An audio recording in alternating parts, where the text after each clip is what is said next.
All right, folks, good morning. A little bit of a late start today because don't tell anybody else. But our dog accidentally found himself inside. I have no idea how. And so I kind of had to play where on earth is Cutter right now and where's the capture? There it is. And make sure he didn't leave too much of a mess, taking out the watermelon for the compost heap. Anyway, day 2, 6 ages 2, lights going out. And we're what? 3-4 years in now? So ample time to figure out Year of Everlantho 8. Ample time to figure out exactly how badly I've messed up. So let's see. Finished last year. With we got a ritual completed. Clan mood optimistic is always a good start. 22 warriors to us. Good relations omen this year. Train warriors, mystery of death helping them out. Strong against trolls, and what else? Oath of peace. For Fireflower, I think. Who is it owing us tribute again?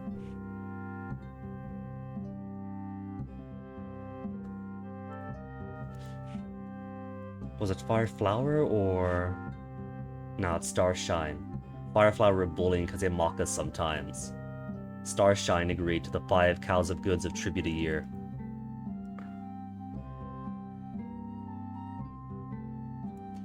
So what do I want the plan for this year to be?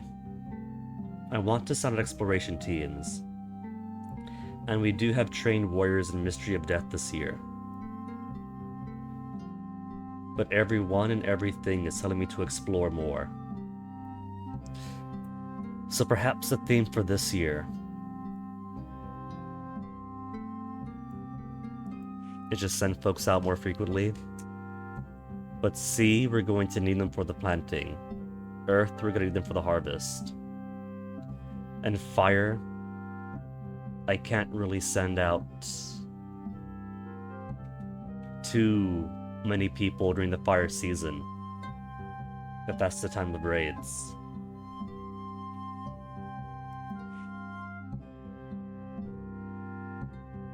How's the food situation? Food for 2 seasons.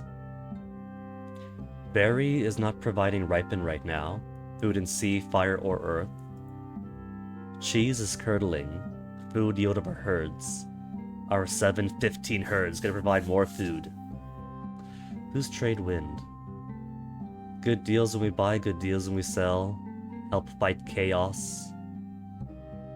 Brings in food except for dark.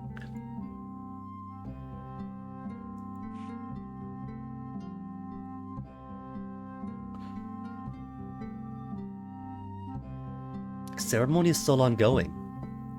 So I could feasibly do another ritual. We've already done Humok Draws a Line. Gaining his blessing against those would be especially hard, so maybe not. Inspires women to take up arms or strengthens the quester. Strengthens the quester if I want the quester themselves to be more useful on the ring, I suppose.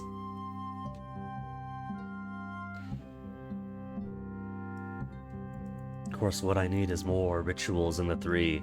Technically 2, because Taming the River, that got done in the first game.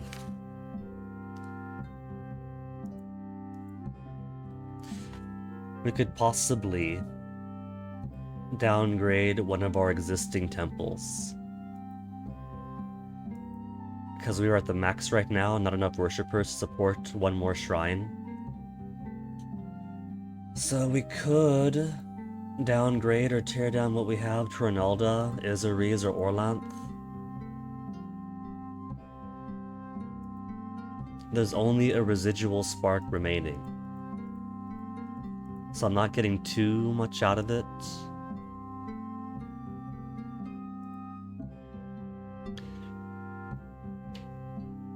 Could I upgrade what I have? Not enough goods to afford to build. Ouch. 50 goods to improve it.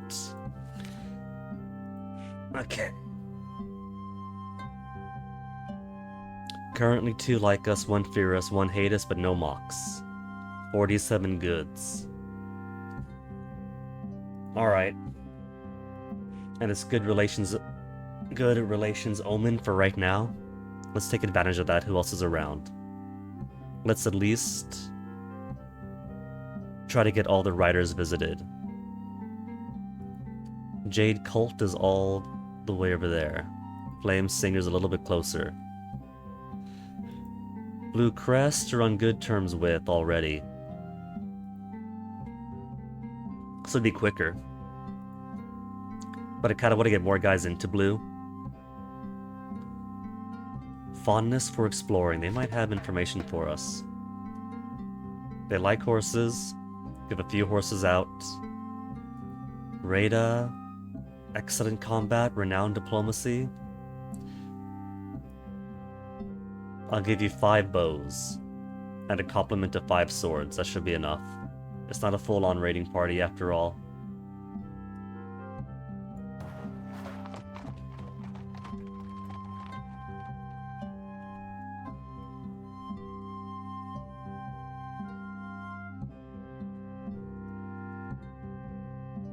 Let's see. I could send out another, but probably shouldn't.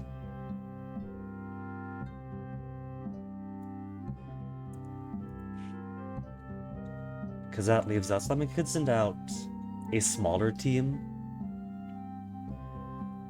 and then just stay at home for the raiding season, but who would want to do that? How about a venture? What have you got venturizes here? We could craft more, increase goods. Up to 53. Gem crafting. Gems is... Oh, you know what we haven't done? We haven't explored our own backyard. Forward, search for spirits, explore. And because it is our own backyard, it shouldn't take as long as an expedition further out. Need to do more to feed our people. Our food supply is still poor. We got 2 seasons worth. It's okay.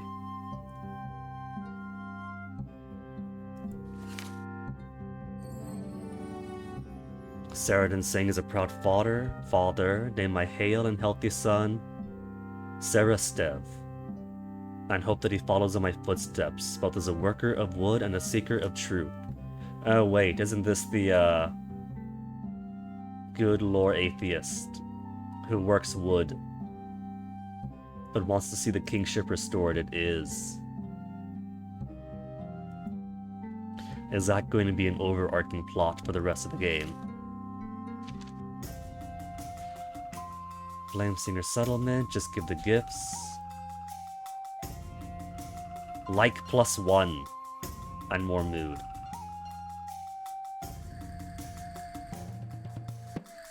That from Soren Lands, found an old standing stone with letters too worn to make out. Very old, but nobody knew what it meant. And none of the wise folk know either. Ooh, that's a handsome fellow right there on the left.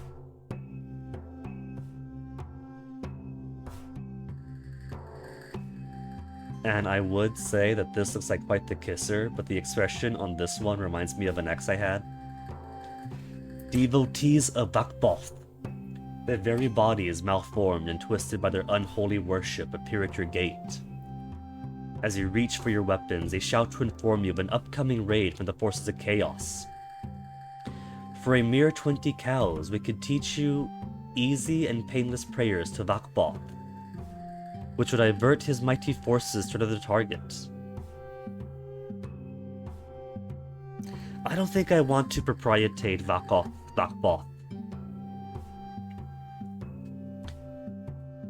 Do they count as visitors or guests? Because I don't think I could attack them with sacred hospitality. But scornfully refuse. Scornfully refuse, and then and then give sacrifices to Uroks might be in order. Vakboth is a destruction principle clad in otherworldly flesh. Other clans look unkindly to understate the case on those who truck with chaos. So yeah, she's in my mind. They must die another day, just not when there are guests. Warriors hurt driving off these freaks. Won't be able to defend us in the bigger battle to come. If we must sacrifice to Vakboth, let us not also give cows to these fiends. So sacrifice to their god without their help. That does not sound helpful. None can say that the guinea pigs appease chaos, no. That is why scornfully refuse is the least we can do. Simply profane the earth by walking on it. Scornfully refuse. Moo down! My populace wants me to bend to chaos, that's no good. We gotta raise them right. As they left, they called out, Vakboth shall feast on your livers, and waved, as if saying words of cheery farewell. People feared the coming fight. Some said we should not have antagonized Vakboth's lackeys. Kentvent said, we would have to show courage to get courage. We doubled patrol, so we would not be caught snoozing when the Chaos Horde arrives. And that was quick. I hadn't even had time to pray to Uroks and sacrifice to him. And he's not even an option. Diverse horde of chaos monsters gathered, seemingly drawn to Baronstead. Most of them are brews, though there are also a fair number of scorpion folk and humans. We were on the alert after the visit by Vakboth worshippers, so all 22 swords and 114 of the bows were able to fight them. Hard to be certain, but even then, Karuna thought we were slightly outnumbered. That's okay, we got a martial blessing for this year. People most trust Karuna to lead the defense. And Karuna has been really living up to the Humak way. Going out with a few swords to slay the chieftain of another clan who might have been leaning toward chaos, succeeding quite well in the matters of the ritual to Humacht. Renowned combat. Hunker down, use spirits to fight them off. Rely on Elmal the Defender, Humak, god of death, to sever these. Osara, Blame's sister. But no Uroks, who specifically exist to fight the chaos. Knowing the enemy would cheat, at the Battle of Stormfall, Baron chose clever tactics of Humacht. Take the attack to them, so any of it. Even though we spotted the raid, we didn't have time to gather everyone and their livestock to the fort. So we can't just hunker down while everyone outside dies. Won't be an easy battle, we'll need to take the lead. This could be her swan song, this could be her rushing out to sever the bruise for us at the cost of her own life. And then there goes our excellent, renowned Humakist. Dresta thinks her and her spirits alone could take care of him. Baron made the best possible choice, Humak will guide us. What if this is a true underlying concept in this era when the gods are dying? To continue to rely on them, as their numbers dwindle, while the spirits proliferate. Maybe this is a true split, rather than monarch and tribe or no monarch and tribe. I'm gonna go Humacht.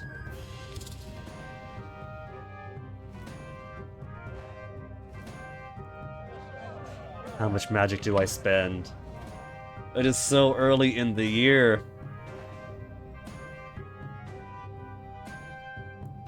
We haven't needed to use our magic stockpile too badly throughout the year.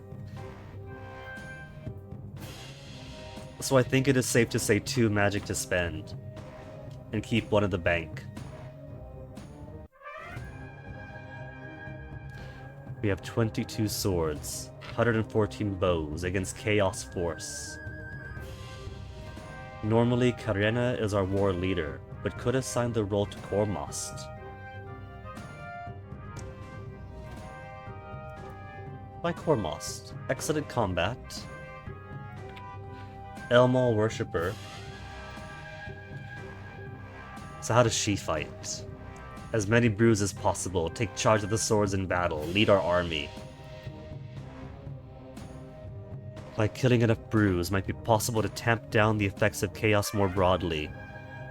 And Kormost can lead our forces. If that's her opinion.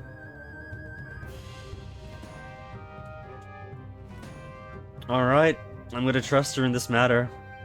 Karena, don't die. Swords -7, population -5, mood plus. Brews rushed forward, growling and dancing from side to side in their enthusiasm. Their human allies just as loud, and their spirits made a whine so high-pitched that some couldn't hear it. Calling on Humok to guide her sword, Karena entered a trance-like state and rode through the Chaos Army, striking both sides. Finally, the attackers could take no more of this and broke and ran. 5 of our warriors died. That's not too bad. I like the fish guy in the back. Did we get anything from this, or just survival as your own reward? I think just a survival. Your shaman Dresta dreams that the 3 hungers are coming to Baronstead. Obviously, since your celebrated hunter Hanth, my god Dorsta will expect me to wrestle them. Little is known of the 3 hungers, save that they are spirits driven to desperation by the declining state of the world. If only you had the snake staff treasure, it would aid Hanth against them.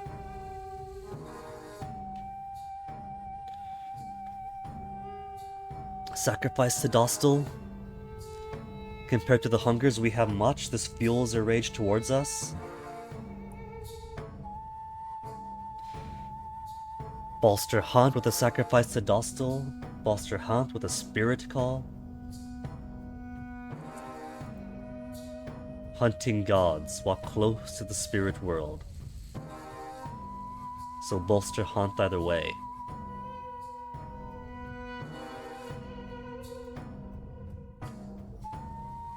Won't fight them fairly.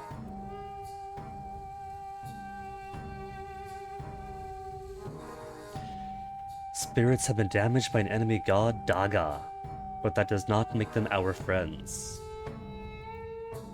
Someone has a snake staff, and finding out who will take a while. So that's time, and it's not guaranteed.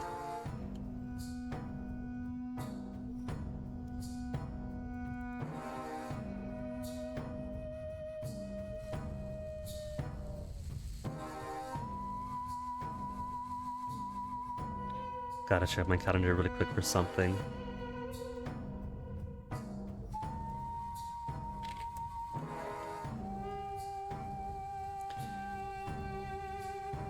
We have become a fearful clan. Words will ring hollow.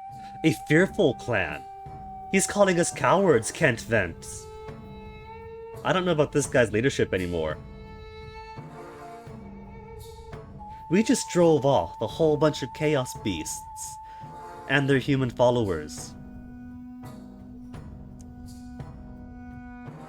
Spirit Gal says, compared to hungers we have much, and fuels their rage. Everyone's saying sacrifice. Let's try a spirit call. Spirit for spirit.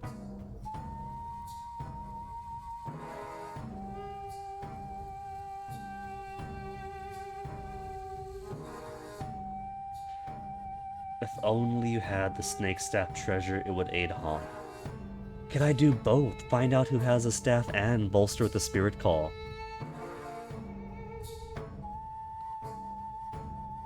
Who has the staff?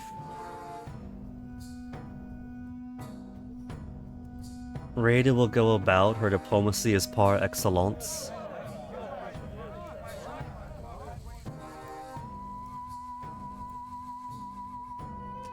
5 to 7 swords and bows is enough to keep leaders safe. 5 to 7 swords and bows. This is 9 total.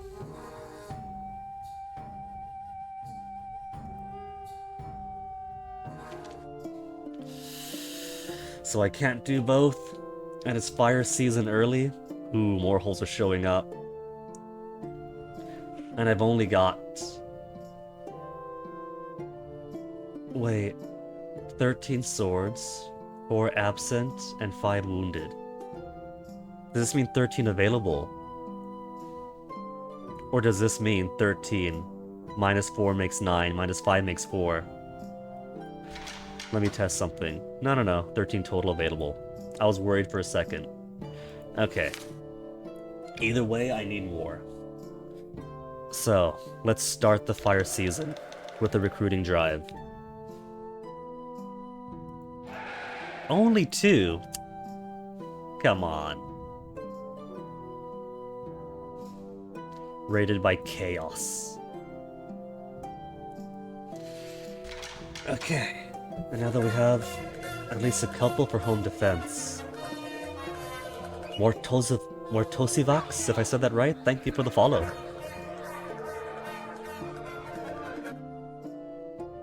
Who so dislikes us?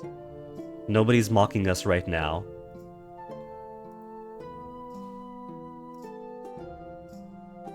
Varn Rash hates us still. Should I turn that hatred into fear?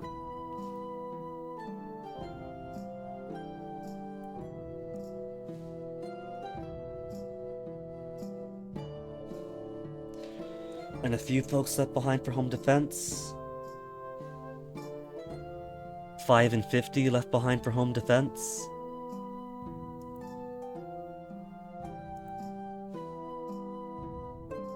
Weakest of the nearby clans, we should not raid them.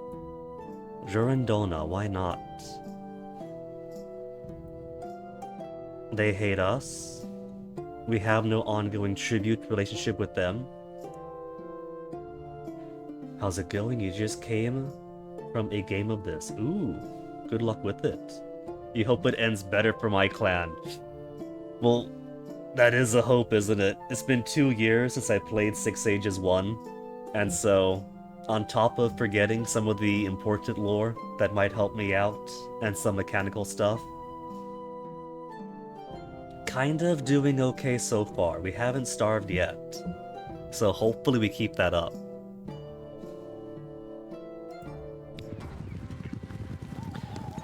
Honeymane sent 16 warriors, and the Varn Rashi did not spot us in time. 10 swords, 98 bows against only 3 charioteers and 57 footmen. Kinda pleased we outnumbered them. Still, nobody could be certain of the outcome. We would be fighting against King Broraruf's old foe. We'd be drawing on what our ancestors had learned about fighting war chariots. Plunder. No magic needed for this one. We're just gonna charge. Maybe they might try intimidation, maybe they might be conducting their own magical rituals, whatever they're planning, we're gonna interrupt it.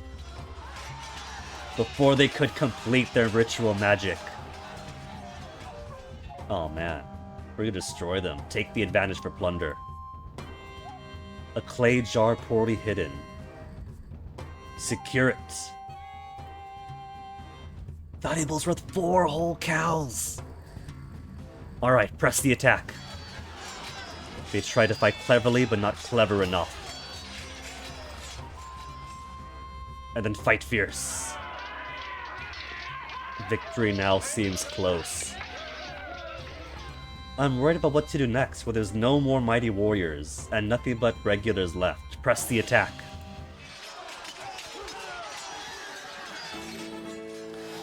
Terrific fight. Their magic was stronger, but we fought harder. Blood of the Lands 4. 23 cows, 6 whole horses, and 12 cows worth of loot. And a caution stone treasure.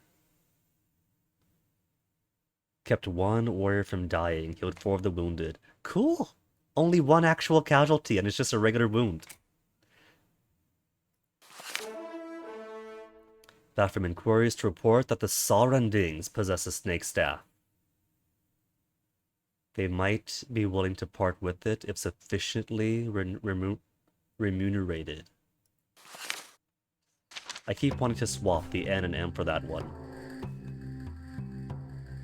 Give it about 340 years, and the linguistic shifts might shift it around. An Outlander trader offers you the chance to acquire a Bane banner that will strengthen your warriors against a Fireflower. Against Fireflower? Who cares? It will blunt their swords and tangle their boots when you raid them or raided by them. Fireflower isn't worth 25 cows of goods. Acquire it and give it to the Fireflowers. That'll be a mocking gesture. Dates from the era of opposition quelled by Baron. And so you don't want to touch that. The banner will help full raids, but likely not minor skirmishes. I mean, it doesn't have to be used against the Fireflower clan. It's still a banner that will help in combat.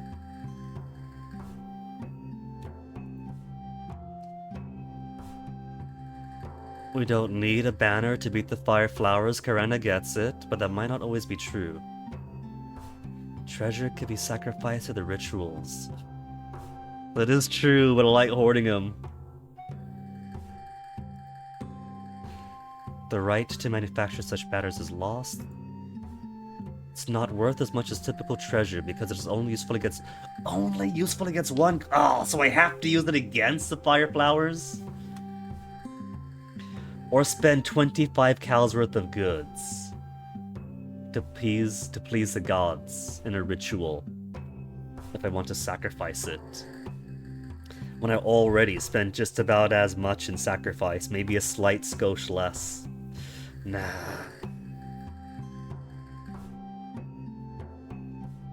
I think I might decline this one. I'm trying to build up my goods right now.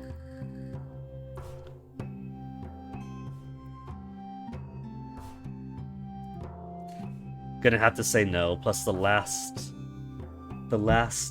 treasure that I bought turned into sand as soon as the ducks had left. I don't have any trust for these guys right now, even if he wears the symbol of Izaris around his neck. We declined. Why give up the chance to thwart those who defy us? Because we can kick their butts anyway. Fireflower is nothing.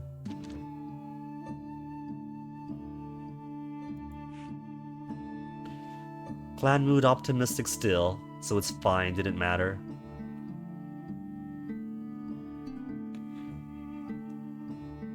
Earth season, won't have to worry too much about retaliation strikes when everyone's out harvesting. Crafts magic bonus, I'll take advantage of that when it's darker out.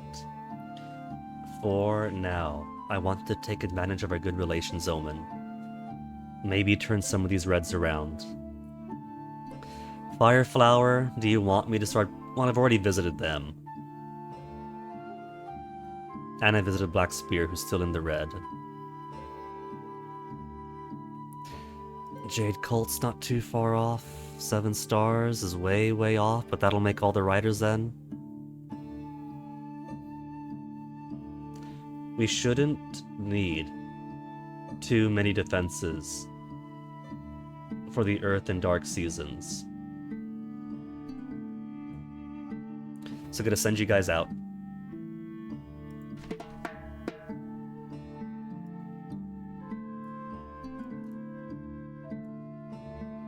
Give to 5 horses.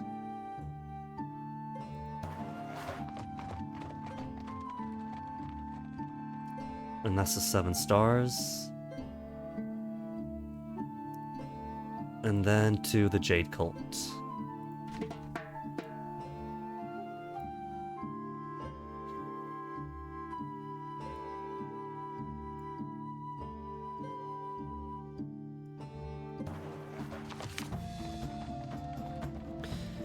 Your Storm God followers warn the Ring that you're about to lose some of your collective magic.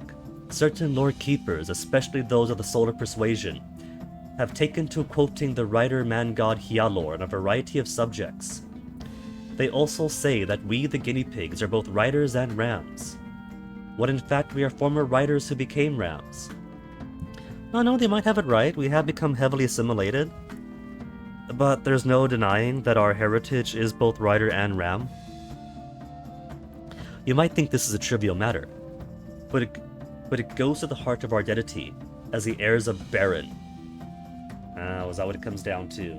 But again, Beren was rider, who married into the storms and married into Ram. We are literally both. People think of themselves as regal rams, not kingless riders. And yet, our clan of kings has become very comfortable developing an anti-monarchist sentiment. So it could be time to have a revival. Maybe not a full return to the rider ways, but a renaissance of rider in ram. We've had some dumb disputes, but this is the dumbest. Oh, Vanesta, they haven't even developed Reddit yet. Dostal knows Hyalor. Feast costs too much. We thrive by testing tradition. Talk of Hyalor will not harm our magic. After his coronation, Beren stopped quoting Hyalor. Well, that's how the trouble started then, isn't it? Isn't it typical that things we give up for a pretty face? Okay. Admonish the Solar Lord Keepers would be admonishing the Hyalor faction. Admonish them. Which one's them? Okay. Them, Solar, and both sides. Them is gonna be these stormy folk coming up to us.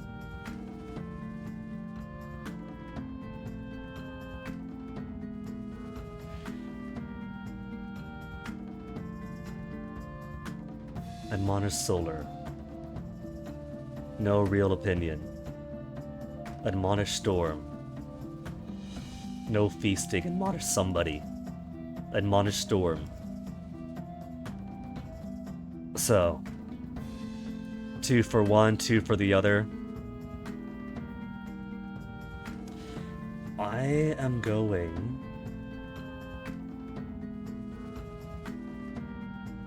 to actually scold our own ram folk for bringing this issue to us at this time. We could do a feast. I have no way of knowing how much food I have right now, but it is the Earth season. And so our food should be good right now. Let's get the both of them together.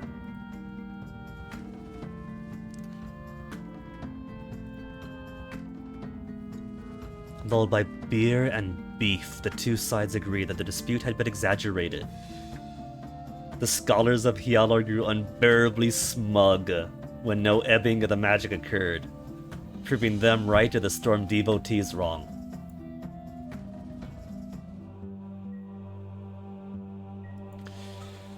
Alright, Dark Season. 2 teams out. And this will be the perfect time to do some fur trapping. Increase goods and more effective in dark.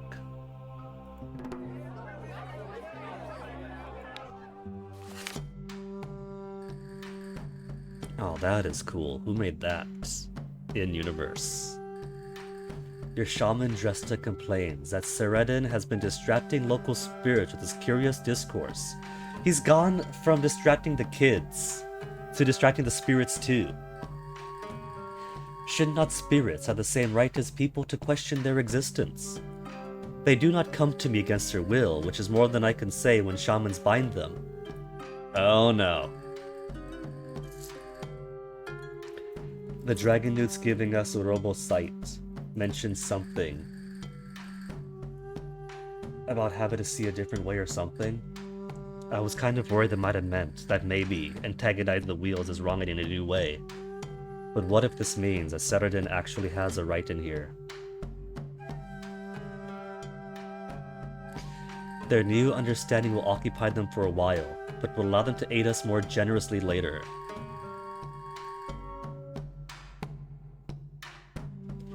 Praise Seradin's initiative, but require him to stop.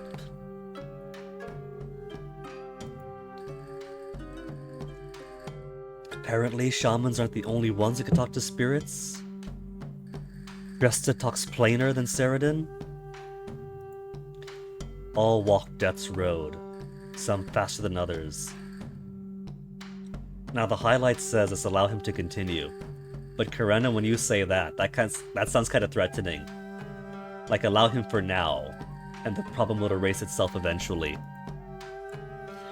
Spirits do not belong to me, or any other shaman, but Seradin meddles with matters he does not understand.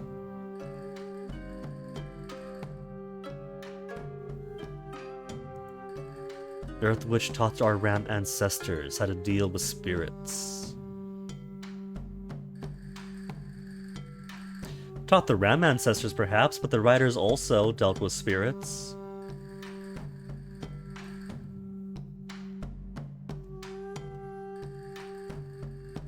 The thing is, what this feels like to me is, do I want to commit Seradin to the ring? He's got his ways that are becoming somewhat popular, but goes against our current anti-monarchist bent. And it seems like his way of communing with spirits is paradigmatically separate from the way Dresta does it. He's not binding and trying to placate them.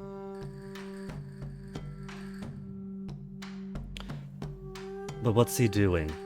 Communing with spirits in terms of personhood for them with the hope that they come back to us stronger later?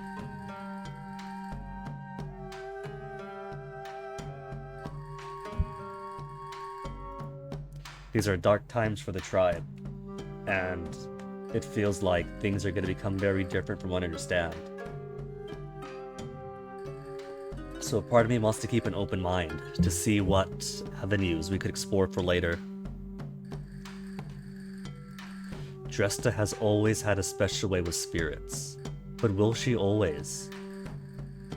There's 3 hungry ones that are apparently about to come to us. Oh, I should have gone to the one other tribe, one other clan, that has the serpent totem or whatever. And now it's dark, so it might be too late. I forgot all about that. Oh well.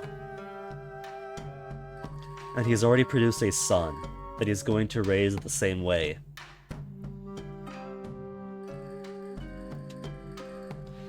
I'm going to keep an open mind about this, and deal with the problem that produces later, when it comes up.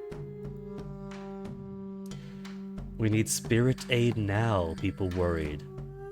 The spirits listened to Seradin for a time, then swirled away into the silvery world to contemplate his peculiar questions. But still optimistic. Spirit indifference. Are they indifferent enough? Except in Dark Season, help fight, well, too late now, Scouring Wind. I had like 1 day between events I could have used you. Can start another. We got combat training gonna end soon, trapping furs ongoing.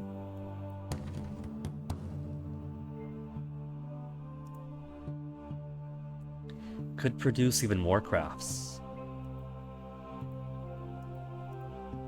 How's our population? 353. I probably do want more. 3 seasons of food now. That is almost self-sustaining year to year then. What does my caution stone do? Rock that rolls away from people but never towards them. Rewards when you withdraw cleverly during a raid. Well, I'm not even going to use that then. That's one for the trading.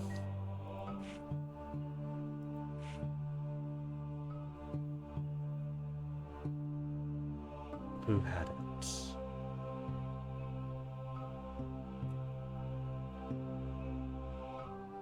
Was it surrounding?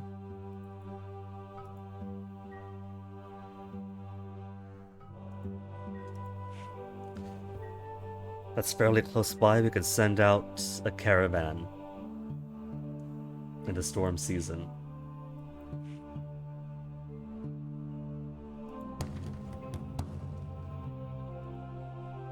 Extra worship ceremonies, an extra temple for at least a year. Increased goods, many clans. Please the spirits. Less effective in dark, increase herds. Guard the herds, it should be fine right now.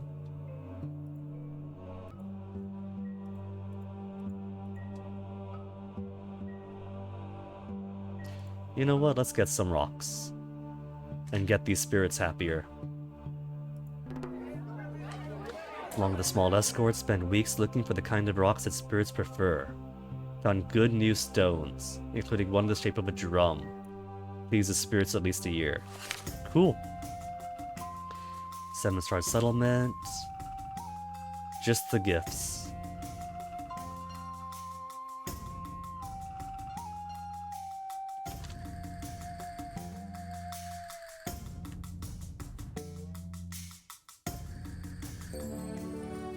Rada's pregnant.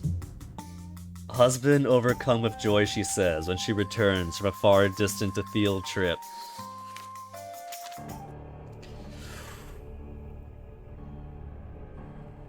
Now, I've heard of Long Pig, but this is ridiculous.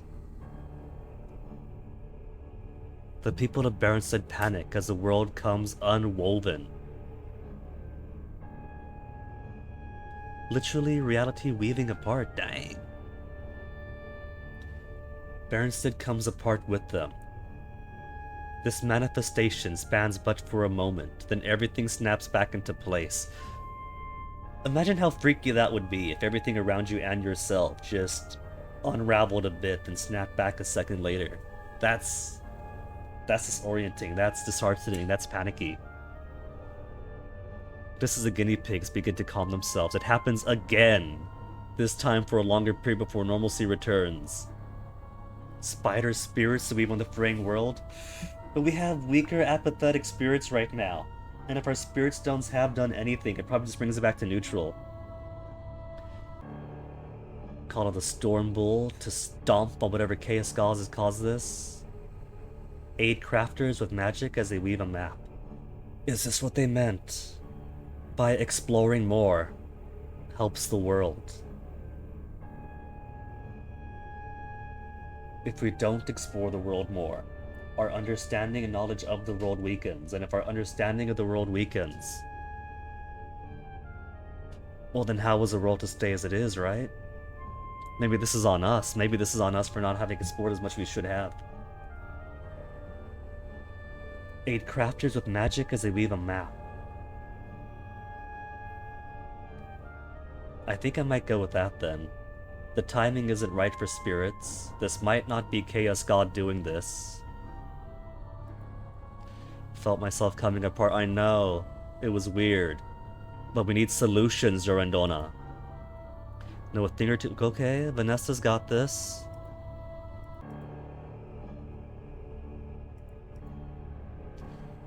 Parts of the world have completely... Oh, that's right, there's holes in the world. What if this is foretelling us becoming a whole not too long from now?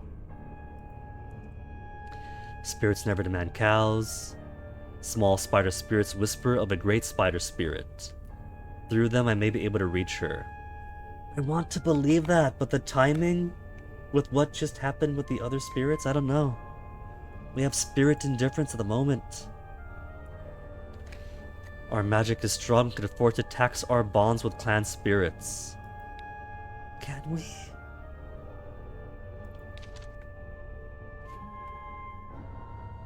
My people definitely have faith in the spider spirits.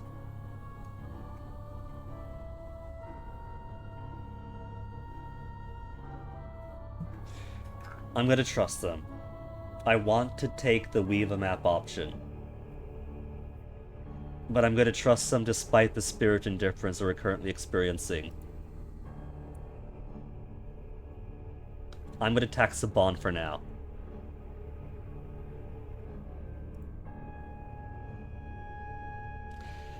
A great spider spirit appeared to Dresta. You have done right, she said. So many failed to call me. She spun thread all around Berenstain of the Valley, tightening the fraying seams. Remember this experience of weaving, said the spider spirit, and remember me if we meet again. The people hailed Dresta, without whom this would not have been possible.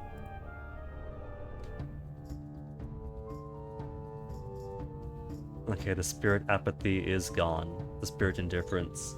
I think if there is a pause between getting the stones and that event popping up, it might have seen that the stones would have erased the indifference. So I probably didn't have to worry as much as I did. Rada is gonna have a baby, shouldn't go on missions. Okay. Early storm. We have got to trade. Caravan 2.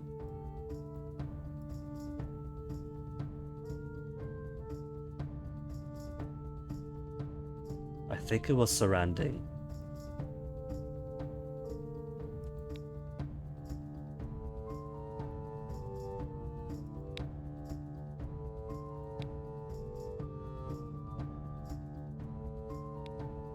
Buying treasure is what we want.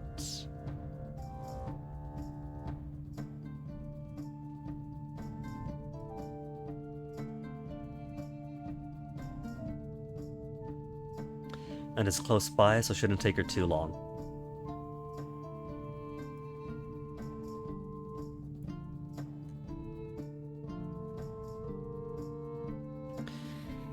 Man, I hope that's the right one because I've really forgotten which it was. And it just looks close enough to how I might have to remember it. Trader arrives at the surrounding village. The leaders consult and agree they might be able to sell the snake staff if the price is right. Aid us in spirit calls. Okay. That's exactly what I wanted. Most, at least, as valuable as 50 cows. Okay. Let's say goods worth 50 for a baseline. Because we have spare goods, our markets are good, our production is good. We did some fur trapping in the dark times. And we'll sweeten the deal. I'll say with 25 herds. That is an offer they'd be crazy to refuse.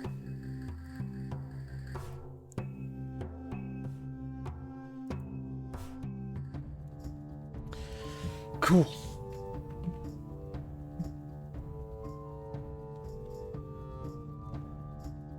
Then late storm season. Cattle still good. Horses. More horses than I really need. So I could keep leaning on that.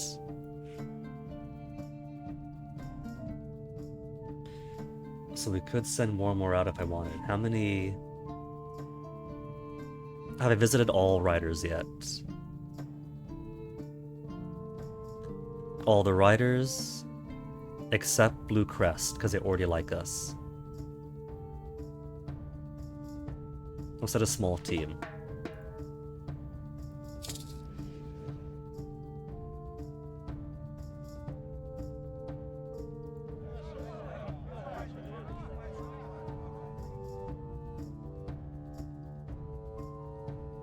And it's not too far away. So just a small escort.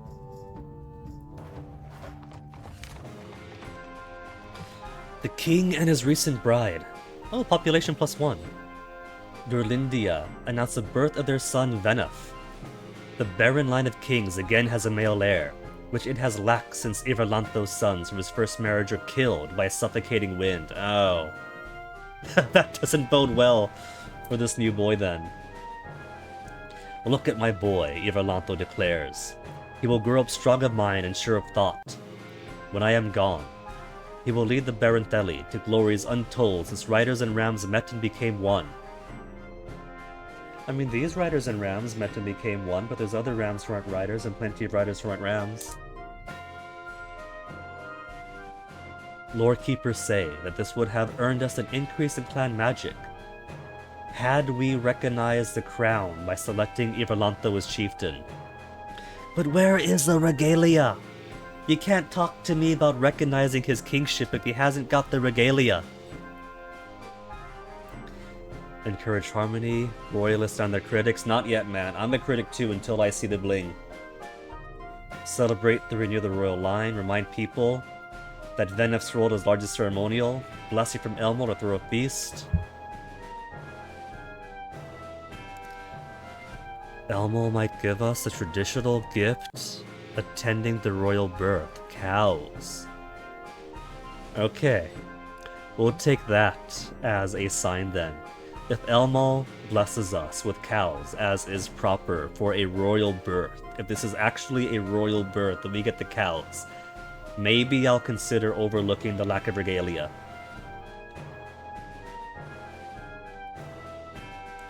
As cute as my little ones were all dressed, you're a mum too. As a servant of the death god, I cannot be a parent. Well, that's apparent. Not starving, but neither are our stores full. When Iverlanto was born, blue-eyed cattle showed up in our corral. We better get more of them this time. Squabbling over kingship causes dissension at home, and disrespect from our neighbors. That is a true point, Girondona, and perhaps the best point here, even if I want to hold on to the tribe as an institution of mutual aid and support in the coming darkness, with or without a king. If we turn this dispute into full-on sectarian violence, that is going to dissolve the tribe.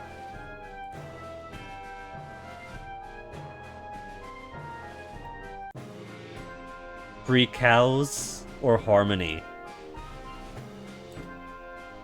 I gotta think long-term. If my own goal is tribal unity.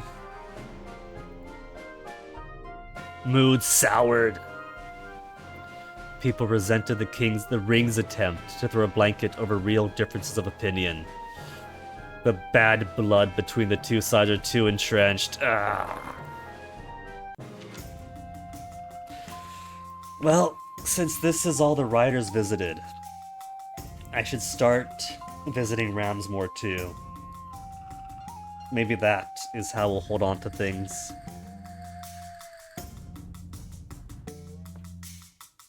My loyal allies.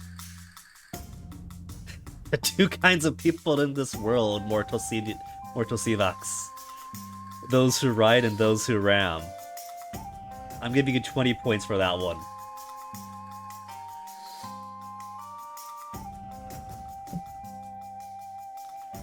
Do you think it's in poor taste to demand tribute to my own allies?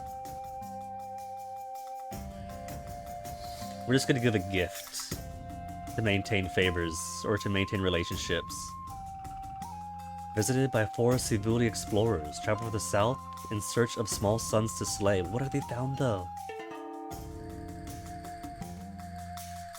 Alright, emissary to every rider clan helps not with diplomacy with them, but all the local clans. Good.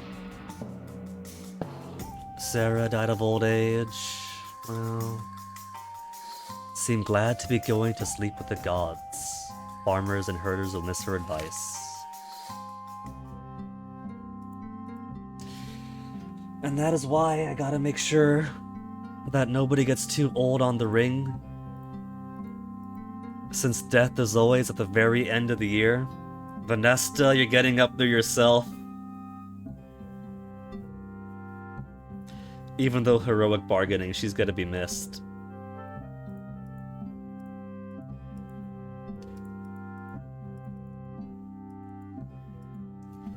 "30 babies born, 18 adults. 11 more people, 11 fewer cattle, 4 more horses. I've been giving up horses left and right. And we are still in a horse surplus. Sufficient in livestock and many horses. Produce 57 goods worth of cows, cows worth of goods, and a profit of 44. In the seasonal market. And host too few spirits still. Priestess dreamed that a field cried out for blood. The remaining earth goddesses want us to raid this year. The earth goddesses want us to raid. Then raid we must. Only 8 magic in reserve this year. I gotta... Okay. Fields, pastures, wilds. And 1 for war and 2 left over. I was gonna give some to exploring, but I'm gonna have to wing it.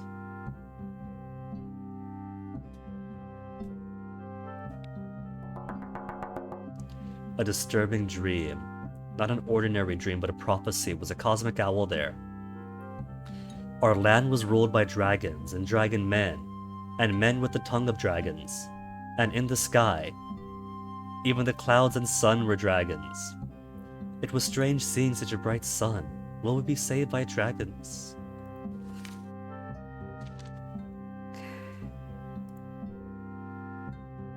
22 warriors, 2 of which are sick. Optimistic mood. Should raid Omen. Okay. So what's the plan going to be?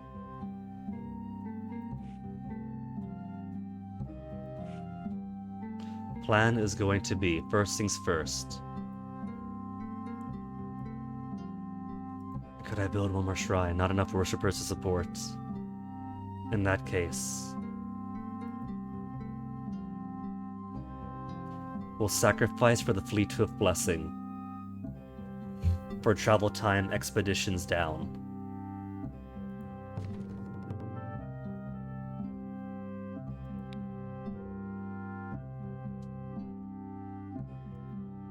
Larger sacrifice because didn't give any magic during the sacred time. At least 7 cows worth of a sacrifice.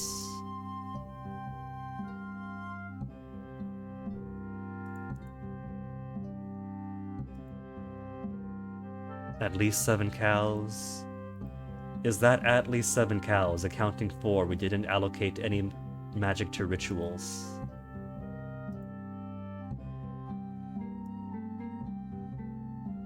I'll be slightly generous and make it 15.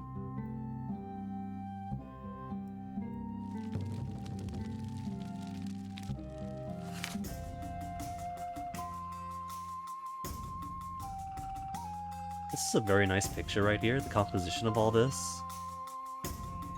Your solar worshippers say, it is an auspicious time to conduct a rite to Elmal. It will grant good fortune to your Elmal and Osara devotees, and shine nourishing light on your crops. The rite demands a sacrifice worth at least 20 cows. Supporters of royal renewal grumble that disgruntled ancestral spirits put them up to this. These ancestors were an old god called Hyalor, who disdained crowns and thrones. The sun devotees want to put his bad ideas into people's heads. Well, this isn't really the time to be grumbling, isn't it? Because right now, food is important. We've only got 2 seasons worth.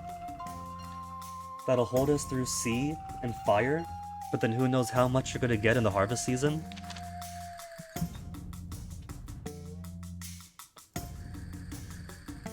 Elmo proved you can follow the sun, yet also pledge allegiance to a king. Solar right now and a storm right next season, so 2 rites.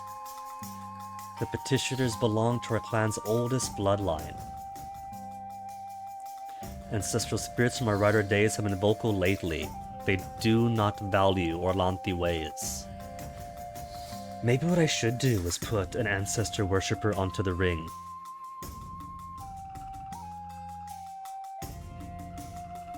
We used to be of the sun, but now are of the storm.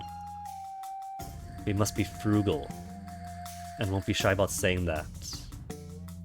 The Storm Rite will aid us in war, but unlike the Solar Rite, its success would not be certain. Plus, we've already got demands to go raiding for better fruitful fields.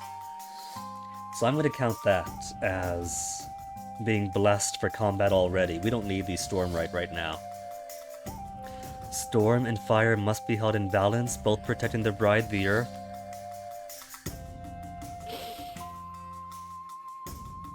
Alright, they've talked me into it. I was just going to do the Solar Rite. But if they want... I have a pregnant one, I would probably do it just so she could have a special Elmal baby. True. That is true. But I'm gonna do the both. It's only a sacrifice of 20 cows. We can do 20 cows twice. And if we really need to, we could take it from somebody else.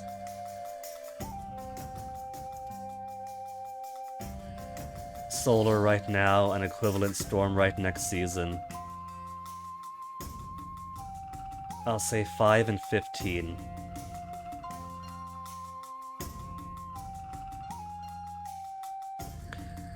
Do I perform a stronger rite that risks the integrity of my temple to Elmal? Nah, that's alright.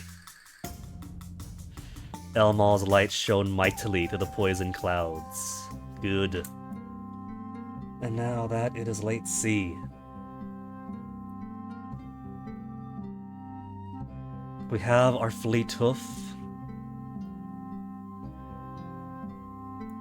and we do have 22 swords available.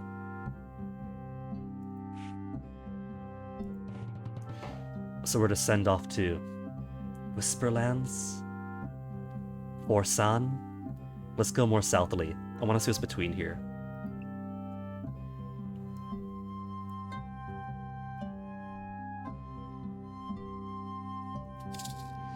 And we'll send somebody else. Maybe not...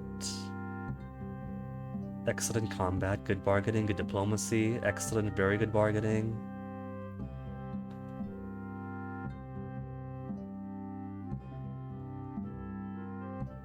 Okay, Coral Most.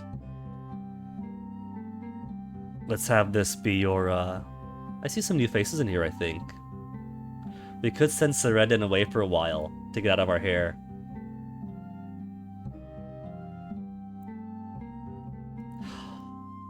We have a Yurmal worshipper. Stats aren't the best, but I feel like I do want a Yurmal worshipper on the ring to ground us. I can't send the pregnant lady even if I wanted to, though. I don't think she's an option even. No, she's not even an option.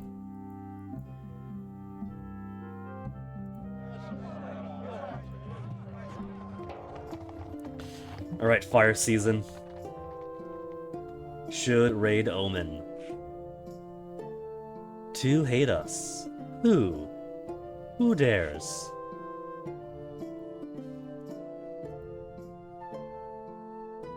Well, Fire Flower is no longer on hate or mocking.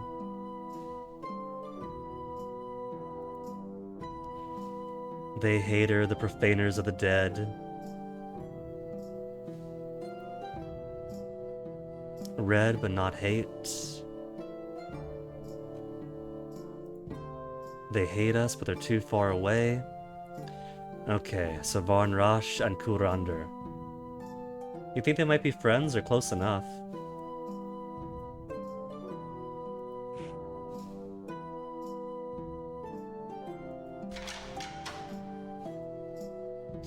Okay, who says what? Promise wouldn't raid the star shines. They're not even an op. They're too far away. I can't raid them if I wanted to.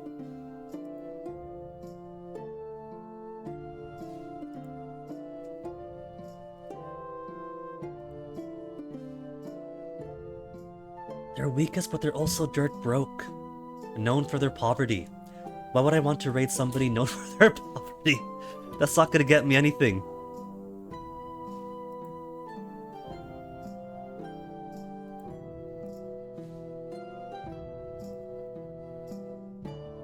I'll just say 12. Keep some folk at home.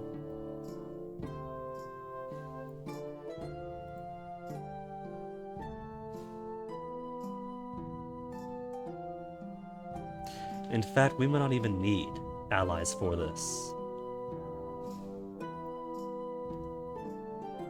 Keep more of the loot for myself. After bludgeoning them so much.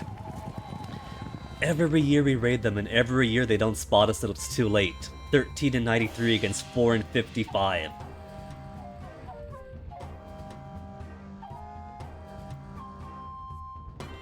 Just charge into them. Couldn't even finish their magic. I'm onto their game. They're always gonna do magic to start off with. Press the attack.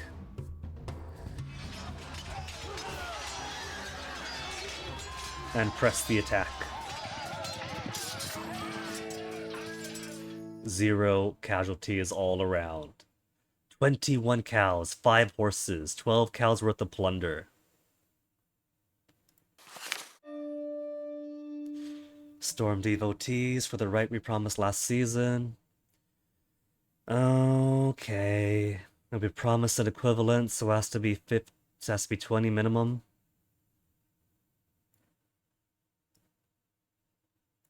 There, 5 and 15.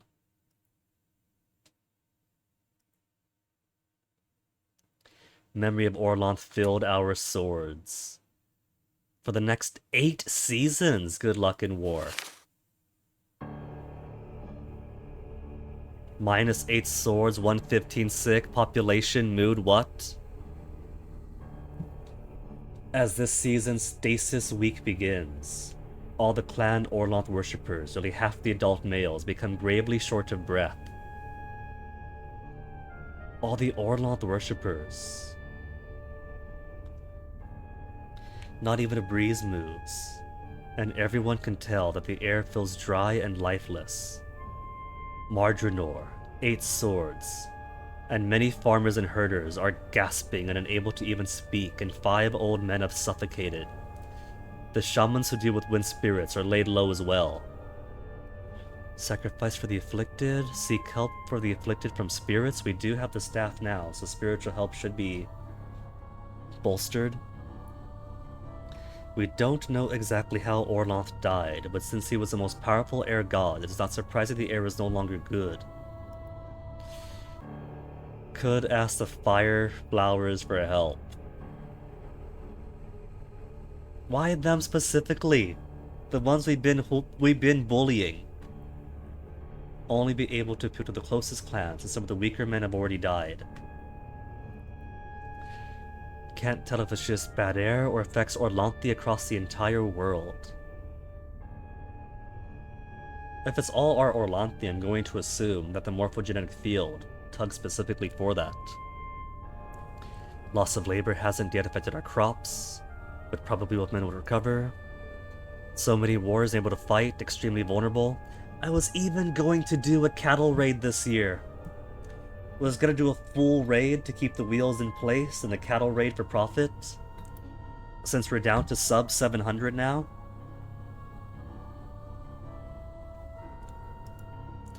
Harder than usual to contact helpful spirits, but I can. Harder than usual. Even with our stones and the staff. The bad air extends for some distance, but neighbors might not be affected. I'm gonna think they are, and even if they aren't, unless somebody close by owes us a favor, I don't want to make more favors, you know? Let's put this new staff of ours to use. We paid so much for it. Alright, got our swords back, our sick down, our mood up. Mammoth spirits answered our shamans, spraying breathable air through their trunks. About half of our Orlanth worshippers recovered. Others feel much better, but still too winded to do much, but they're fine. Apart from the suffocated old guys. If they're feeling better, that's alright for now. Many clan members sick. I'll sacrifice to her next season.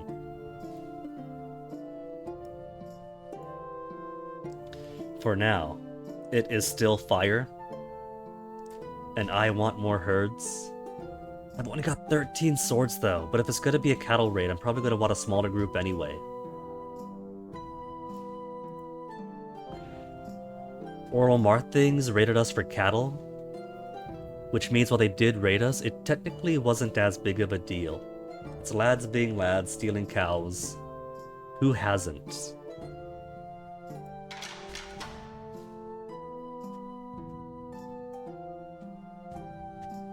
All this is reciprocation. Reciprocation is very important.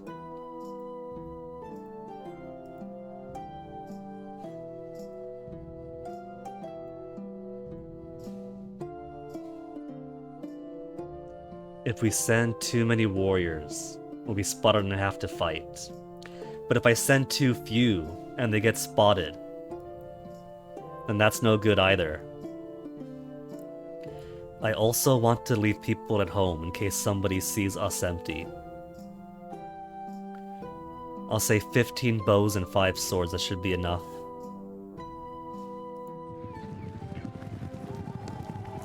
Kept hidden till the last moment, it took 21 cows!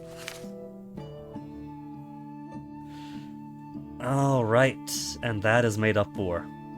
Worker shortage! Okay. We can't have worker shortage during the Earth season, so... 21 cows we got. 95 goods, 712 herds.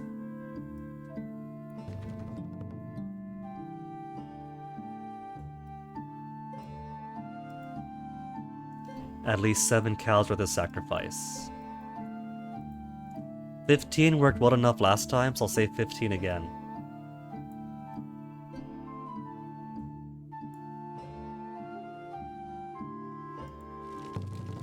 Only 15 sick out of 72.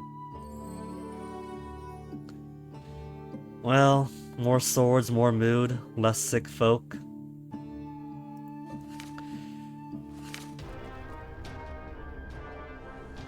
And that is one disaster after another. What is this magnificent, well-colored beast? One, I love this design. The shaded blue is magnificent, but also I am a sucker for multi-armed serpents with multiple pectoral areas.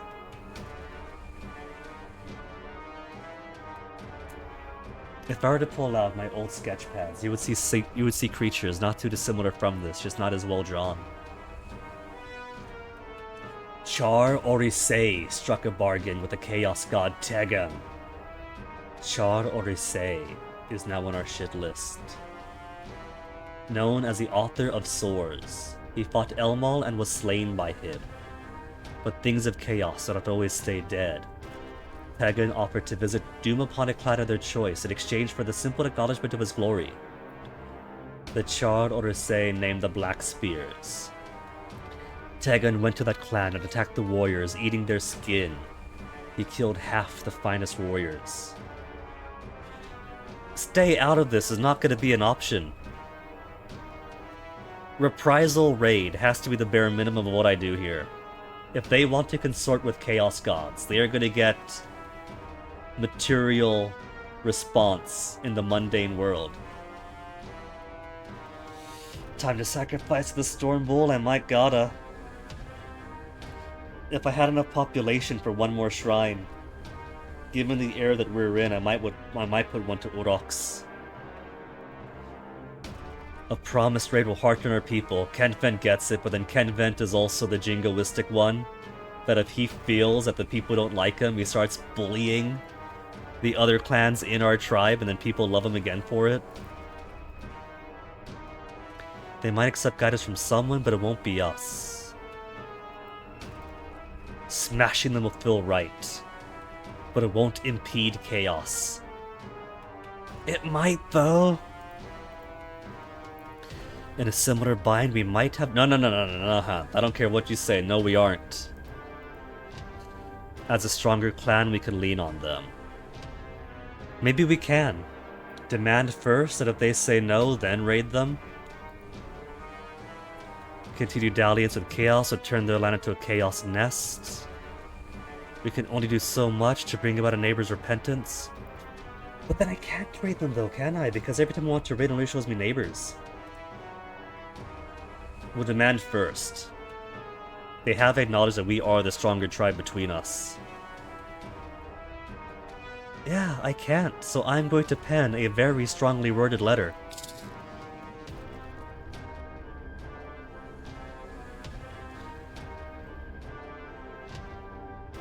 Oh, the only diplomacy I have is excellent at most. What was Radena's? I bet she was better.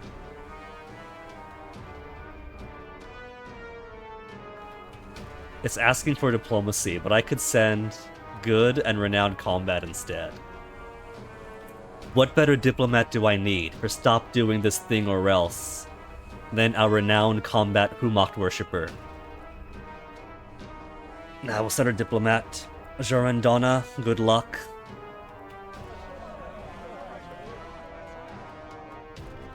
And plenty of muscle to let them know exactly what business we mean. This isn't an escort. This is a, how do you put it? Not quite force projection, it's a show of force. This is our show of force. This is our gunboat diplomacy. Going back on the deal with Tegart was not easy. They would show us just how hard it would be. Alright. And if they don't, then Tegart is going to be the least of their worries. Now that Chief Chadoro and the Char Orisa Circle have grudgingly accepted our help, we had to figure out what form that might take. Accept the scourge of Uroks that will call upon you. Outlaw the leaders who counseled this crime. Send warriors to the Black Spear clan to replace those slain by Tegart.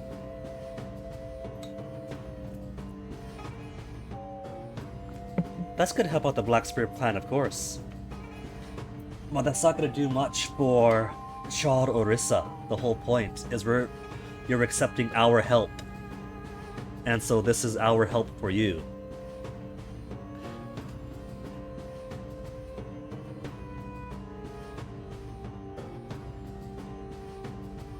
Might need dudes if he comes to visit.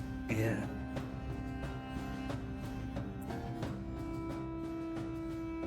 Three is an option that would punish Char Orisa, but isn't really going to help them out from here on out. This will weaken them still. Outlawing the leaders is harsh, but it's only whatever members of their ring, or whatever nobility, had agreed to this, sends a message, and they keep the rest of their stuff. Accept the Scourge of Uroks, which we will call upon you. I'm not sure how to interpret that. The Scourge of Uroks that we will call upon you. Accept the Scourge. Sounds like we are going to send these horrible things to cut out your tumors. As they slaughter your people, be happy and thankful. Or maybe it's we'll send these horrific beings. Take them in, they're there to help you.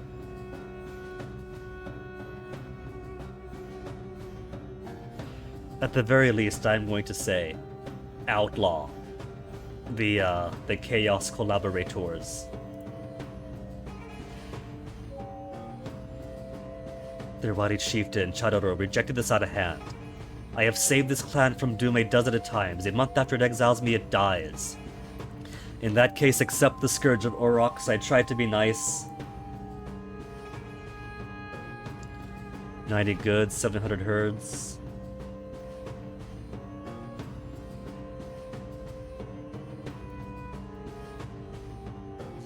Our bull stompers snorted and grunted. Uroks took mercy on these haughty wheels. He rewarded them by burning them with a cloud of desert sand that swirled down from the sky. They bled and tore their garments. They could have simply exiled their leaders, and at the end of it had been cleansed of their awful treachery. Their chieftain told us that their gratitude surpassed their powers of expression. The storm bulls blow against chaos would shield not just them, but us as well. I'm giving out so many sacrifices this year. That's what, our 4th sacrifice? 3 seasons of food. Close to spirits.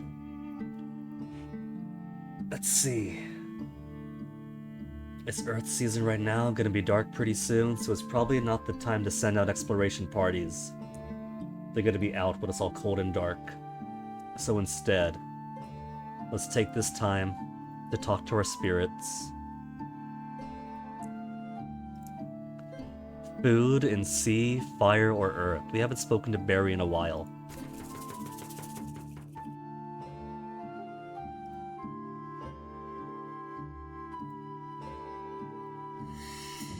Persuaded Barry's spirit to help the clan. Sweet smell water for the shaman's tent. Haunt catches the fox spirit Little Hunger, sniffing around the snake staff. That's right, we got it just in time then. Haunt prevails over it. When Big Hunger comes, I will be ready, he says. As we would soon discover, our hunting and foraging improved. Excellent. Check the story wall, see if these spirits appear on it. Well, I can't do that now, can I? Shamans instructed in spirit combat, petition spirits for raid, sacrifice to Dostal, informing upon's triumph. I kind of feel with these hungers. The dichotomy here is choosing spirits over the gods. Dostal isn't dead yet. But I feel like this is a matter of spirits. There is more than one way to approach the spirit world. Instruct them in spirit combat or petition spirits for aid. No opinion. Won't say it was easy. Well done all the same, Hunt. In the interim, shamans have been devising training techniques for spirit combat that I got enough with that to waste.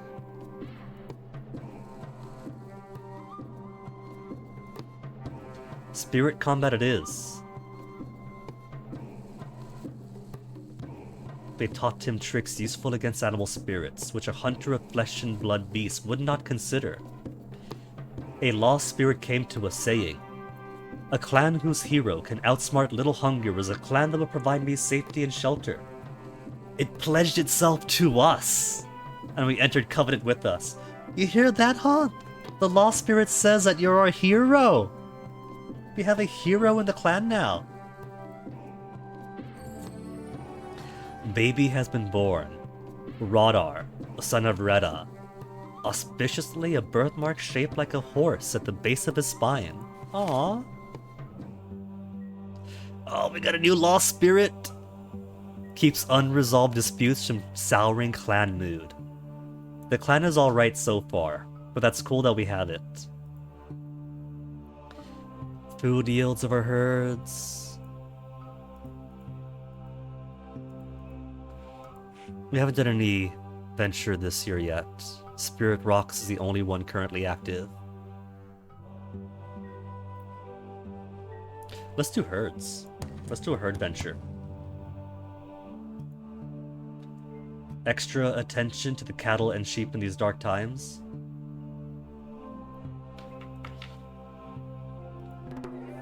"17 more cows and 3 more horses."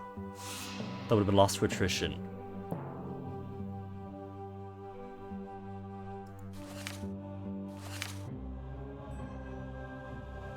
And then more illness.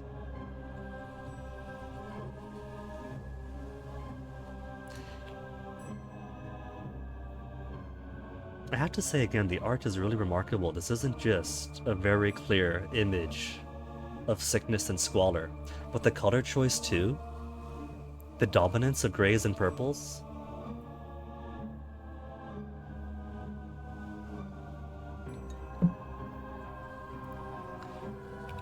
That's straight up, I'm screenshotting that. That is pretty.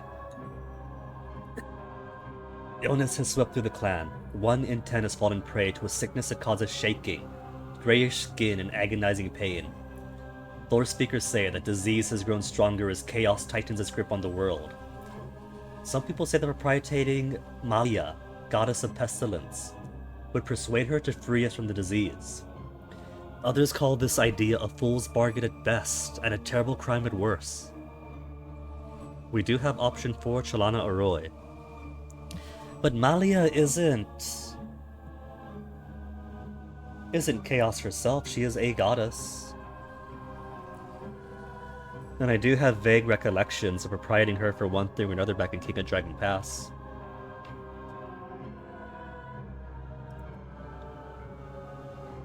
Propitiation is not worship, but payment of magical tribute to a malign god. Will act against any attempt to feed Malia. What are the unholy trio, though? What if I think of her as a taxman then? I might not like giving up a resource to keep a thing, but if it keeps the thing off my back, you know? Like a, I'm gonna pay you to go away kind of situation. I will sabotage any attempt to invoke Malia. Well, there we go then. If we're gonna have straight up sabotage, even if we try to propitiate her, then there's no point. If I choose to make that decision, and she's honestly saying that she will work against it actively, it's not going to work then. It is not going to work if they're working against it. When Rodalda founded the tribe, she introduced the rider-heater goddess Erisa to her mother Chalana Arroy. Spirits cost less. Healing spirits are scarce than used to be, but if anyone can find them, it is I. Baron would never have propitiated an enemy deity. Well, everyone is straight up against the Malia idea. So even if I wanted to pay her off, to take her sickness and go away, nobody's for it.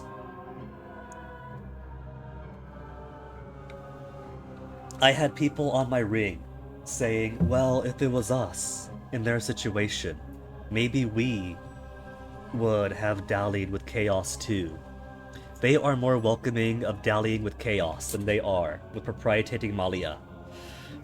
So message received loud and clear. Chalana Arroy or spirits? We haven't got a temple for Chalana Arroy, but we can still give sacrifice to her. Healing spirits scarcer, but she's sure she could find them. And Karana has the economical idea that it is cheaper.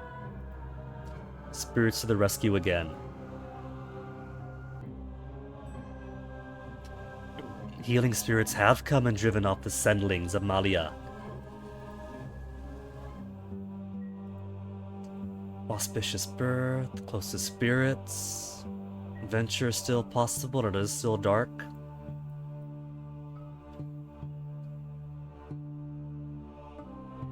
It is dark season, but it should be safe to send somebody local.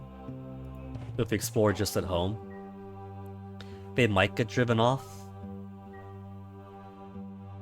but it isn't too far away either, so it'd have a quick turnaround. We haven't gotten combat training yet, so combat training for the next year.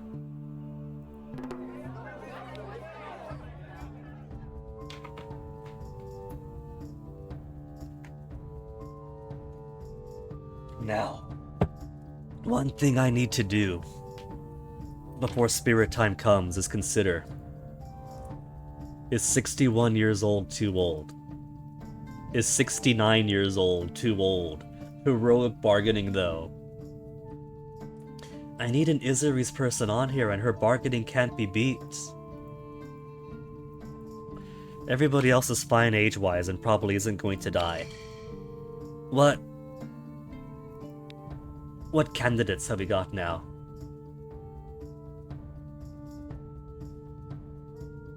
Oh yeah, she's a diplomacy, right? Yeah, Rada? Renowned diplomacy. Okay. Well, let me go through and see what we have stat-wise one by one first. Bargaining, she can't be... Oh, there's a renowned bargainer.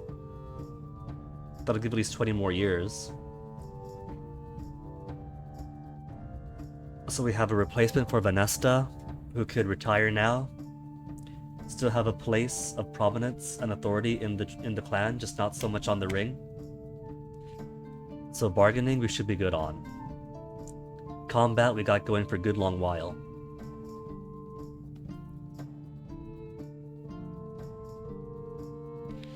Diplomacy, renown, so she's going in.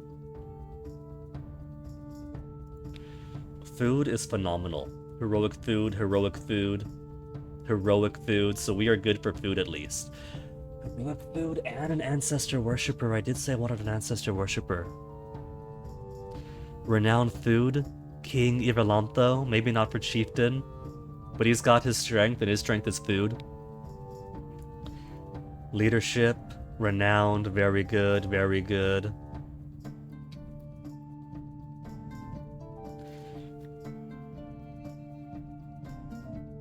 Use her instead of Venesta, or...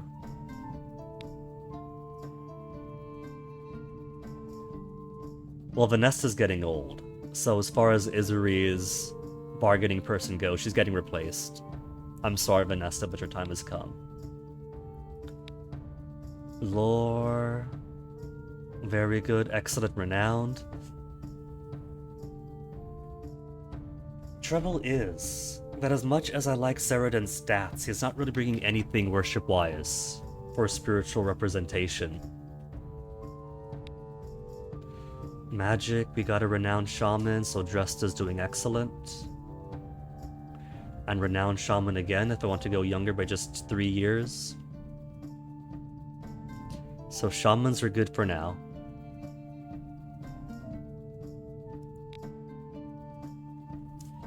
Ancestors, we've only got the one. Othkara. Heroic on the food. 1 Shalana Arroy worshipper. 2 Dostals. Excellent combat, not so much.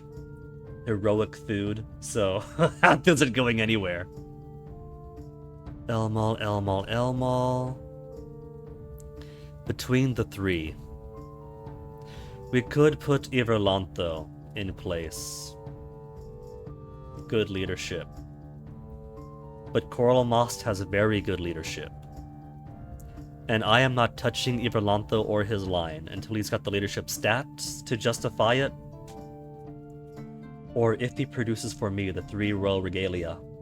No regalia, no kingship. Ronalda. We got 1 Yurmal. If he had the stats. Look at that smile. You can't really say no to that smile, can you? Brumoct, we got good coverage. Anila has excellent food. Izuriz. For a dead god, everyone loves Izuriz. Couple more years. Renowned lore, but worships no one. 1 Orlanth worshipper has survived. Osara, you're bringing food and combat. Rodalda, you're gonna be a diplomacy gal. Volrioth is too old, sorry. Just take it a peek. Alright, her special son. Well, her son was just born this year, so that's gonna be years and years until that becomes a consideration. For now, I'll reorganize the ring in the... Oh, they're still out. They haven't come back yet. They haven't come back yet. It has been several seasons. I've only just sent them across the river. They're not coming back.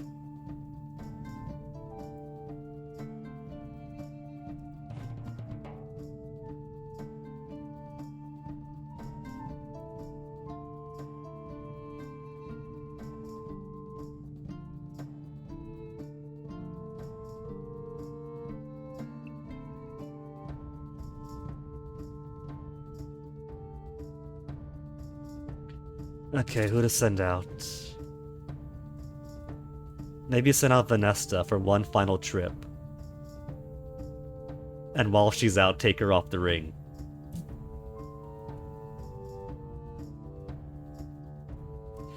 There is a sacrifice to Pathfind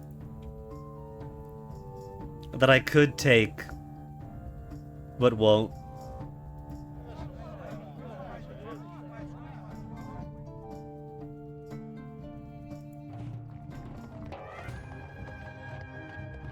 Raided in the off-season. A ninja zombie? Trickster is good at something? That is why I want Yermal on the ring. But I have to justify it with stats. Raided by the Varn Rashi, 7 charioteers at 107 on foot. And slipped past our patrol to only 7 and 58. Okay, alright. We'll sacrifice magic because we can.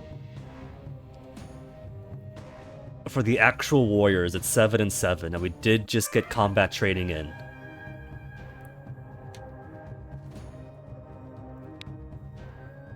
If we were raiding them, it'd be for plunder, but because they took the fight to us, then this is going to be our retaliation on the spot. Double the magics.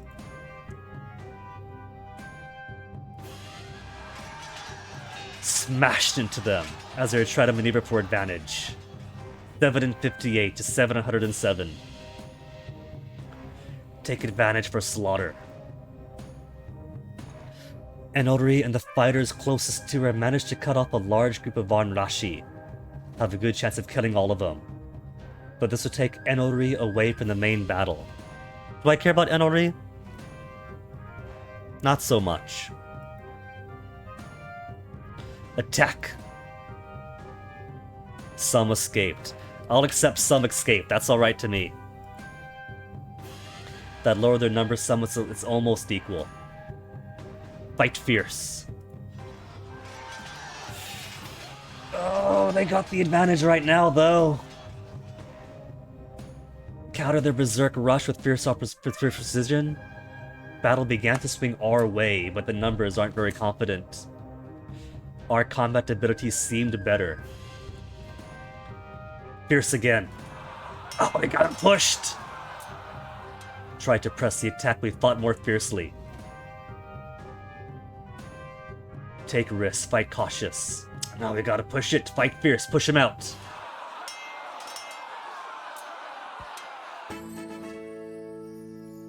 All we lost was 1 farmer and 10 more wounded. 1 elite killed. That'll show him. 1 elite and 22 farmers and so many wounded. Our magic blew theirs away and drove them off. They are back on the list. Next year we'll have to raid them again. Okay. Ring reorganization. I'm glad it lets me demote her while she's away, and she's not gonna get news till she gets back.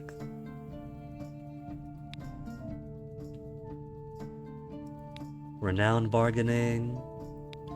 Diplomacy, who am I using? The Chalana Oroigal? Excellent diplomacy is excellent. But renowned is renowned.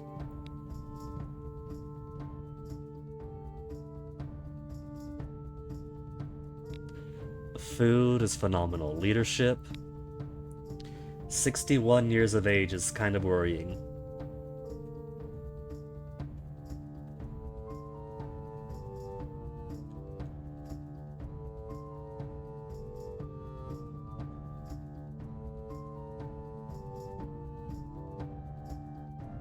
And I'm not putting Iverlantho on there.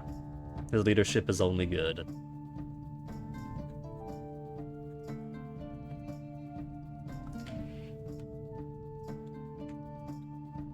So I could replace... I was gonna say I could replace one Elmal with another, but I told Koromas that this is gonna be his test. And he's still out there. And is very likely not coming back.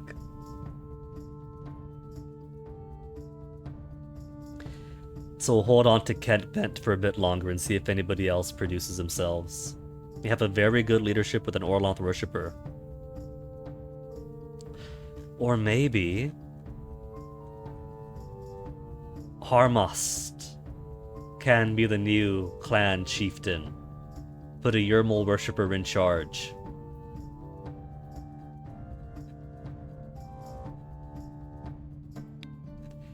Lore, we have Seredan, but I'm not quite ready to put him on yet. I'm not really using anybody for lore, am I? Got very good, very good. Got my Humoct person, and that's fine. Food person, combat person, spirits person. Spirit person with renowned magic. And so mostly your role here.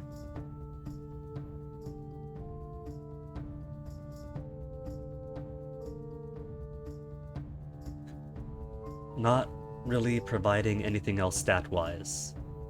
She's providing representation for Ernalda,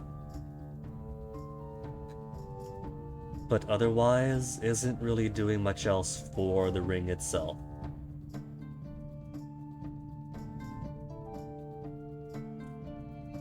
Maybe I'll go ahead and use her spot.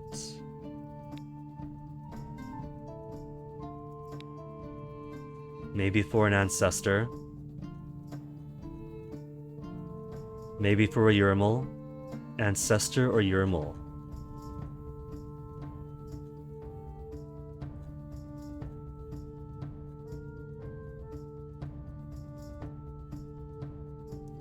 "45 years of age, winning smile. Good bargaining, fair combat, excellent food. Very good magic. Lore's only good. Ancestor, good, good, good. Heroic food, good, good, fair.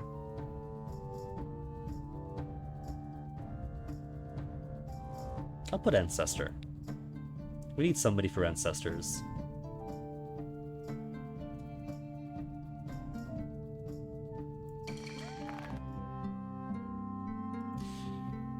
And still reserves of only 8.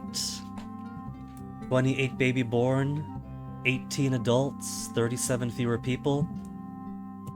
Numbers keep going up, we keep getting sick.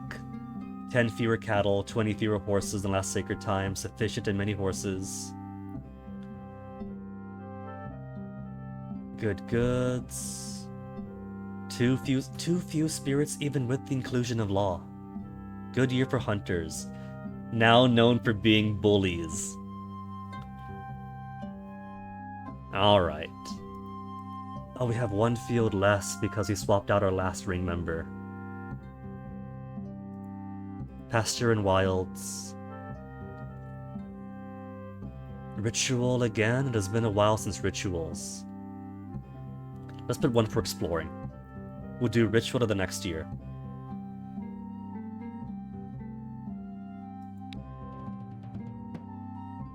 Goods 18. So Vanessa's back already? Vanessa had a very quick turnaround.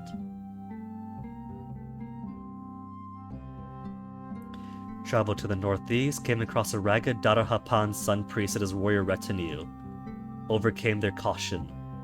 They told us that they were seeking survivors of the Chariot Kingdom which once existed in the far northeast. Told them what we knew about the lands of the way to the destination, and they gifted us with gold and fabric worth 18 cow.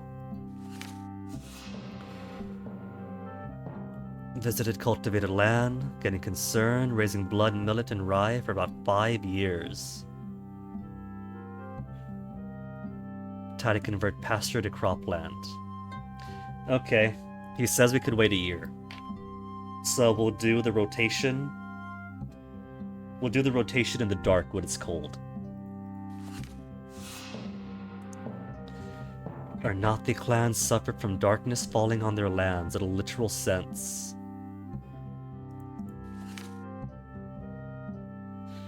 There hasn't been negative news yet about our missing group out here. Good hunting, wilds bounty, auspicious and close to spirits. Well, let's start the year. With proprietation, though, we might get our guys back.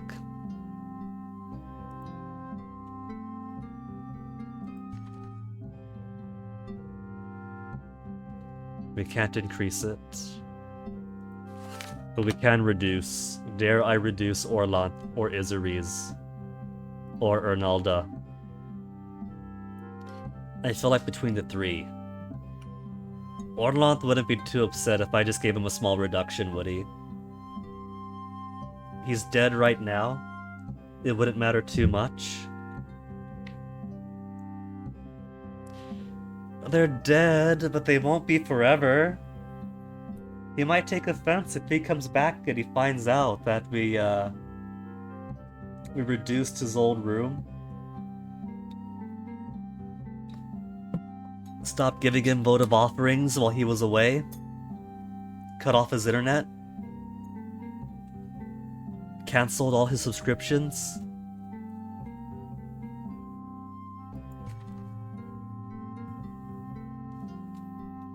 Auspicious birth because Rada's baby had a horse-shaped birthmark. Close to spirits because he found new spirit stones. These two together, side by side. Orlanth is sleeping, I'm sure of it. Orlanth is dead! Worshipping a dead god is a waste. Maintain the temple can sometimes draw on lingering ember of Orlanth's power. Keep alive the residual spark of magic at our temple. Well, a temple is big. I can maintain it as a shrine, right? It's not destroy, it's reduce. I'm simply taking it from step 3 to step 2. 20 goods and 11 herds is a lot. Or is it 2 to 1, depending. Is that storing 3 right now because I'm on 2 and that's a possibility if we had the numbers? Either way, we'll still keep something to him.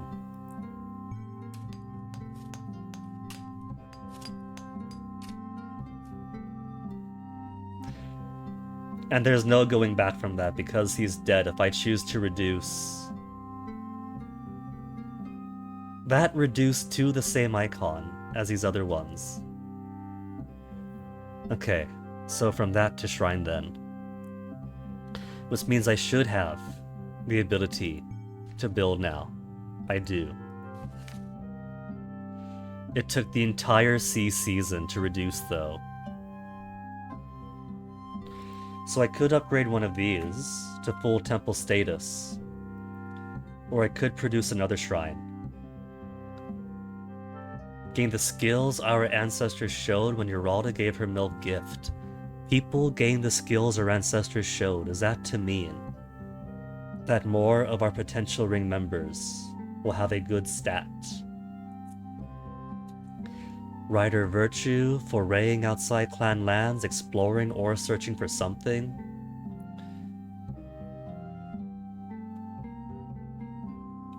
That'll probably also help for our missing... well, not so much for them now, they're dead. But in the future. Hunters locate what they're searching for.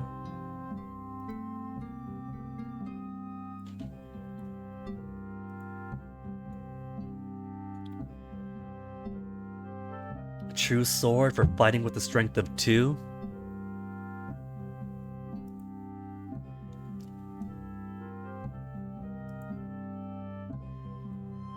Skirmisher effectiveness, travel time expeditions, fertility of our cows.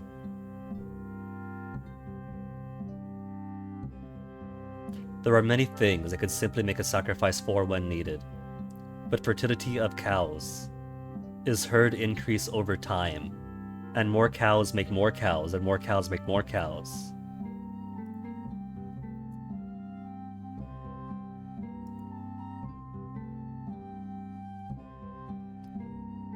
I could also...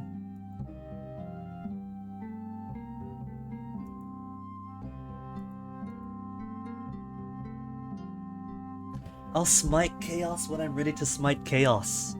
Ulrox is a bull, and bulls love it when there's more cows to choose from.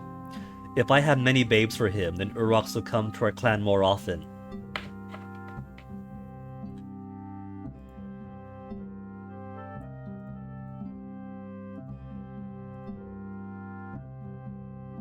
I think what I'll do then, I'll probably upgrade Uralda to a temple and get the calf blessings. Downgrade Ernalda. Do I want to downgrade Earth Mother Ernalda? They'll be back eventually. Or Izaries. Downgrade one of these two to shrines. And then put one to ancestors afterwards. To get our rider virtue.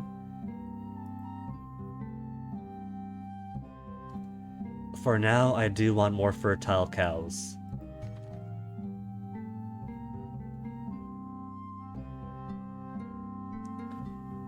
So many goods and cows per year.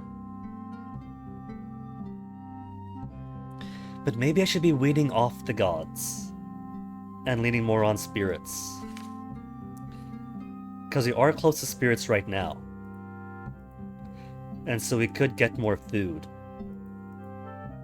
by simply asking.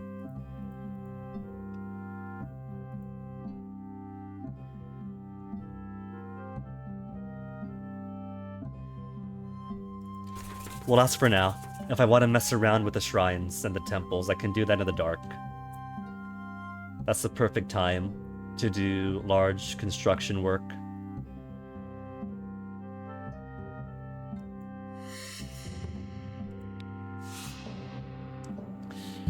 Party we sent out to explore Southeast a year ago has not returned. Coral Moss said his party must be presumed dead. On it, Hanth. On it. That'll be later. Members of the Varnrosh clan roll up to the gate of their chairs to issue a demand backed by threat. They are Wheel people, a once widespread culture who, like your rider ancestors, lived long ago in an ancient golden city. When Rodalda converted your clan to Orlanth worship, the commonalities you had with them became ever less relevant. Your perversion of Elmal, mixing his worship with that of Orlanth King Killer, spreads like a disease. It has now corrupted our shrine. To redress this blasphemy, you must set a champion to take part in our rite, the defeat of falseness. Should you refuse, we will assault your crumbling fortress with holy fire. Or we could kick their butts again, it's fire season. In like a day.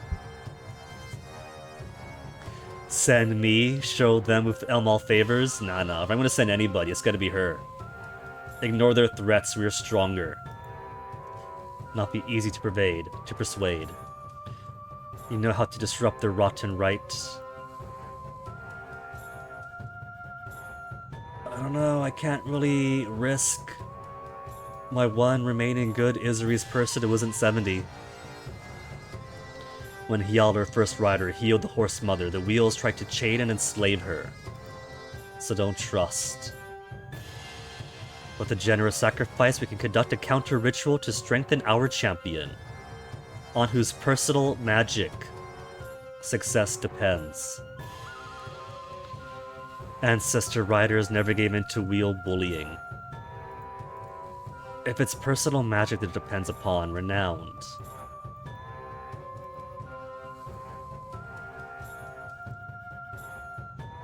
I'm going to scornfully refuse. It is going to be the fire season anyway. We're going to trample their chariots into splinters. They rode off, repeating their threats.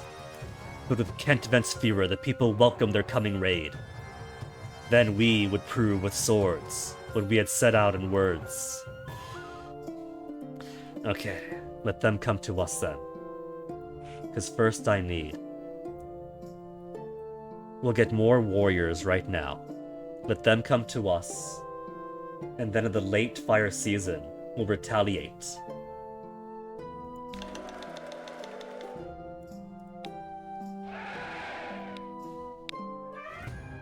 Oh no, what a surprise.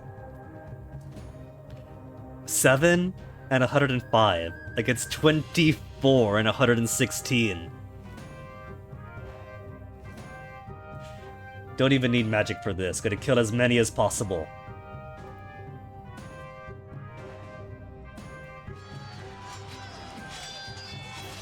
Smashed into them as they were trying to set reserves aside. Fight fierce. They could not match our ferocity.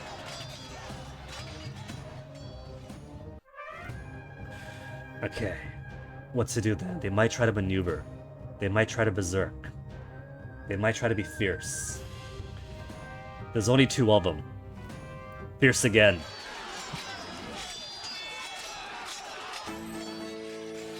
Oh, they lost 3 farmers.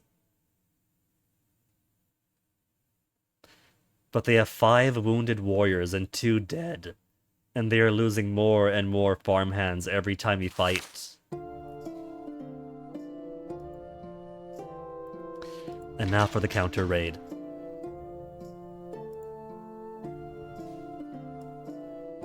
I have so many. I could leave 7 warriors at home.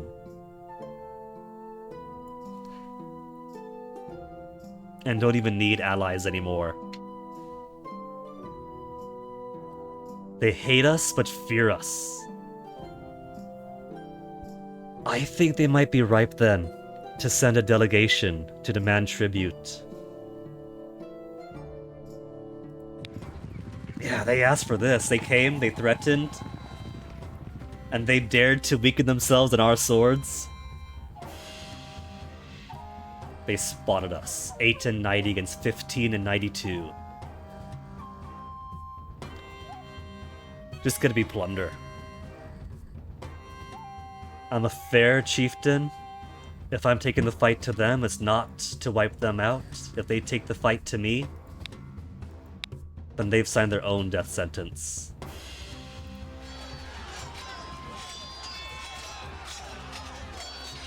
Halted their advance and let us charge to them. Opportunity for slaughter. Hunt at the fighters closest to him, and an isolated group of Varn Rashi. But take Hunt away. He's got excellent combat, but we'll be fine without him. Attack! The Von Rashi called for mercy, but Hunt cut many down. Did they have mercy in mind when they came to us, saying, "Send your best champion, we'll destroy you"? And then press the attack. Gain the upper hand. And then press again. Press, press, and fierce.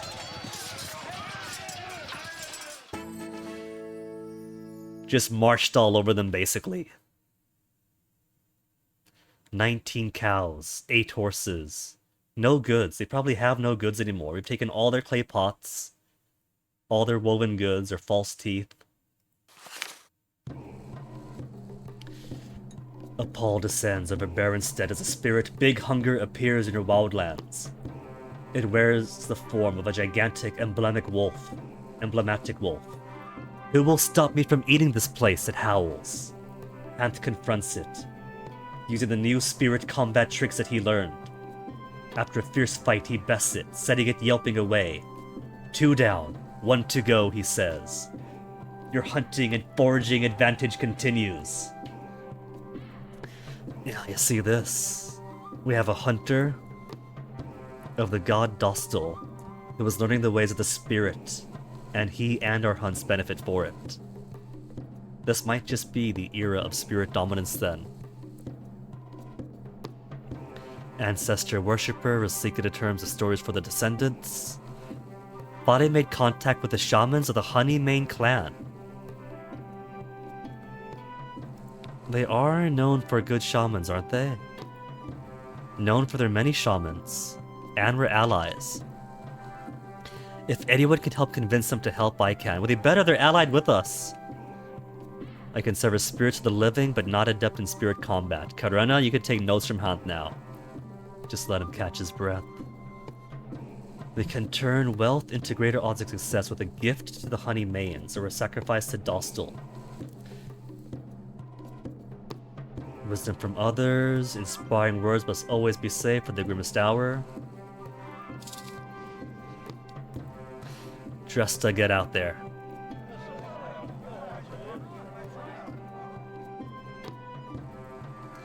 It's going to be harvest time now. And I've already lost a few good farm hands. Let's do 10 swords and 5 bows. And a gift. Everybody likes horses. Well, this is herds, not horses. I got 720 herds. I'll say 10 and 111. 10 and 10. They sent their most powerful shaman and an honor guard of warriors. Hoth built on the lessons he had learned from our own spirit talkers.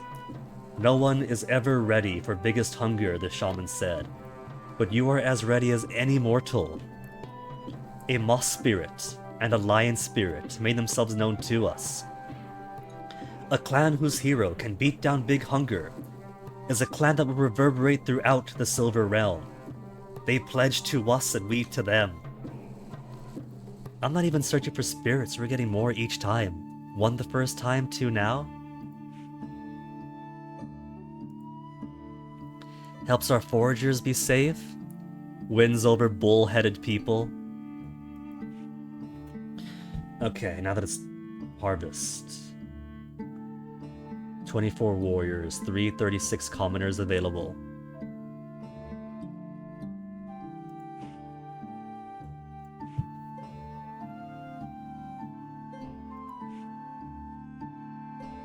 Do we have any replacement for the guy that died? Probably not. Nah. No new Elmol folk has shown up. So I lost my one good replacement for Ken Vent. Well done, me.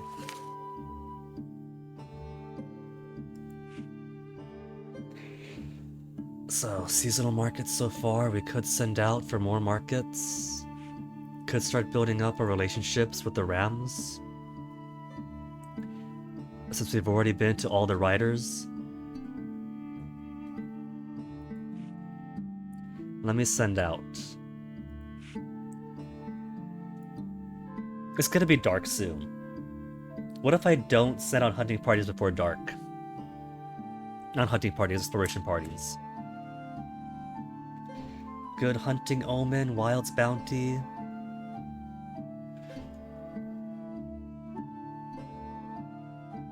Here's what I'll do.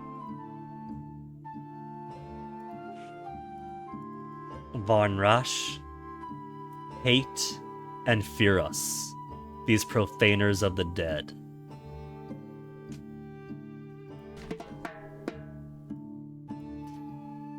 It's harvest time, so nobody's gonna be raiding, so I'll go ahead and send 10 swords, and a mere 5 bows. I'll be nice and give a gift of horses, even if we've been kicking their butt and they tried to push against us too. Renowned diplomacy, make them bend their knee. And I'll agree to stop raiding them.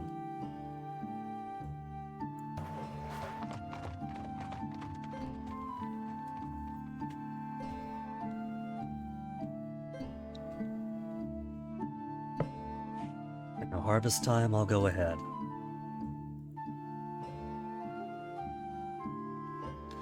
And build for calf blessing, for more cows over time.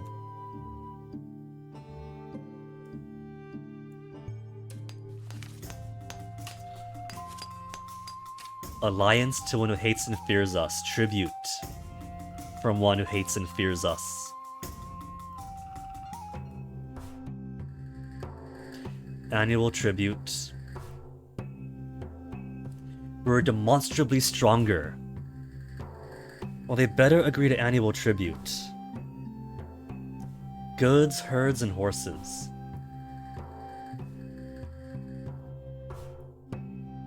If they give me 5 extra herds every year, we'll make it 7.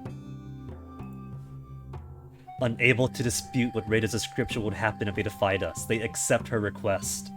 They come to us with demands. We kick their butts twice. We come to them. They happily pay us a skosh over the expected tribute to 5, the traditional tribute.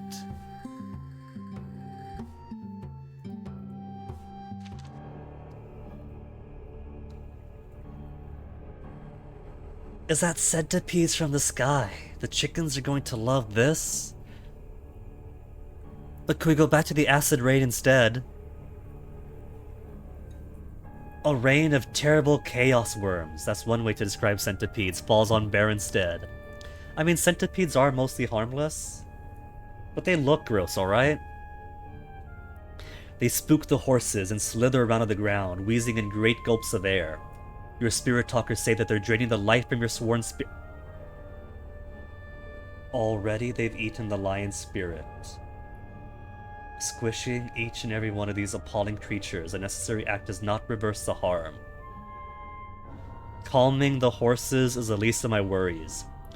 Uroks to ward against the chaos. Spend my magic to restore the remaining spirits. Or make my people feel less jangly. Awful. Well, thank you for being helpful, Hotkara. My most spirits will aid us here.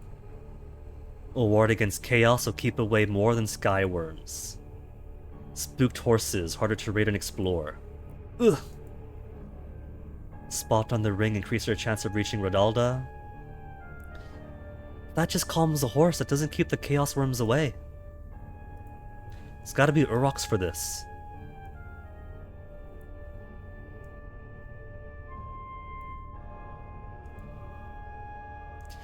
Our bull stompers puffed and huffed. They said their hot winds, would keep the worm things up in the poison sky, with poison sky down below apparently, where they belonged. This news cheered our horses and surviving sworn spirits.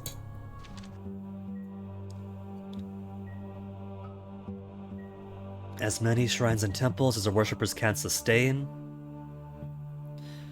If we had more Ram allies, we could sustain more worship.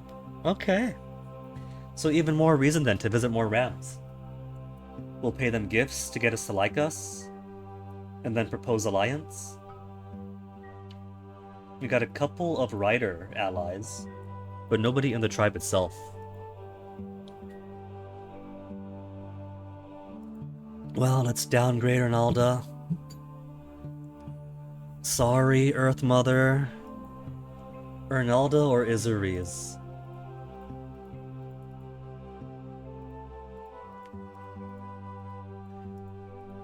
Who do I love the most? They've already downgraded Orlant. Relations with others, or all things sprouting from the earth? Blessed children, cooperation, hospitality with guests.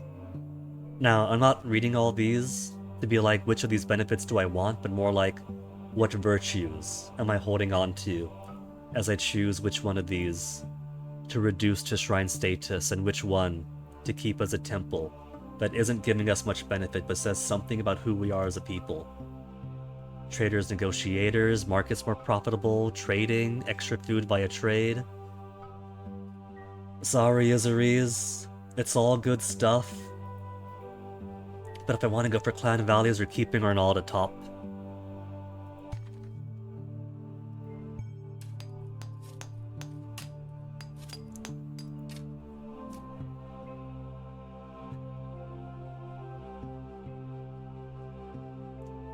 So Uralda, we have a temple for calf blessing. Ancestors, we could do Rider Virtue, or for raids outside the clan lands, exploring or searching. And that'll be just as good as Fleethoof for now, which is mostly travel time. And I have been wanting for our Rider ancestry to express itself in this Ram clan. We have forgotten certain ways that are important to us ever since the assimilation. Become stronger in some ways, but weaker than others. So in this time of dying gods and fractured tribes, We are returning to spirits and ancestors.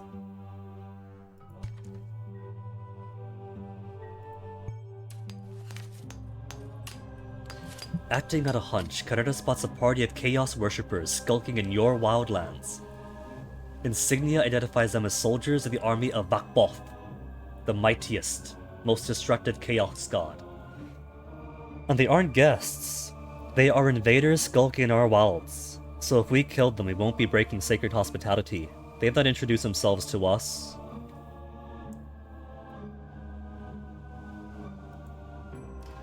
Learn what they're up to warn our neighbors. Vakboth the devil is sometimes mistaken for Kajabor, but one is destruction and the other is fear. They'll fight all the harder if they sense we mean to capture him. But we're good though, we're strong. We got Karena. They will give us information only if tortured, which is dishonorable, even when practiced on Vakbothi. I like her thinking. So if she's certain that the only information we'll get is via torture, then there's no point in trying to interrogate them. And we're not so cowardly to fight only if attacked. The spirits don't like this. The unholy trio summoned Vakboth into the world. Kill it is. Taken by surprise, the scouts fell beneath our swords. They managed to 32 warriors, and we burned their rotten, useless goods.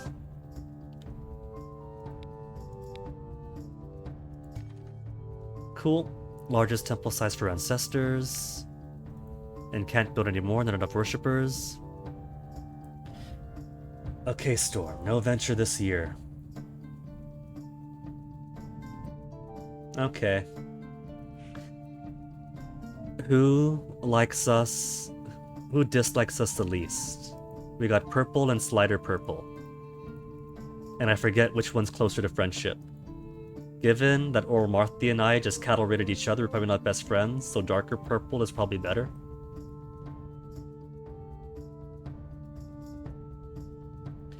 Other Baron clans hold us in little regard.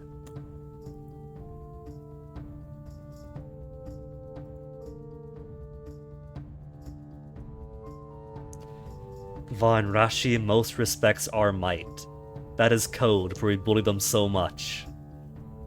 Fire Flower clan most disrespects us. Means that Fire Flower has gotten too cozy.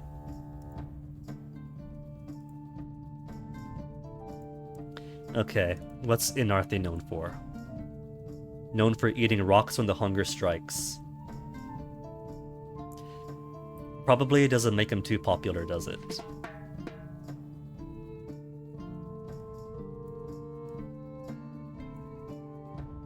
A gift of horses, because everybody loves horses. And I'll give him some herds.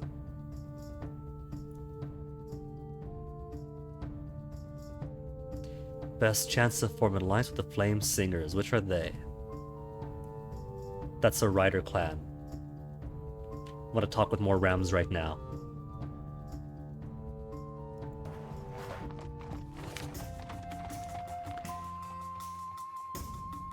They don't like us too much yet. We can give gifts for now, and then propose alliance later. This, for now, is simply to reaffirm our bonds as tribal Baron folk.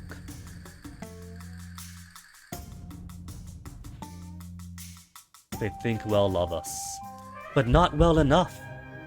Raided by the Fire Flowers. 117 in total. Alright, like I said, Fire Flowers gotten too comfortable.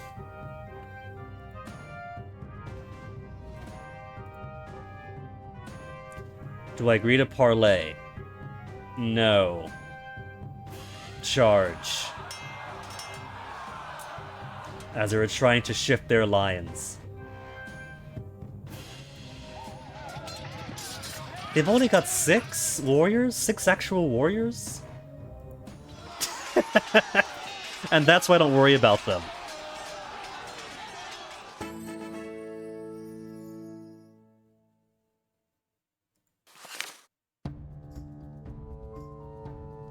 okay late storm season. Oh no, that brought them up from dark purple to light purple, so light purple is better.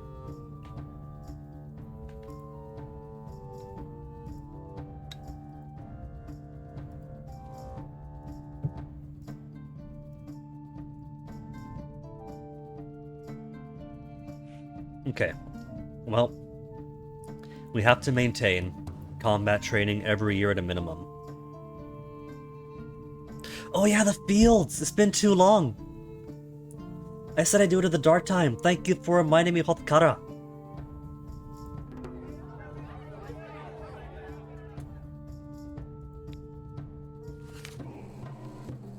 Haunt's long wait enters its final stage as the spirit Biggest Hunger appears at the Wildlands.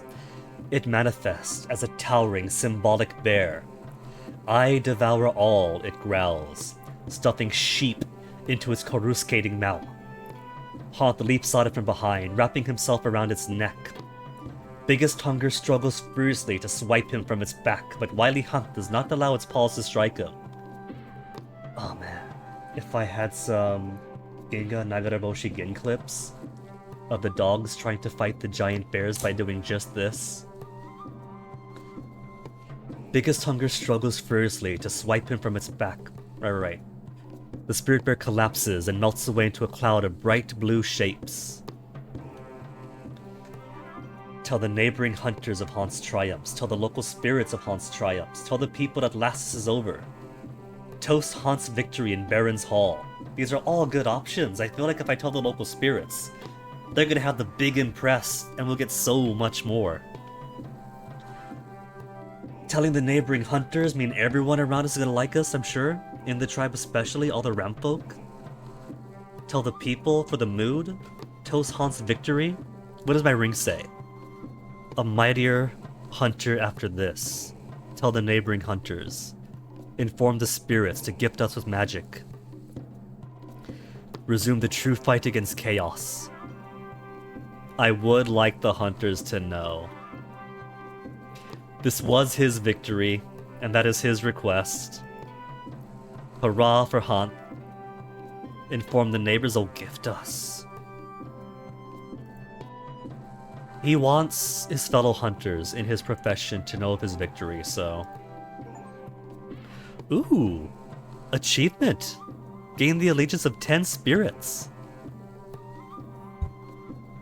Like us, they had seen improvements not only in hunting but also in foraging, and now they knew who to credit for this fortunate reversal. Over the next while, their clan sent us assorted goods worth 30 cows. Healing, trout, and needlegrass spirits manifested, pledging themselves to us. Biggest Hunger has been driven far from this place, and we are pleased to dwell here in Hauntstead. They call it Hauntstead! Oh my goodness, Haunt, you've got so much respect from the spirits now!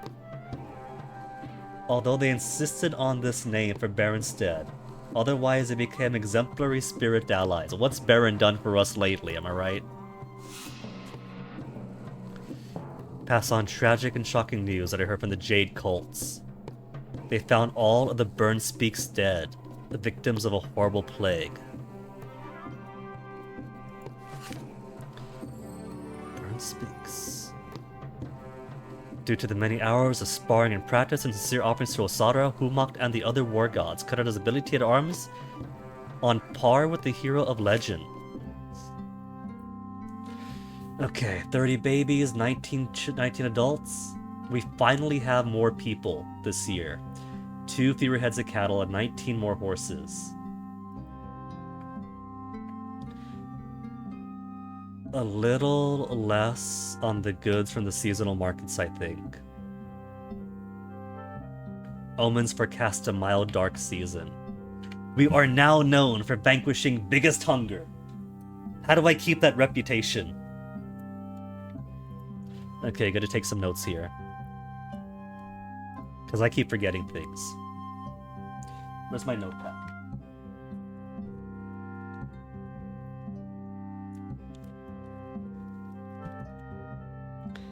Mild darkness.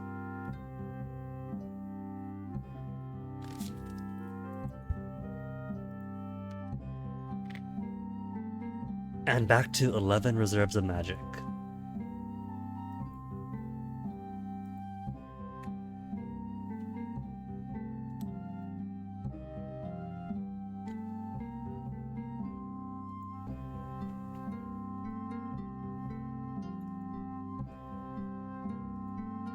Okay. I did say ritual this year, but I think I'll do one next year instead. I want diplomacy. Food. 5 remain.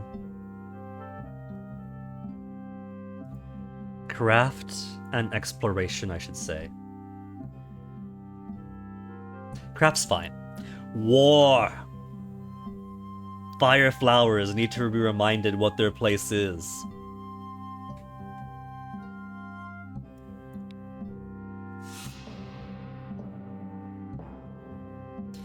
They tried to keep it quiet, learned that the Von Rasch clan recently refused to punish a rapist because he was a noble. And this has given chaos an inroad. So step 1, cancel the tribute payments from Von Rasch, so it is not considered dishonorable if I keep bullying them for inviting more and more chaos. Okay, 20 warriors, many sick. Can't do any more shrines right now. But we can do spirits. We have a healing spirit now. Restores sick people to health. Basically a free Chalana Oroi. Wounds and heals without the sacrifice. What else do we have? Moss, foragers, needlegrass. Reduces the effect of overgrazing. Easier to cross rivers, but that's no worry. Okay.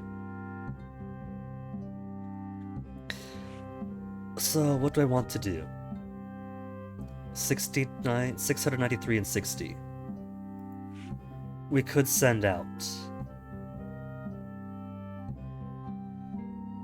We could send a party out first to make some more allies.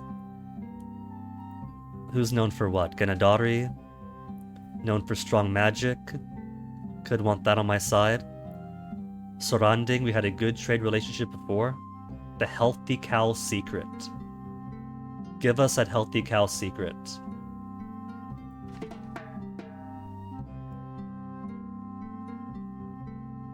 Everybody loves horses.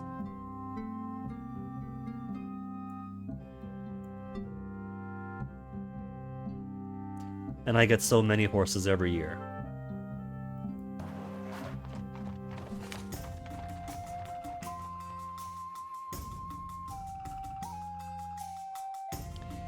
We can't offset one of their weaknesses, but we will be stronger together. Or Lamphi must stick together. Rada says we help each other out, be the best angle here. I'm going to trust my good diplomat. And additional gifts. 10 herds. I'm going to hold on to goods for now. 10 herds. They agreed we should join forces against the valley's many dangers, became our allies. Oath of support and promise to worship at each other's temples. A profusion of fresh shoots emerged from your previously barren and unyielding fields, portend the best grain crop in years. The farmers almost fear to say it, worried that this omen of hope might somehow be snatched away from them. Dashed hope can be worse than no hope, and I've been doing good. We earned this. This is what a normal planting once looked like. When I am drunk, I say what I really think of you.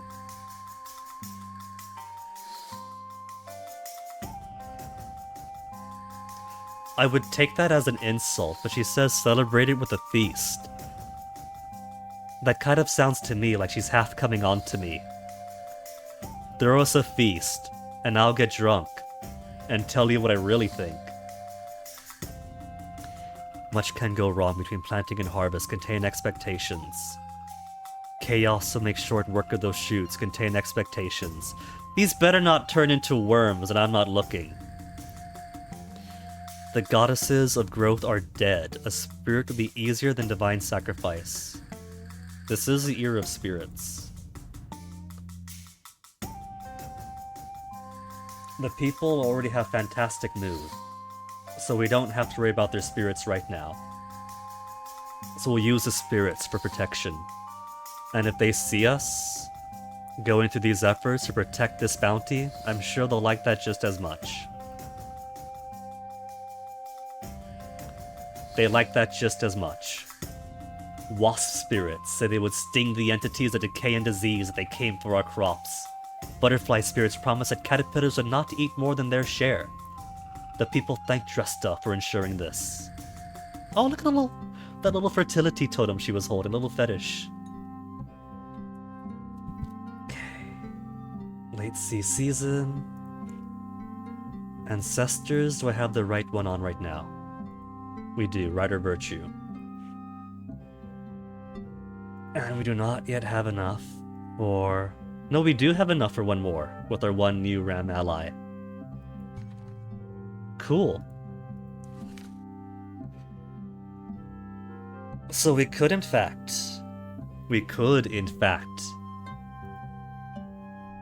A grand temple?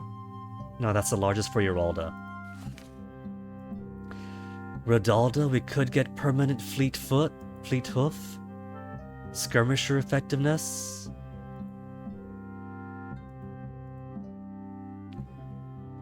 A shrine to Urox for permanent anti-chaos measures. We probably need more lambs, more shepherds grow up, locate hidden things, helps foragers get more food. Confidence of our warriors in battle. Seals bond between clans, one more ally. Swords fight with the strength of 2. Will also help against chaos.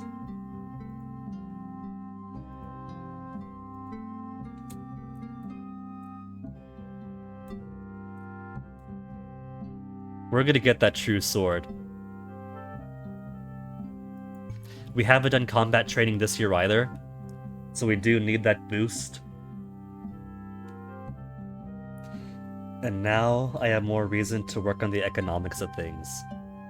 Because food is food, but we need herds, we need currency.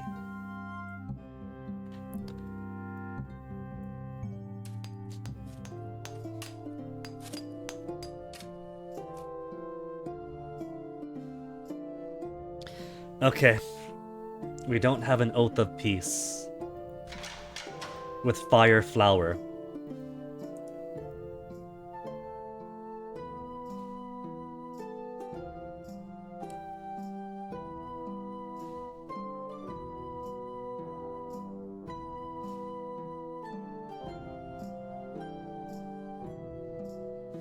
I can't pick somebody far away. What if I want to? I can only raid my own neighbors. Okay, Fireflower. 5 left behind. I have less and less bows to send out if I want to leave 50 behind.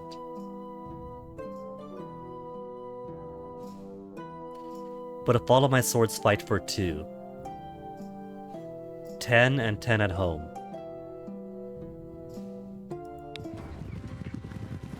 Avoided their patrols. 10 swords and 82 bows against only 8 and 51. Only 8 and 51. This means that Fireflowers have really been building up their military might while we weren't looking. We don't need magic for this. Straight up charge before they can complete their ritual magic and press the attack. And press it further.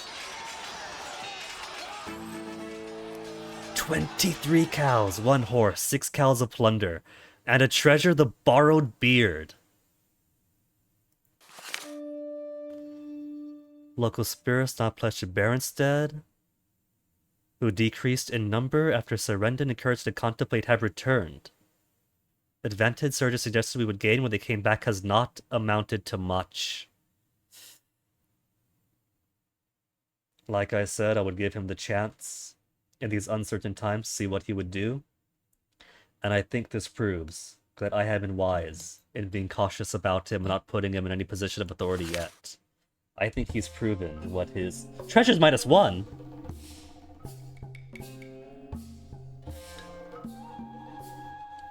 My porcupine totem? The deepest solar level of our citadel, royal attendants fight a grate made of some magical metal called iron. Someone has moved aside a rug that has been covering it, perhaps for generations. A search reveals that whatever treasures a porcupine totem has gone missing. Must know who did this. The threat is coming from inside the citadel. Iron is valuable, but only when it's worked to something useful. I mean, technically, add it to a stick and you have a massive cudgel. Or a shield. Have to go into that shaft, feast first, one at a time. So you're saying, the hunter is saying be a coward, quietly put everything back, replace the grate, put something heavy on top. Nuh-uh, man, we gotta get to the bottom of this. Trade away the grate. Call a spirit aid. Ancestors know something about this but aren't telling. What if we call upon the spirits while trading the grate? We can do both. We don't need Dresta to sell the iron. Who did this, those spirits? Our drums attracted owl spirits, so the robbers were dwarves. Your ancestors enslaved them, forcing them to build this place, they hooted. They built this grate, so they can come back at any time and exact a toll for the crimes of Baron. That would explain the high-tech iron.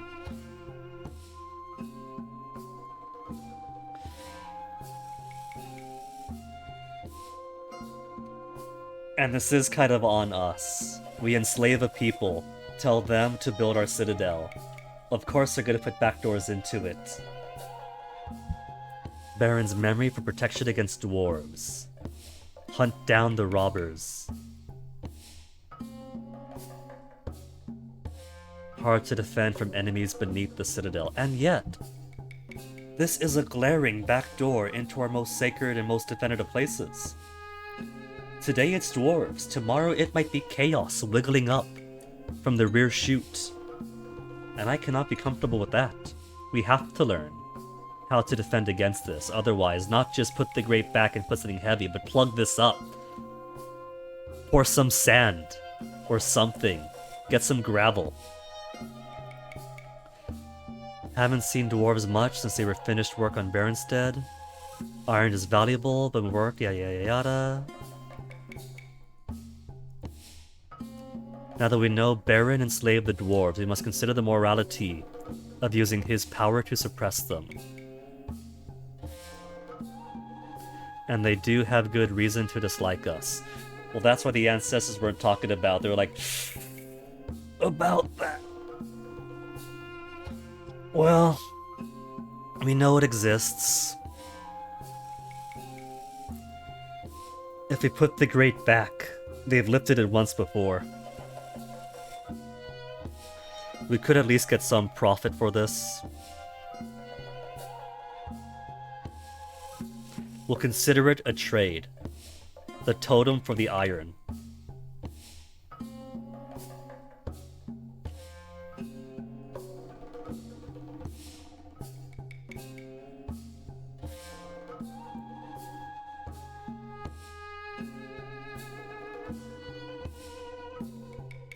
Secret of the Healthy Cow.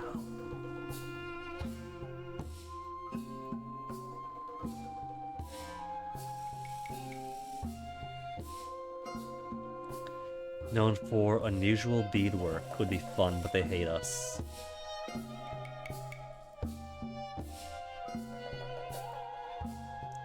Many shamans, strong magic. Known for poverty, not gonna trade with them. Large herds, blue crest.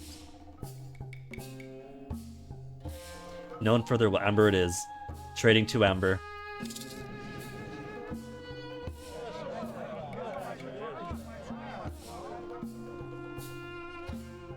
Just 5 and 5. They're not going far. Goods worth 3 cows only? Magic +1 goods, Baron and Rodalda Blessing. I don't think I've had something fly by in the purple.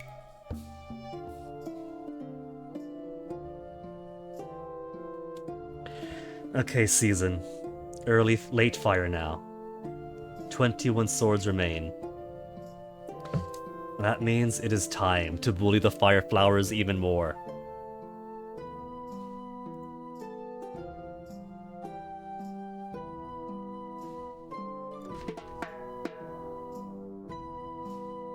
Wait, that's the wrong one. That's Emissaries.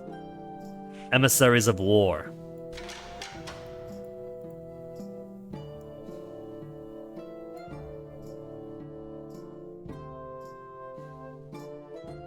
And no allies needed.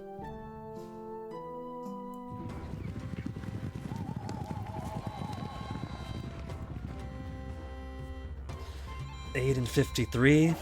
They haven't recovered since the last time. Locked in a melee that Karena wants her day, go for it. Karena feels power of Humok filling her. Right when the chance for personal heroism presents itself. As many Fireflower warriors as possible, the enemies are strongest. Take out their leader. Concentrate on leading. Now take out as many as you can. Charge into a mass of Fireflowers and a thirsty sword carved a bloody path. Then press the attack. During the fight, poison clouds drift down the ground to obscure the battlefield as choking, eye-watering fog. Ready to find yourself at a less hazy spot for a moment. Or rocks the searing wind to blow the fog, an air elemental to blow away the fog. Use a fog as cover. Fighting with Hunter's stealth, call off the raid. Raida's got excellent combat, good magic, renowned diplomacy. Let's get the air elementals in here. Entities were harder to summon after Orlon's death, and indeed, Raida failed to attract one. Alright, Hunters, use this as our advantage. Though it burned our lungs and reddened our eyes, we befriended the fog, using it as a curtain to attack from. By the time it dispersed, we took out many of the toughest foes.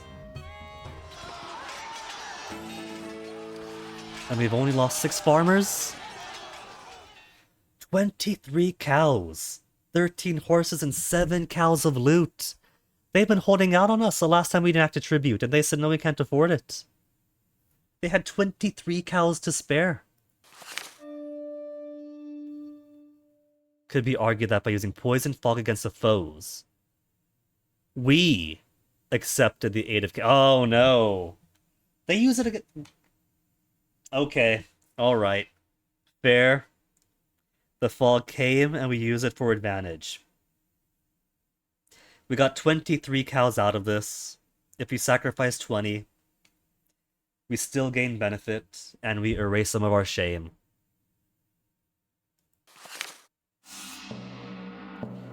Plenty of food for now, won't last if we don't take action. We're fine. We're not starving any. Wealth for 4 seasons. 4 seasons of food. Calm. Many sick. Oh, that is many sick. How's our spirits?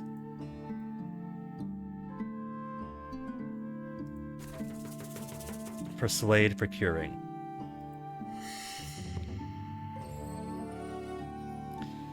Early signs of a fine harvest prove correct. Triple the grain of an ordinary year. Weary band of Dar Hapan travelers arrives at Baronster with an offer. They come from the same empire as their rider ancestors migrated from many centuries ago. Seeking protection from advancing ice, they hid under a great dome constructed by the Emperor. These folk tell you that both the dome and the glacier have been torn to bits by chaos, forcing them to flee. So that's good, right? No dome, no glacier. Glacier's gone. You guys can see the sun again? They wish to worship at your Elmal temple, alongside your Elmal devotees. Their solar god, they say, is close kin to your faithful guardian deity. I don't see the problem so far then. This worship will throw him where they are, so that he may protect them in their journey. In return, he will grant a blessing called the Sun's Scope, aiding you against raiders for at least a year. They call their god Antrarius, which you assume is their name for Yelmaliol, a rival sun god from obscure rider myths. don't quibble, they show proper respect. And we could haggle for an offensive blessing instead of a defensive one. I think a defensive blessing will be fine. Because I've got tribute from the 2 nearby clans who hate us the most. And so I won't be rated against them anytime soon. Killing them do little to scare our neighbors who are unlikely to hear of it. Orlant slew the haughty Bright Emperor. Many smaller sons stepped up to claim his throne. Yalamalio is a new name for an older being. But you two aren't exactly giving advice. I like the history lesson, but help me out here, man. Tougher than they look. As a walker of the middle world, found all the sun gods most confusing. Our rider ancestors fought the War of Many Suns against other Doubter Hapans. Yeah, but we're Rams now, we're assimilated. We'll agree. And give a gift because we're nice. They said our fervor for the sun aided them, granting us a more powerful version of the Sunscope, and it only cost me 5 goods. These guys are cheap. More powerful version of the Sunscope than they expected. For their part, Yamalio found them again, and they were joyful.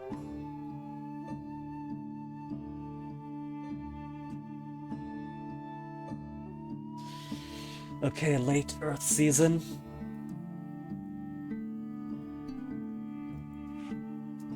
Let's go ahead and force these fire flowers to submit.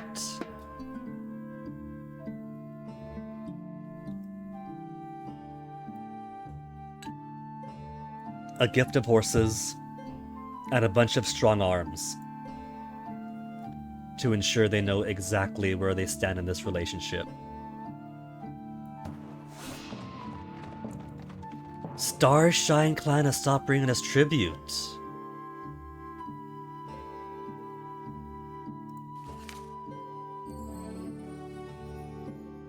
Von Rash brought their tribute. Discuss tribute. Annual. I'll say a 5. They are a poorer clan. So I will give them only the customary expected traditional tribute amount. Unable to dispute Rada's description of what will happen. Cool. And if they refuse... Okay, Dark Season... That is a lot more holes. I've got to explore more. Let's see. Food stockpile for at least a year. Herds are good, goods are gonna be good.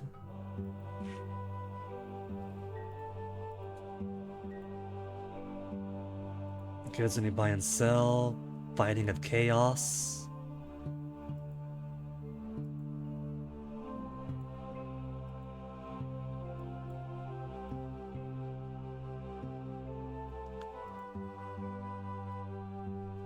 Okay, we could use some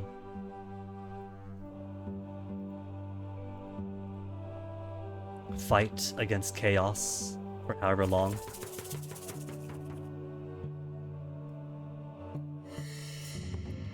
For several years, help it against the chaos. It better mean several. The ducks again. Goods of 16. Duck Trader, acting as an emissary for the beast folk, gives you with decorative bones and teeth.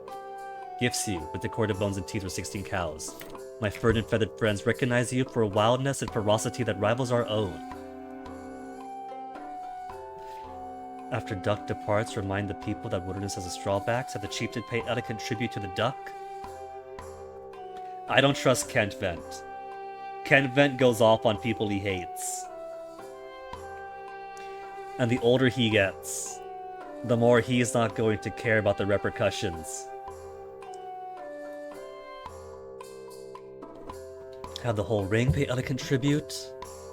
Have the people perform the dance of howls and growls. Must all associate ourselves with a rare, joyful moment. Still think ducks are the most ridiculous of the beasts. Pelakara! I appreciate your bargaining prowess, but clearly she's got no taste. I will lead the dance of howls and growls. How vigorously do the beast people oppose chaos. In the divine realm, pure ego can lead one astray. Ancestors remind us not to mess with ducks. That's a screenshot.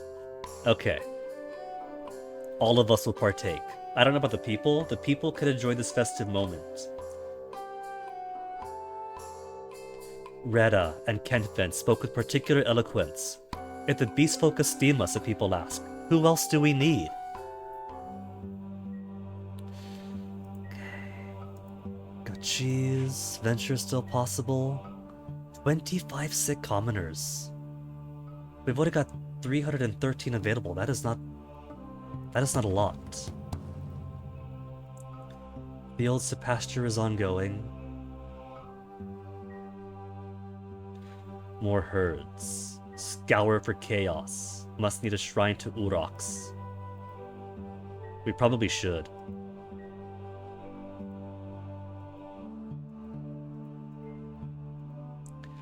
Food is good for now. Let's show our exploration what little we have. Or better yet, while we do have a shrine to Redalda, no, the shrine to ancestors that gives right of virtue, let's sacrifice to Redalda before we send off some more expeditions. For Fleethoof. So many goods now. The balance of what I sacrifice. We're slowly transitioning from a sacrifice of the actual good to the sacrifice of the thing that represents the good.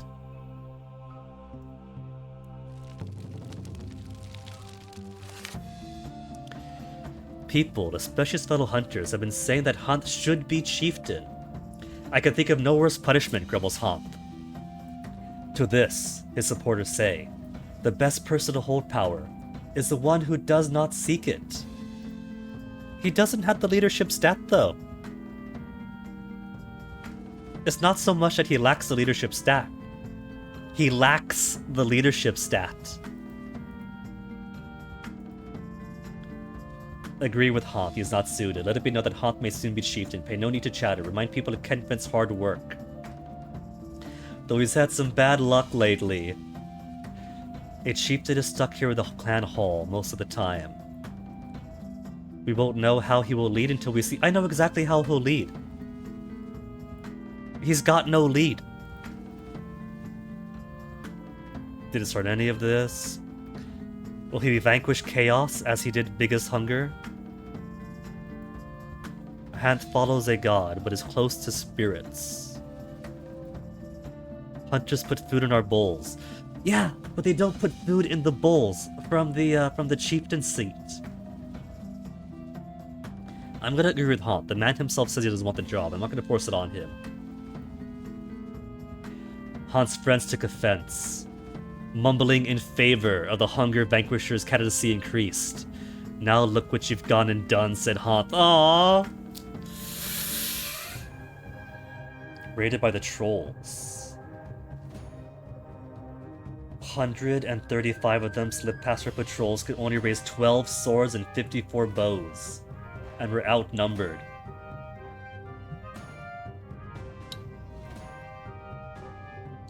Do we still have that one troll blessing from way early on at the start, or did that expire already? Whatever happened to that mild darkness? Mild dark so the trolls have less of an impediment in attacking us. I'll spend magic on this. And we'll just drive them off. They're not gonna be intimidated. They're not gonna parlay. I don't have a charge. Magical ritual. Battle glow. Fire my forces to win. Battle lust. Improve morale. Fire hoof. My horses fight with the Sever Spirit to kill a few enemies at a distance. They have 23 of the good warriors. We fight for 2, so it's 24 to 23. Strongbow to fierce armor, even when skirmishing from a distance. Auroch's Wind, deflecting missile fire. I see lots of clubs, cudgels, axes. Stick bugs. So I don't think I gotta worry about spirits. Let's kill a few off.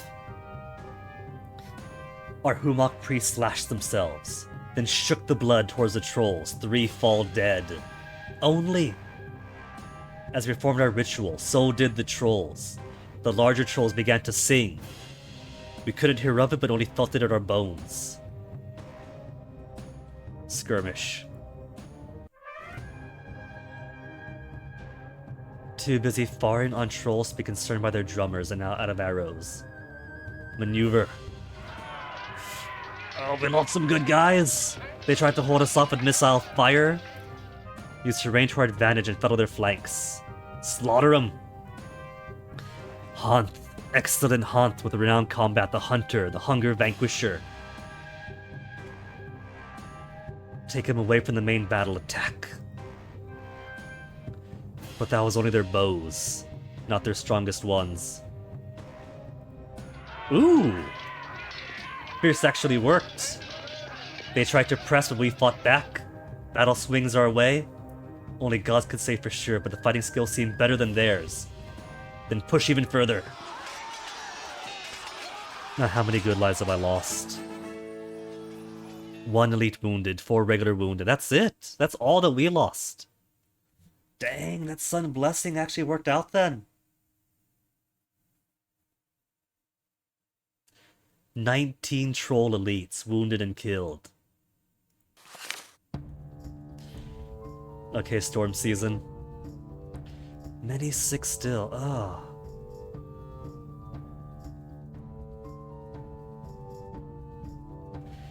I do want to send folks out right now. And I should, because it's gonna take time.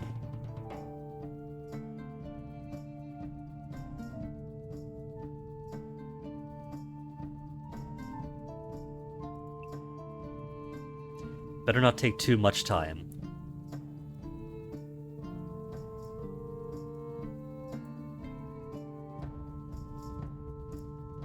Five and 10 is plenty, just going to the Boulder Wood.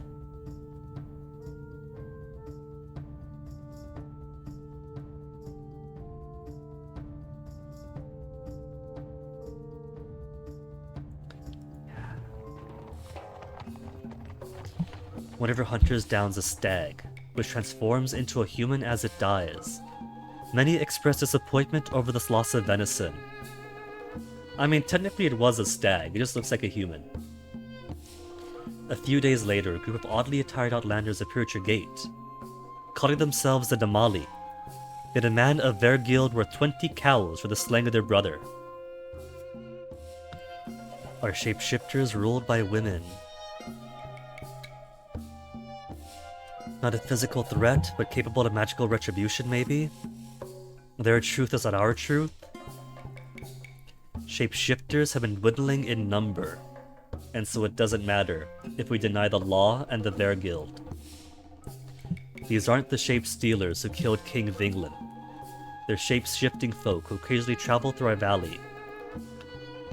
People must learn openness. People do not want us to ill-treat them. Alright, we'll pay. He did show up as a deer, so technically... But technically we did kill one of theirs. Accept with gracious praise. Some call this overgenerous. Rita spoke of our need to understand other peoples, treating them as we would want to treat ourselves. Cool. And now that is a late season, we haven't done a venture yet. But we are sick. All of us sick right before the planting season begins. So spirits...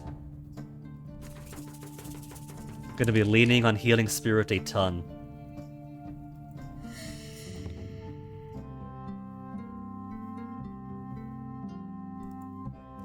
Still known for vanquishing biggest hunter, many children will be born this year. 29 babies, 15 adults, 20 fewer people though. 31 more cattle. We finally have a surplus of cattle after all these gifts and sacrifices.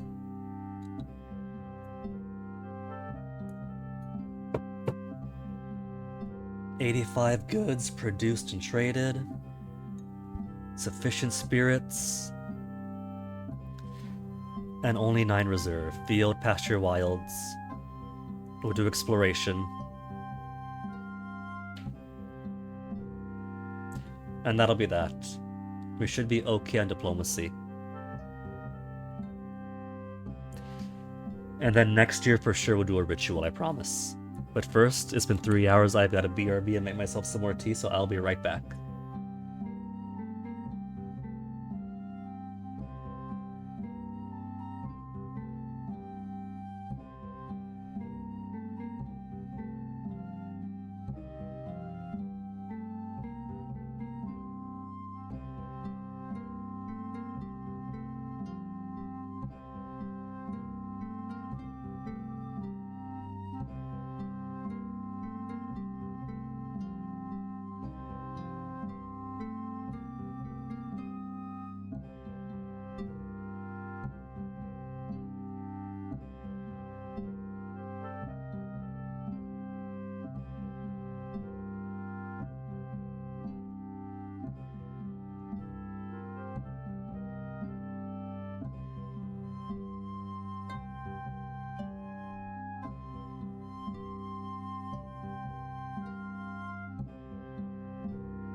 Okay.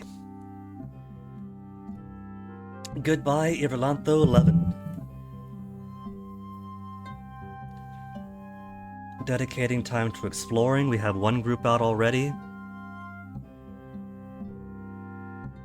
I want to make a few more allies among the rams, which we'll do in the sea season, because they're nearby.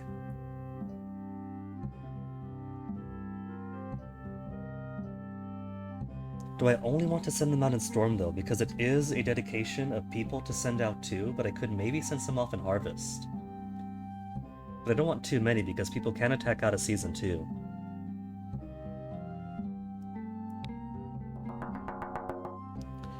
Supposedly, a large band of trolls armed with lead-tipped spears attacked a bandit camp and killed all of them, feasting on the remains. No kidding! There are bands of trolls about, never would have guessed. Glad the threat of banditry is reduced, but the idea of trolls with a taste for human flesh worries me. The iron grate we found in the cellar, we traded that away, and a new one had appeared to take its place. The ancestors of the days of Baron and Redalda warned us to leave the dwarves alone. I'm going to listen to our ancestors. We're going to consider this a tit for tat. We wronged them, and they took from us. So we'll just pour sand down the grate or something, I don't know. But we really should be blocking that hole. You know the hole exists. Don't just put a heavy shelf over it, just plug it. Mood, treasures, and one less sword is okay. Back from exploring the region between the valley and the Imthir mountains. She came quick. That didn't even take a full season. Found it inhabited by wandering outlanders called Jajalarings.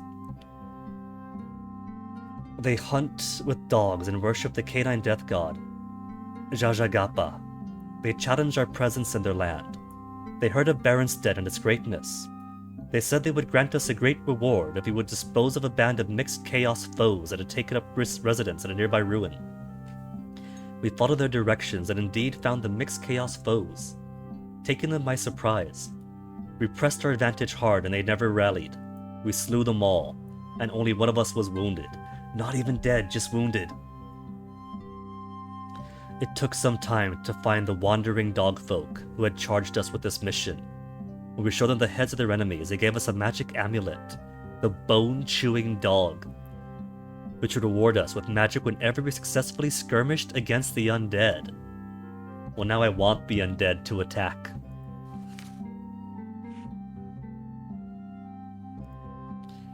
Many babies this year. I think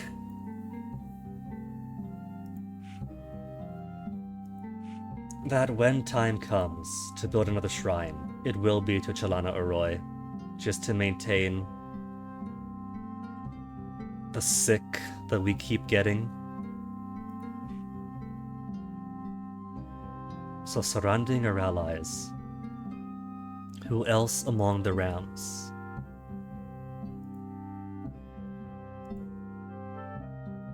Giving up on kings. Want them eventually. Tending the arrow bush, but not in the tribe. First to join the fight. We've already visited Ganadari though. And I want to visit more people too, not just make more allies. Checkmark on Anarthi. Olamarth, harboring outlaws. Varleving, keeping slaves. I want that strong magic as an ally. Gift of horses, though we've had fewer horses as of late.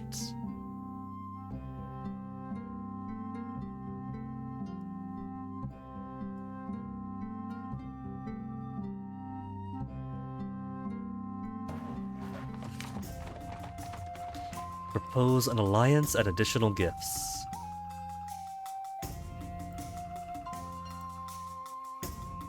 $57 goods, I'll give them 5 and 10 herds. Show them my generosity. They agreed that we should join forces. Ooh. Got the Southern Alliance in our tribe here.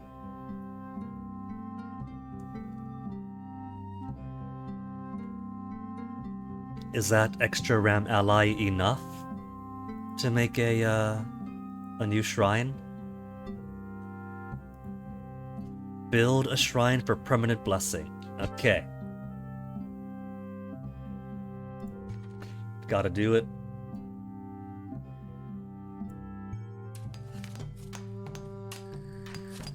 Your Humakti death dealer Karana takes offense at the words spoken by friends of the chieftain. Friends of the chieftain. Kenvin, what have you done now? According to their whispers, she too often goes on her own and does what she wants without consulting the ring. To demonstrate why I do what I do, she retorts, I will enact the call of the undead. The foes of my god shall come to our lands, and I shall slay them systematically. Now, I do appreciate everything that Karena does. Karena is awesome. If she had leadership skill, she would be our chieftain, except that'd be a waste of her abilities. But I don't think that bringing our enemies to our door on purpose is the way to do this. Kenvent is a fool, and so are the men who listen to him instead of to Karena. So support Karena with a sacrifice to Humat.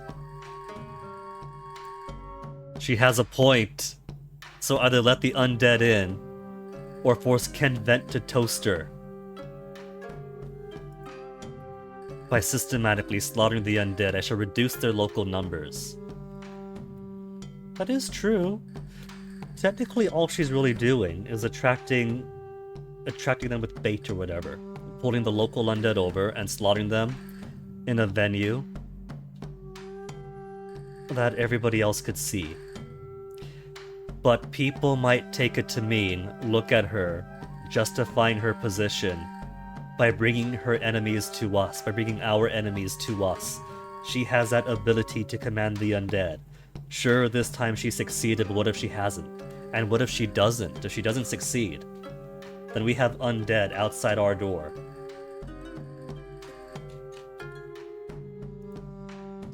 The undead won't succeed in killing her, but they may pick a few of us off, and when that happens, they might notice those deaths more than her success. I may have said a few things about her myself. Telekara. Come on. Reducing undead activity nearest to our neighbors.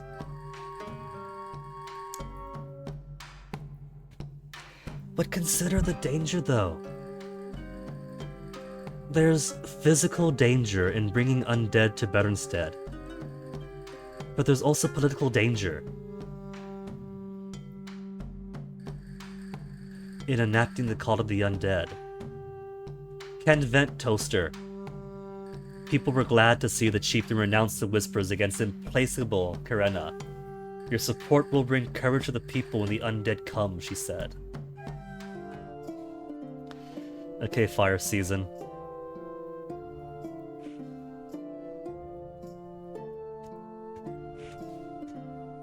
Still have 20 sick.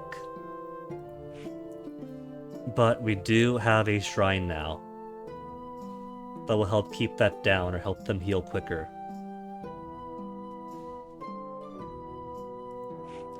War, we have 21 swords. And this is a harvest time, so plenty of bows to spare.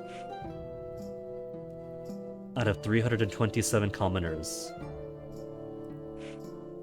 only 142 are bows. Is that because the split? I don't know. Because hunters sometimes get used too, so it's not really farmer split and hunter split. But it could be the lack of women.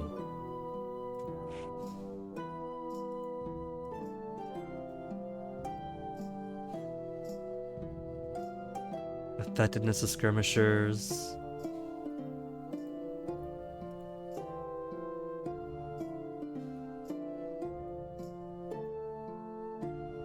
Wounds among swords. Wounds in battles reduced.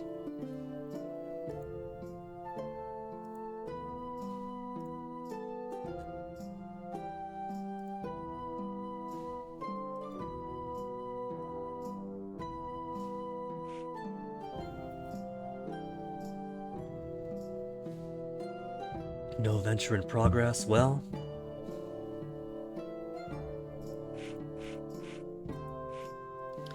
let's try to get more trade routes in. Because so far I've only got seasonal.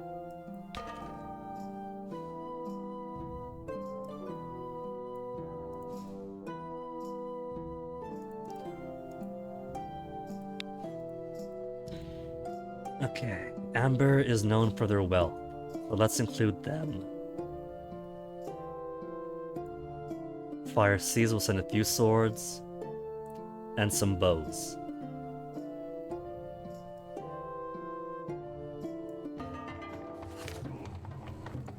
Every 10 years, a Sun Priest of Baronstead petition Elmal, god of survival, as he guards Orlant's stead in the Divine World.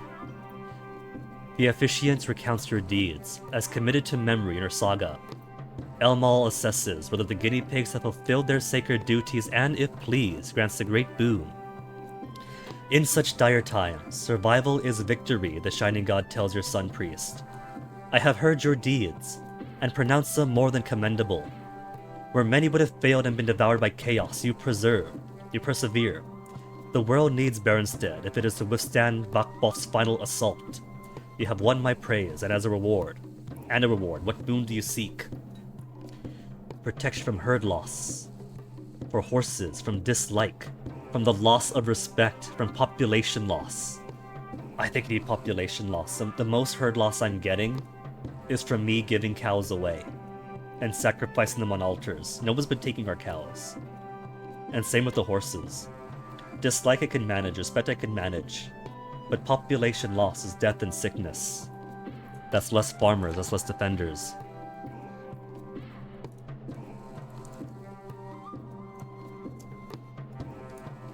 Mockery of our neighbors.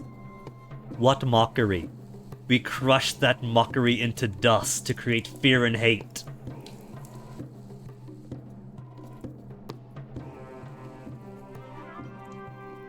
Cows lost to predators and misfortune as well. There is an attrition of cows too, I suppose. Like when you do the herding thing, you gain cows that you would have otherwise lost. So it could just be a boon of cows too. Maybe a boon of cows too on top of the protection.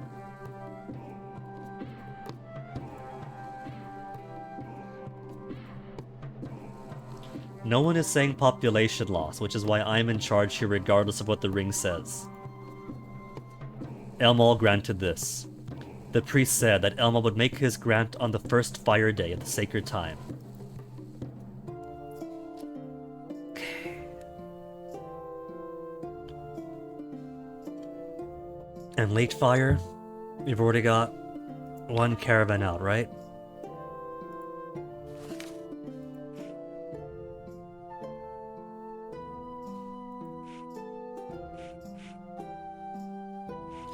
Because I don't recall getting any report on that return. And if it's Pelakara to choose and the other one's already gone. How about then a cheeky little cattle raid? For now.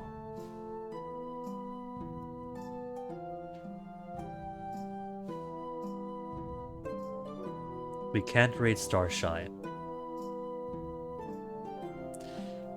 But they did stop paying us tribute. We could demand more. Also, some of those holes are getting bigger.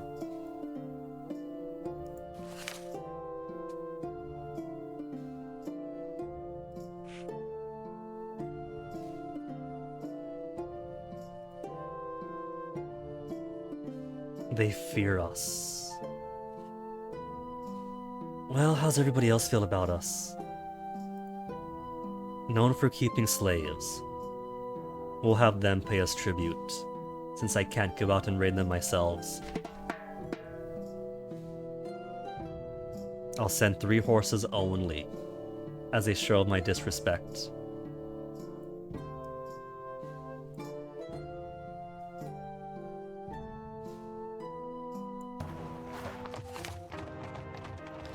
Skeletons. Brought to your lands by Karena's call to Humak's undead forces startle your foragers. Only 3 of them are wounded before she arrives to hew the skeletons down.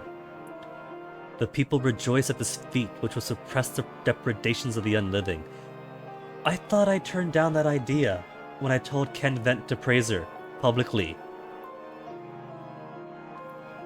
Have the chieftain toast Karena in the royal hall? Have the ring toast Karena in the royal hall? Well done, Karena. You may now cease your call to the undead. Yes, please. Impressed by Karena's victory, but the foragers deserve to go about their work in safety. Yes, they do. The feat brings us a dark joy, binding us together through fear. Do not require praise, but will accept it for the benefit of others. Karena, you're good at killing skeletons, and even better at false humility. Toasting reflects well upon both the recipient and the speaker. She's bound the clan together. What happens worse than dead? Yes, please. Skeletons are fine. Only 3 wounded so far. Could have been worse. Stop before it gets worse. Karena said Humok's thirst to quell his foes remains unslaked, and the call will continue. Our neighbors, the Oral Marthlings, would have been plagued by these skeletons before Karena lured them away, sent sheep and pigs. Trade value equal 24 cows. Kent Vent said Karena's feat had significantly improved their attitude towards us. People were glad that Karena had remained steadfast against the ring's foolish request to prematurely end her call. Further heroic feats against the undead would surely bring us more gifts, burn us reputation. She's not going to stop at skeletons, and even then, our people are going to fear going out to forage and hunt if they know that we're going to be an undead hotspot. We are going to turn into that undead-filled swamp that the ducks sit against to repel. She's going to become some dread necromancer, constantly spawning more and more undead, saying, "See, isn't it great? I keep killing them off."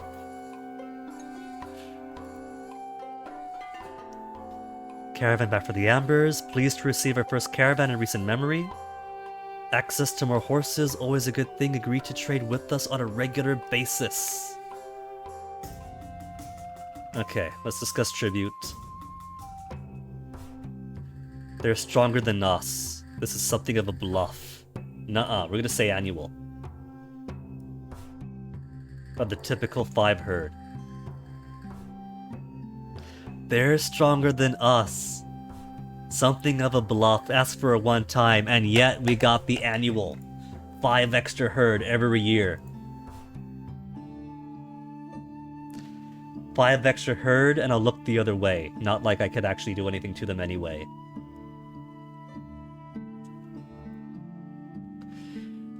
Okay. It's still Earth season.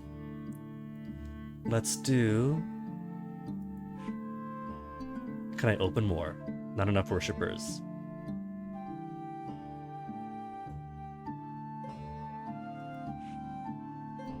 Let's send one out too. Known for giving up on kings when Vinglak died. And since we're trying to hold the tribe together without kings, sounds like somebody we want.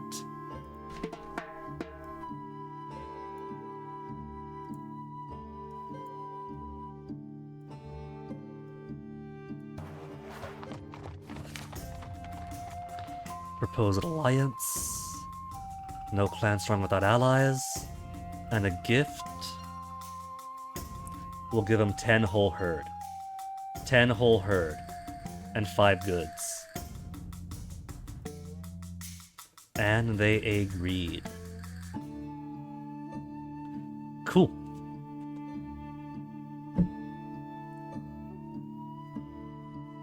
So many ally now?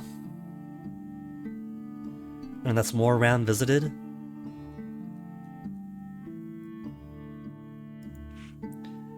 And we can afford to build one more shrine, and the shrine would just be an extra 4 and 2. 4 goods, 2 herds isn't so much. 29 cows and 58 goods a year.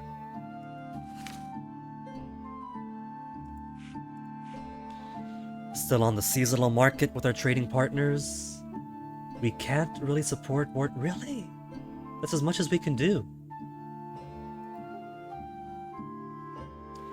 49 cows worth of goods the coming year. Markets make 43. Crafters make 49. So we do make enough to make our sacrifice of 58 goods per annum. 62 if we add one more shrine. Hidden things, forages more food. Skirmisher effectiveness. More lambs. Smiter of Chaos. So if I build a shrine, and just a shrine, it's 2 herds and 4 goods. If I make it a temple, it's 6 more goods and 3 more herd. So if I were to say, increase Wadalda,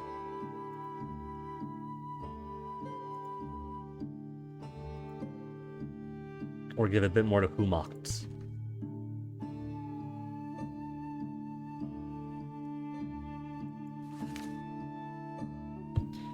Bond between clans for 1 more ally sounds super important. That's an investment to get even more shrines.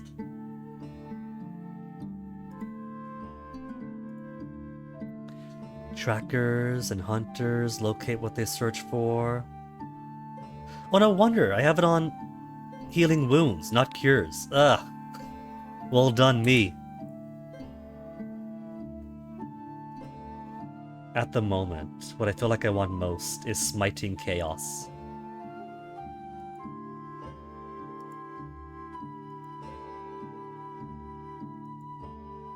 The confidence of our warriors in battle also sounds good. First,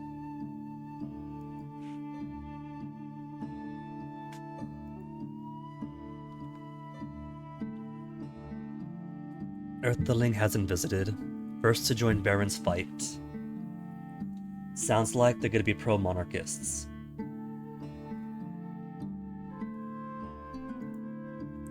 Let's go visit Dalaskaring.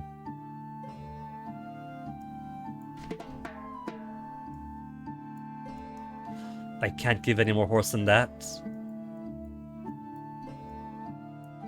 It's locked in though. No, that's why. Am I so short on horses? I've been leaning on horses too much as gifts. Okay. I'll send cows instead then.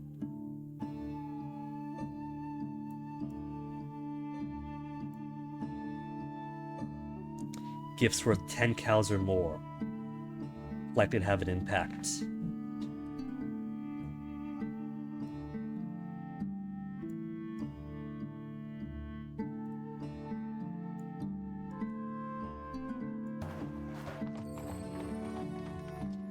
Fire Flower bought tribute, good.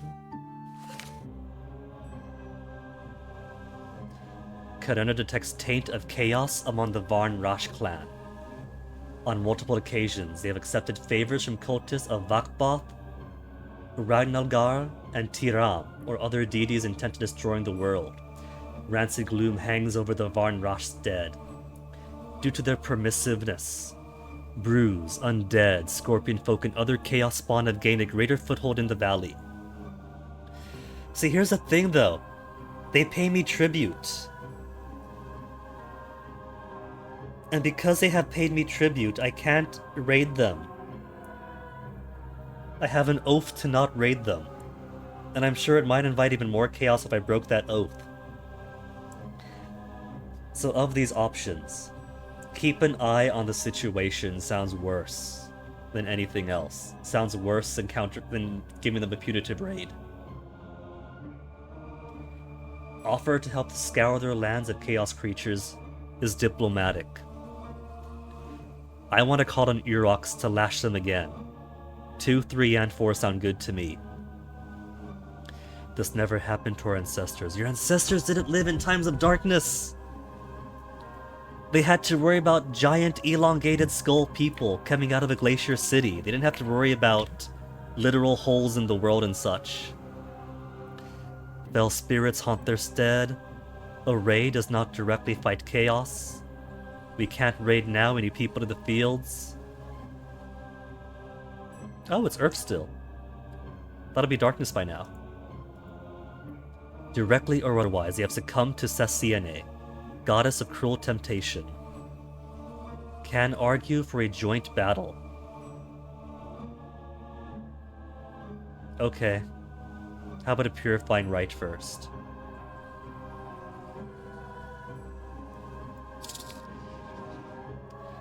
For diplomacy... Good luck, Girondona. Can't spare people from the fields. So we'll go full-on elites.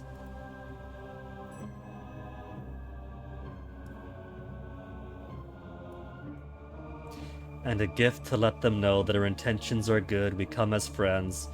We've kicked your ass several times. And now enact tribute from you. But look, we're giving you a gift greater than the tribute that you pay us.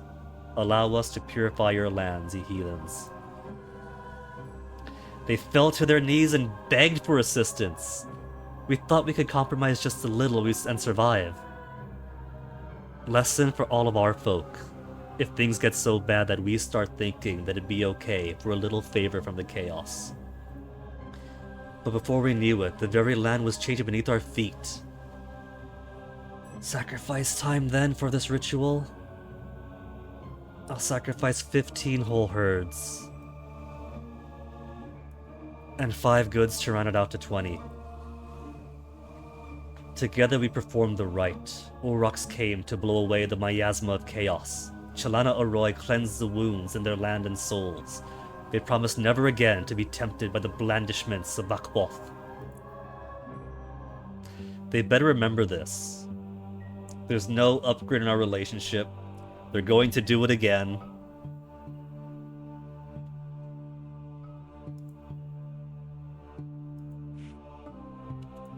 And the clan is merely contented.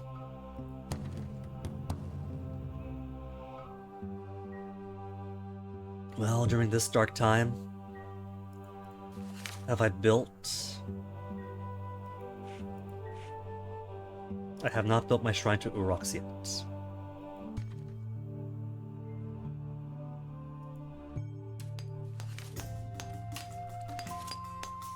Frozen Alliance. With an additional gift. Sorry, cows. Gotta spend cows to make cows. They had many matters to weigh. Oh. They took our cows and left us in the dark.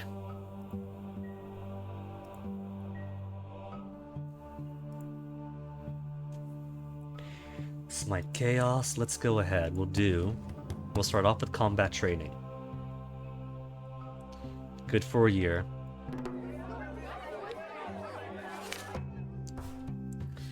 Wandering outlanders known as Jaja Laring show up at Baronstead with an offer. Many of the dead have gone astray hereabouts. Many of the dead gone astray. We propose to catch up in nets of Jajagappa, the death god, who fights evil in the sky. This will lessen the threat you face from those who have been killed but will not die. Jaja Larings don't own cattle, so it is hard to talk wealth with them. Eventually you realize that they expect goods worth 20 cows in exchange for the service. They want to cleanse the undead, or to capture them away. We embrace outsiders, no reason to scorn them or run them off. Some Orlanthi keep dogs. Those dogs look happy until you try to pet them. Nothing to add. Humocht is the most important death god, but he bears no ill will towards this wandering canine deity. Since power of those nets, the rite they propose will not fail. Okay. We'll pay the 20. They went to our wildlands to perform their rite. Karuna said that it would prevent the undead from coming around for what at least. Cool. I am going to need...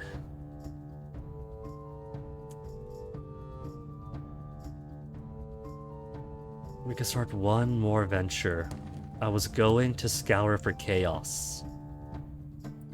But given goods are getting kind of low. Let's do gem crafting first. Goods worth 34 cows. There's an opening to the God's War. Consider party to cross. A hint of what to expect. With no sacred story as a guide, travel will be unpredictable and risky. I do need to explore more, and we do have an excellent warrior with heroic combat. A narrow opening leading to the Divine Realm was reported to the west. Our ancestors could only get to the other side by performing a rite. This was dangerous enough. Now it is possible to step directly into the gods' war. But that is not a good or safe thing. Under assault by chaos, this holy plane of existence is damaged and unstable. That's a good thing we got that Yurok shrine now. Some openings to the gods' war appear for only a few moments, but omens say this will reign for a while. Explorers sense 2 separate runic resonances, hinting that the nature of the gods that might be found at the threshold, the Earth and Death runes, and a rune no one recognizes, might have as long as 6 seasons to send a mission there. Earth and Death runes.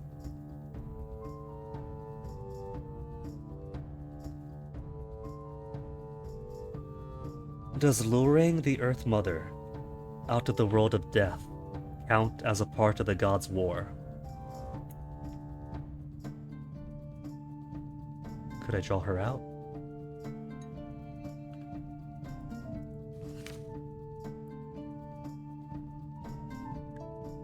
Late Storm.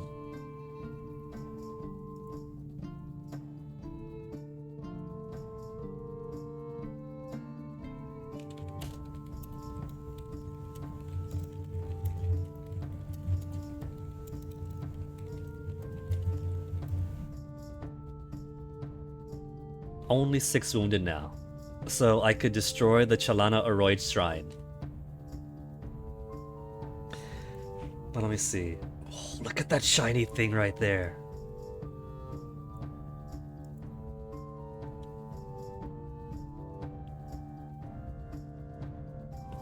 So if it is Earth and Death, right?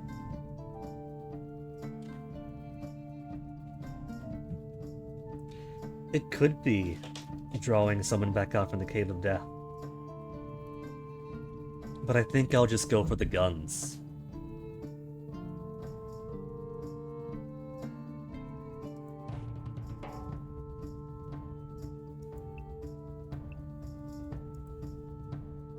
Very good magic, very good combat, heroic bargaining, very good everything else. It might be enough to send Venesta out. This could be her swan song for real.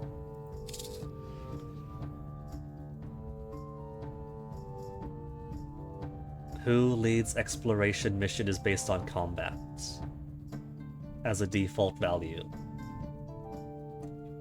Hunt with his renowned combat, heroic food, good magic. No combat on Dresta. Renowned magic, this shaman.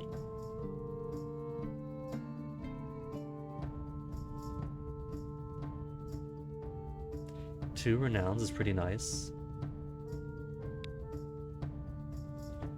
Renowned combat.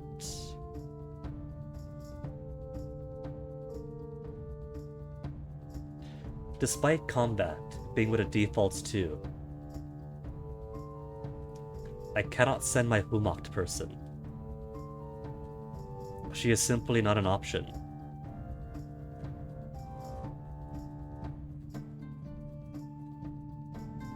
Okay, Venesta.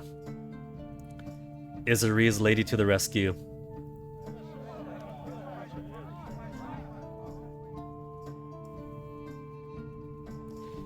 $10 and $5. 10 and 10. And then I'll spend the rest of the sea season. I'll spend the sea season attracting more warriors.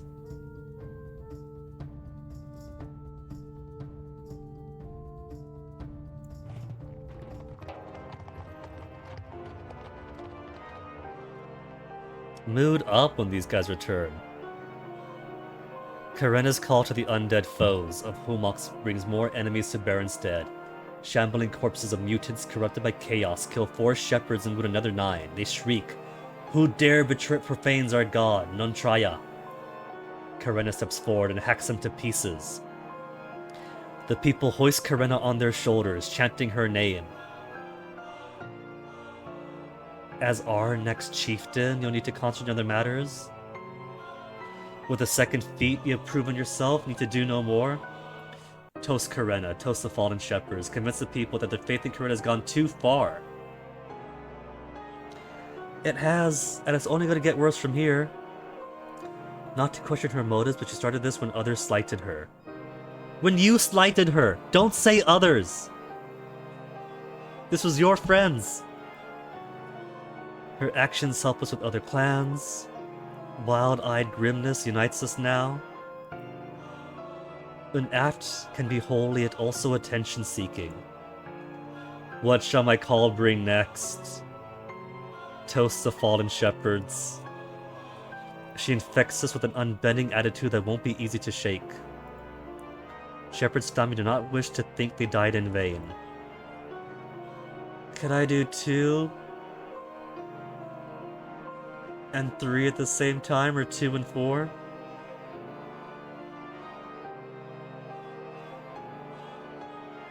Maybe if we're somber and remind them of the shepherds who died for this display of power, they might take it easy. The ring shall conduct the toast to the fallen.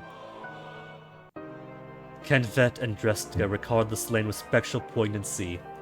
Their families celebrated the roles they had taken in the fight against the undead. Now this sounds like encouraging them. 57 guns. Emissaries of surroundings report that these chaos zombies have been harrying them. Opened their coffer containing 57 cows worth of gems and necklaces. People look forward to what we would reap from the next stage of Karena's call. And Kenvent dies of old age at the very end of the year. Well, we got 10 reserves of magic, so not fully depriving us. Clan has 1 more person, 26 fewer cattle, 13 fewer horses. Sufficient livestock, many horses. As we were worshippers of Elmal, an additional 3 people among us seeking Elmal's protection.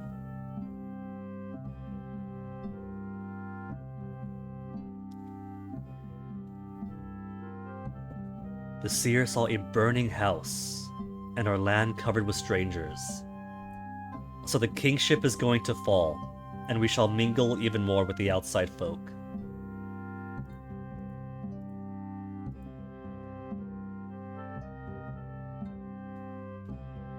Oh, Dresta's getting old.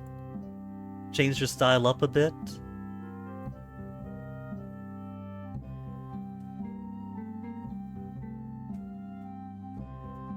Do I want to do a ritual this year? Yes or no?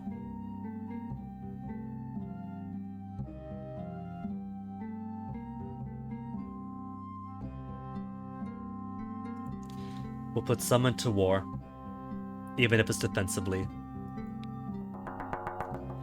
The Ganadari, who are known to be powerful magicians, attempted to travel deeply into the other side and reenact the sacred story, Dostal's Great Hunt. The ritual was a success, and their lands now teem with game. I want to do a Dostal one, all I have. I've only got Humak and Osara. I've only got warrior ones. Inspires women to take up arms or strengthen the quester.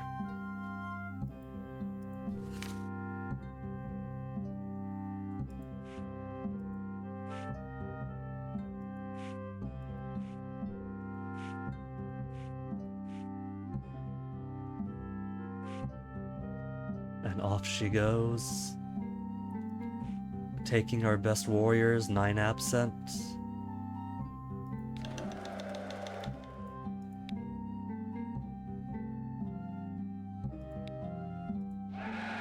One qualified warrior, even offering an extra cow worth of good.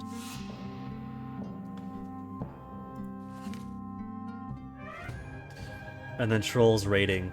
13 swords and 108 bows against 128 trolls. We put some magic in already. Magical ritual. To kill them from a distance. Fire up my forces to win. As priests complete our rituals, our warriors felt a warm glow, as if they drunk deeply a veil, but focused on victory. As they performed our ritual, so did the trolls. Skirmish. Exchanged missiles, they got the worst. Skirmish again. Had to charge through devastating stream of arrows. That's it? A bit of arrow fire, then push them once so they're gone?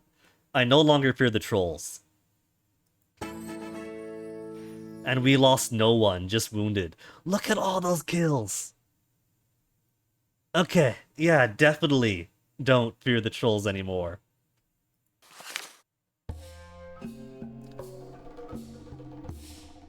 Royal attendants find a strange humming device at the center chamber that contains the iron grate to who knows where. They're just vacuuming, right? They're vacuuming or dehumidifying. And now some spirit squirrels to nest inside of it. Shout down the shaft offering to make peace. I don't know what this is, but I think they might appreciate that.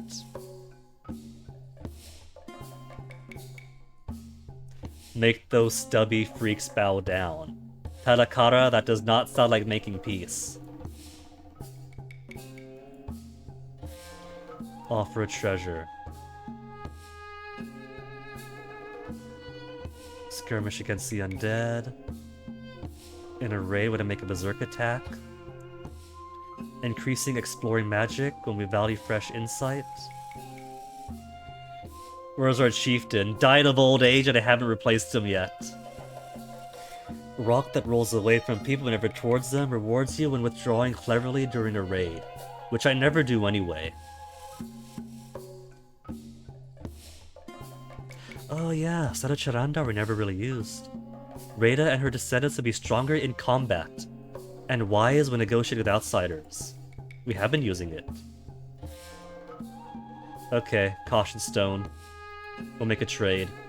The Great popped up. Dwarves in bizarre, complicated armor came up to hear our offer. They respond by disassembling the device and taking the pieces away with them. I'm going to take that as a sign that whatever grudge that we had in the past, that we're cool now. We paid the reparations, they stole one treasure, and we paid them one more.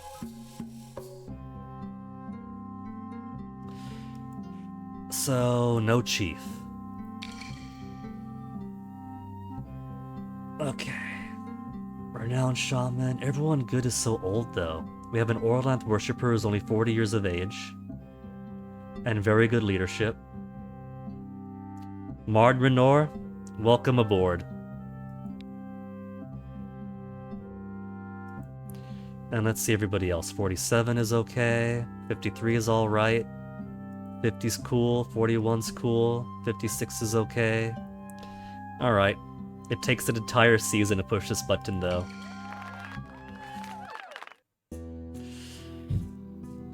It's time for exploration into the Gods' War. Exploring the other side without a map, navigating the scrambled stories of the constantly shifting Gods' War. When you plunge into a random part of the Gods' War, you take what it gives you, she says, as if she's got experience in this. Vanesta finds a path leading to the Gods' War. Once in that place, time ceases to exist. Senses heighten and blur, and disorientation reigns. Struggling to move through a frantic landscape of hue, sound, and avidity, Vanesta perceives a forking path. To the left, she senses the presence of one god. To the right, another. Which does Vanesta head towards? The Earth Goddess who did not die, an Earth Goddess who did not die, or a Troll Goddess? She's not exactly Karena, so we'll go to the hopefully docile Earth Goddess. Vanesta went underground to find an Earth Goddess who did not die. Remaining Earth is fearsome but not chaotic, good to know. Vanesta's questers head towards a heaped dirt mound, redolent with power. There they encounter an unfamiliar goddess called Remaining Earth. The land hungers.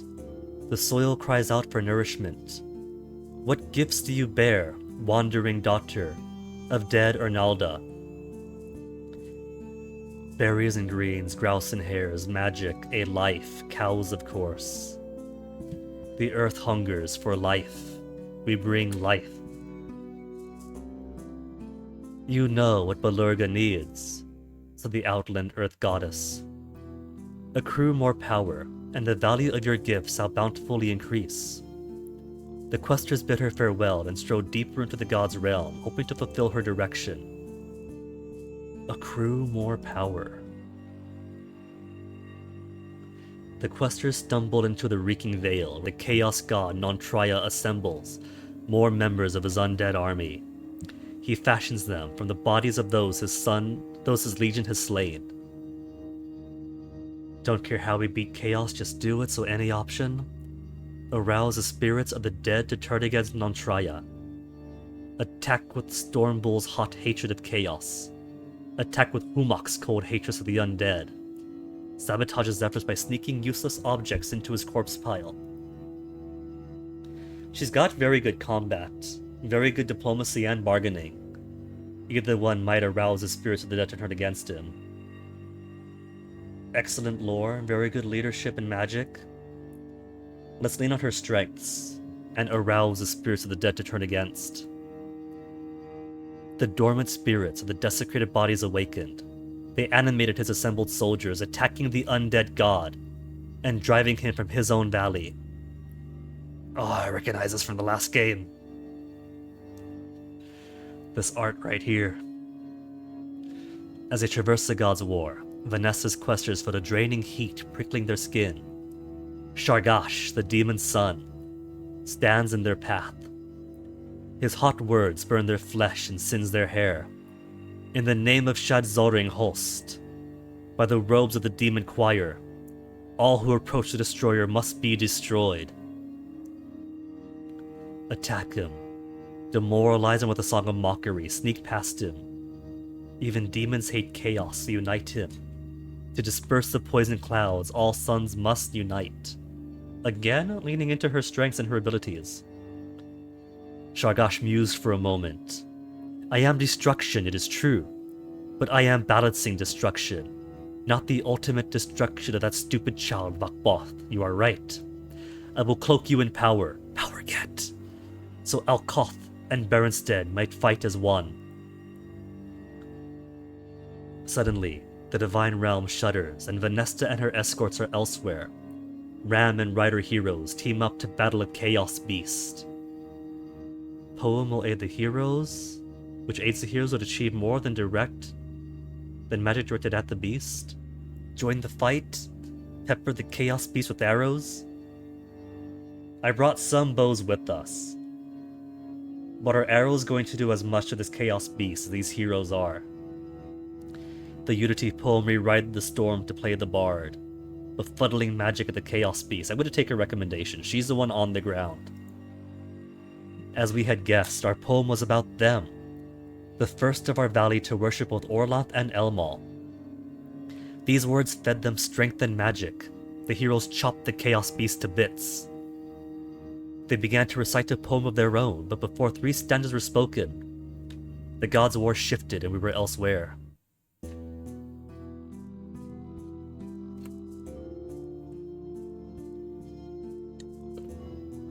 I did promise a gift of life, and I have been sending her off because she is retirement age anyway. What a send-off though if you have her sacrifice herself. And she's worried. If she sends somebody else, her reputation will suffer, so it has to be her. After a disorienting journey whose details they will never discuss, the The questers return to remaining Earth's Earthmound. You have prospered in this realm and shall be granted a boon, but first you promise me a life. Who will it be? Sorry, Vanesta. Narratively, this works out the best anyway.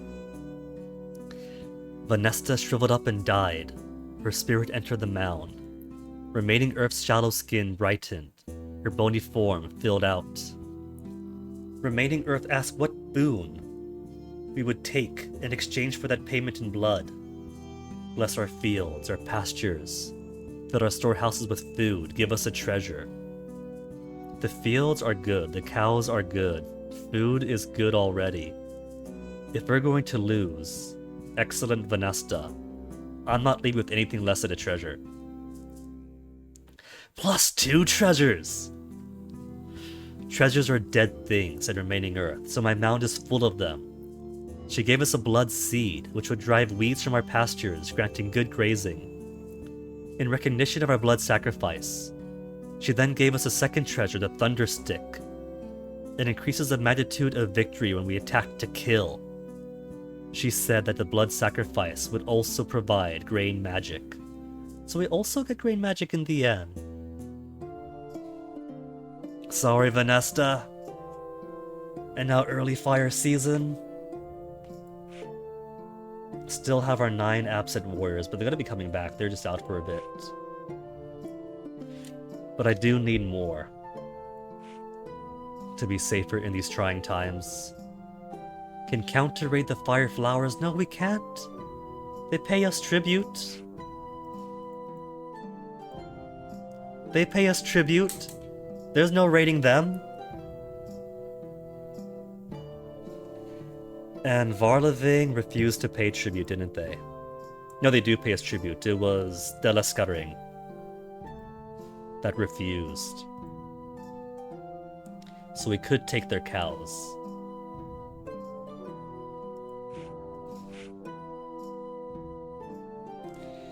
Or I could play nice for now.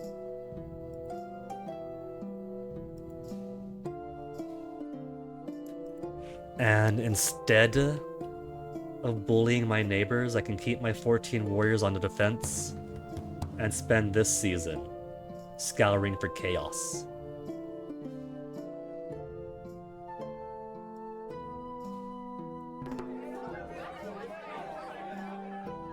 Unlike other ventures, this one does require an extended time away from home. Okay. For many seasons. A Blue Crest delegation, led by Endaro the Star, asks you to send warriors to help them raid the Fireflower clan.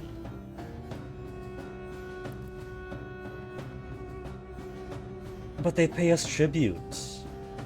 If we send warriors to help them out, wouldn't that count against our oath of peace? I think it would. The Fireflowers stole our cows and we crave vengeance. Our clans became allies for occasions like this, expecting a dozen swords and a group of bows. If we send all the swords, we won't need to pick who stays behind. We have clout with the Blue Crests if we want to give them less than they're asking. More we help, more likely to get a share of the loot. Can't offer the customary number of swords. Is nobody going to mention that we already have an oath of peace with the Fireflowers? Or will this not count as us breaking the oath of peace because this is their delegation, this is them going out and raiding? We swore oaths to help. Alliances sworn to help each other.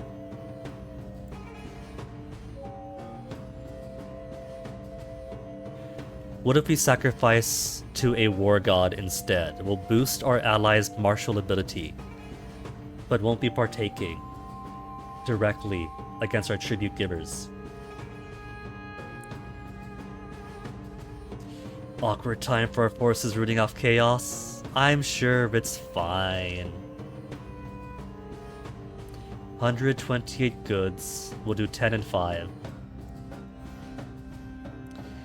And Dotto the Star accepted this. Blue Crest Clan had good fortune on its raid and rewarded us. Oh, it is not fine. His hand-picked troops were all of my troops. In that case, even with us fighting with a strength of 2, that means only 8 strength remaining. Insufficient warriors. I could ask for 10. I could ask for 6 extra.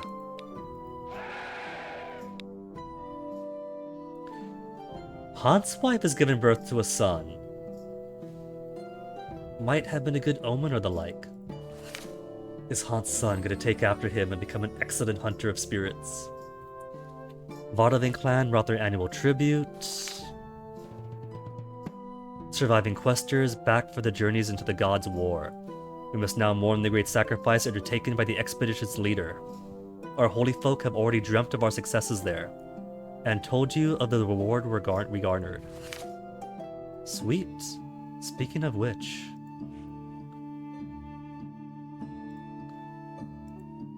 Increased magnitude of a victory when attacking to kill. Nourishes our pastures. Excellent. And they said that we can't maintain any more trade routes, didn't they? Can't really support any more trading partners right now. But what if we tried? We could try.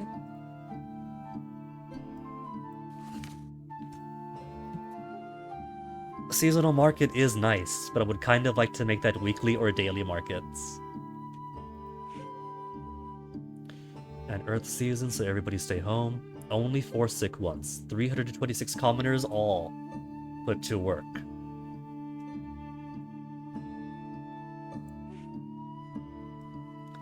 Could maybe send off a light exploration party.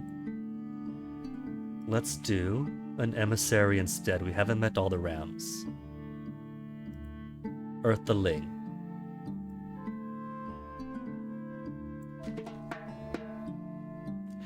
I've been sending too many horses out as gifts. We got plenty of goods, plenty of herds.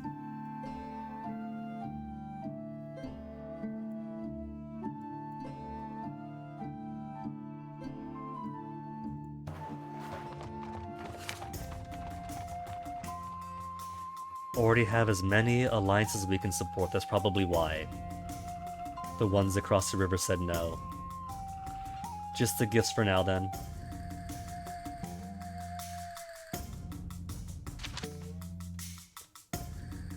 Shamans inform you of an auspicious moment. The spirits who attend you in Baronstead, impressed by your recent successes, offer to reward you by responding more favorably in future negotiations. However, you must earn the spoon, in a manner you find appropriate. Invite them to a feast, with a gift of goods, with song, with story, with a trick. If I had a Yermal person on my ring, then maybe with a trick. What does my spirit shaman say? Can help with any of these wonderful ideas. Give them something intangible. Everybody likes food, goods, feast or a song. What do spirits want? We do have plenty of food, so feast would be no problem. But let's do songs. We sang them songs from both our rider and ram sides. They express their delight. Some of your songs are thrilling, others sad. The spirits said their special favor would last for a Glimmerglad. They do not comprehend time as we do, but Dress had thought that this meant 5 years. Cool? Okay, Earth season still. If I'm already at the maximum for my allies, what I could possibly do then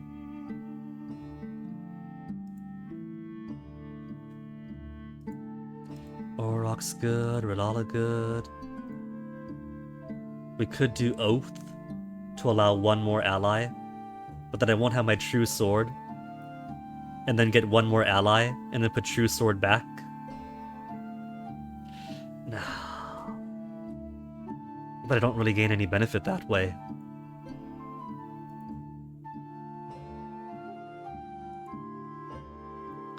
Unless I wanted to put True Sword aside and trust in the strength of my warriors and simply use a Humak Shrine to gain one additional ally for one additional shrine or one temple. Or I could improve my own population.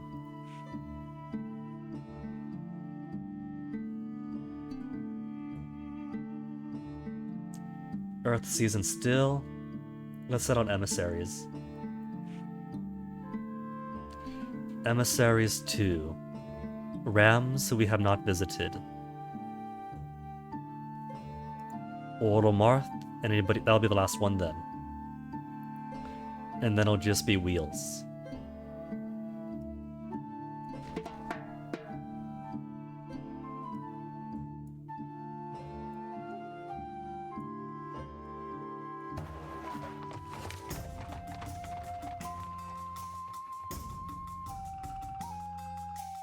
Though we could maybe ask them to give tribute. We have cattle raided each other before. We'll just give gifts.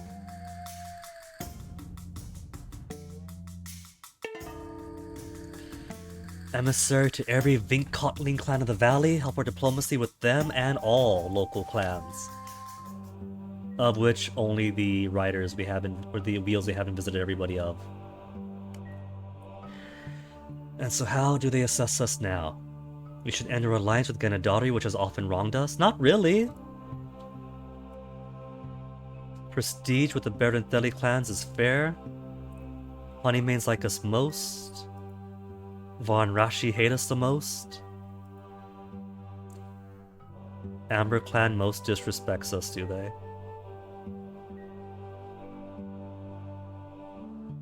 It's a shame they're all the way out there, so I can't really raid them if I wanted to.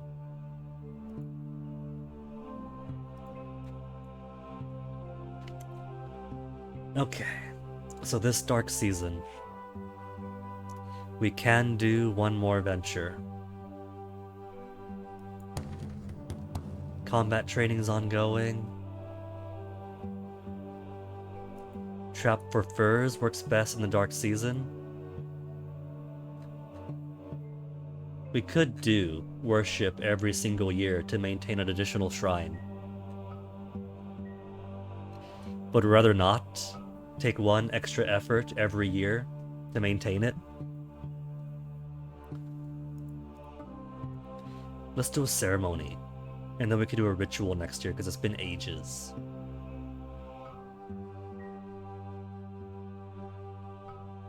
But I've only really got 2.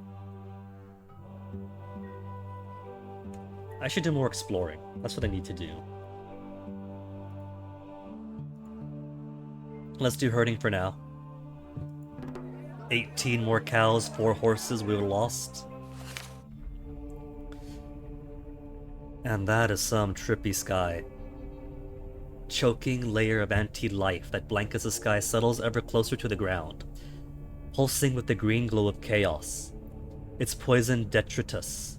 Hey, for once in my life I said it right without thinking about it. Instead of just whatever I say. Either way, is it detritus or detritus? I got the T's and R's in the right place for once. Fills your lungs and burns your eyes, sickening many.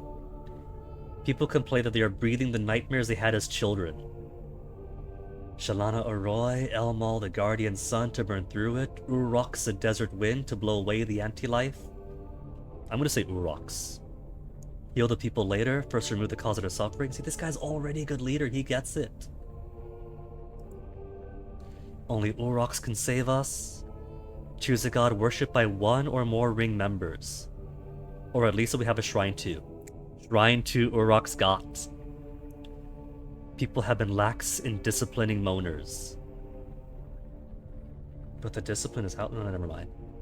People will blame us if we try to tough this out. Cut on Urox will also deter chaos in the region.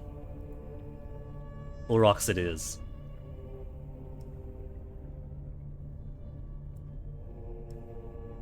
And I like being generous. Embodying their god, our bull stompers blew up a hot sandy wind that knocked holes in the anti-life. Distant chaos beasts felt the sting, and would fear to come near Baronstead. Although the goddess scoured the sky, our people still coughed and coughed. That's alright, they're sick, but the root cause is gone.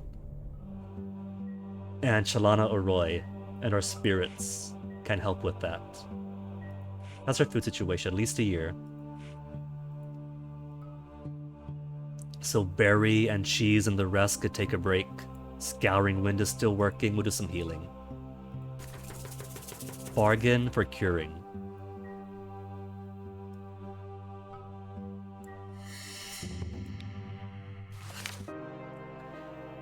And what is this beautiful thing crawling along the ceiling? That? Karena's call to the undead attracts a vampire this time. Will she stop now? Members of the King's Guard find it in the Royal Hall. It kills 3 of them, and fatally eviscerates my new good chieftain! Hasn't even been in the position for a year.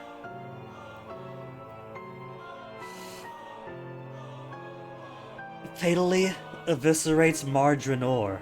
Karena arrives, and after a furious scuffle slays it. Humok tells me this has gone on far enough, she says. I've been telling you this has gone on far enough, I've said. Had the acting chief memorialized the slain of the clan hall? Had the acting chief tells Karena the clan hall? Had the ring memorialized the slain of the clan hall? Had the ring tells Karena? Not anymore! This has gone on far longer than I wanted.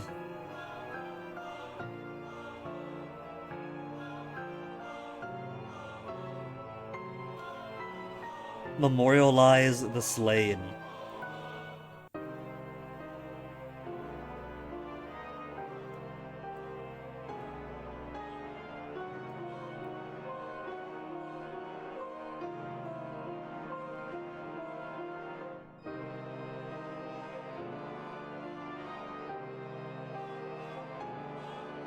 Their words landed ill. The people asked why the ring had not stopped this.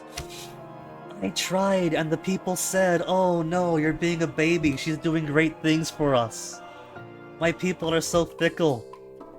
The 113 goods isn't worth having to take half a season to replace my chieftain with promise with somebody with none. Our eyes still dimmed with tears received visitors from the Fireflower clan. The vampire had lately slain their chieftain, and they had sworn vengeance against it. As it could no longer spill blood to end its miserable existence, the next best thing, gifting us with gold and gems, worth 113 cows.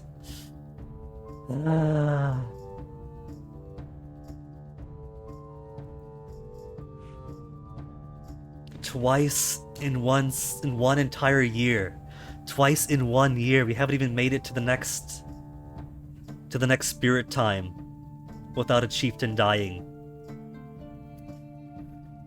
Well, let's send out an exploration team first.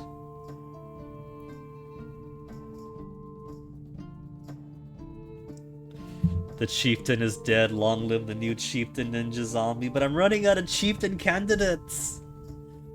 That was the next best one at this rate. At this rate, I might have to put the king in power. And we don't want that.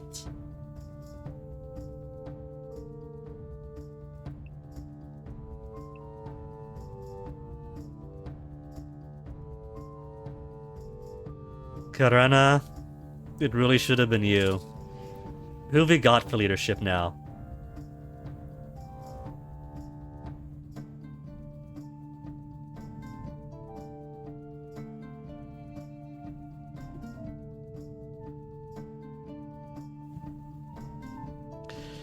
Dresta has the leadership of Very Good. And she's not too old right now. I could make her the chieftain. And that'll be space in the ring for the Yurmal worshipper.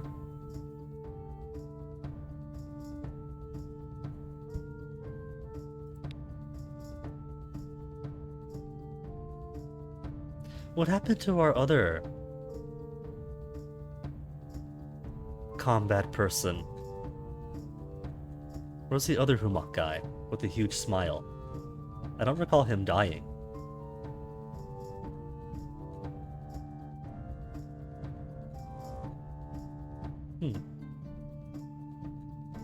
Oh well.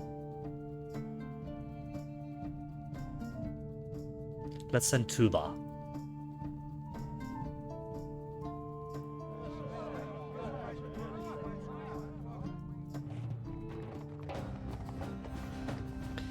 Delegation of Balurgans arrives to ask your help, taking a captive from the Earthling clan.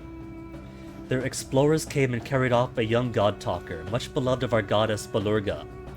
We must take a prisoner to exchange for her, but do not know this valley of yours, and could use local help. When they get their captive, the Balurgans will repay you with a powerful blessing for your fields and pastures. Expect any clan who catches us helping the Balurgans to treat us as a grievous slight.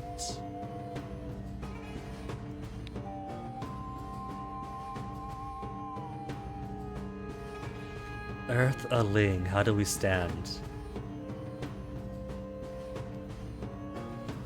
We're not exactly allied with them, but they are in our tribe. They live in hill forts up to the north. If we help them, set an able hunter. Honesty is honor. Their previous blessing benefited us greatly, but there was something about it that frightened the spirits. That is true.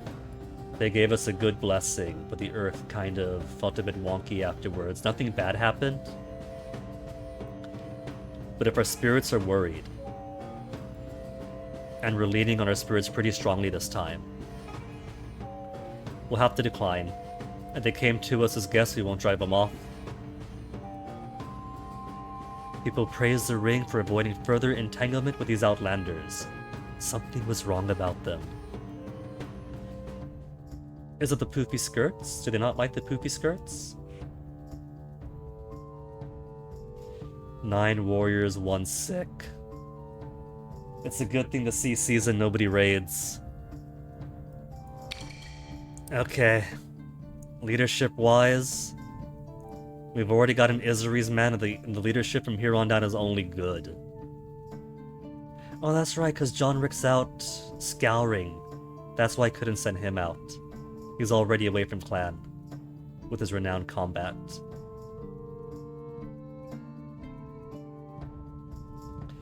Very good leadership at 68. Good leadership. Well, Shaman and Spirit Study is going to lead our clan now. And now that we have a vacancy, bargaining is represented. We have an Isari's fellow who's very good. Combat is represented, that's her. Diplomacy, we got Rada. Food, we have Hanth.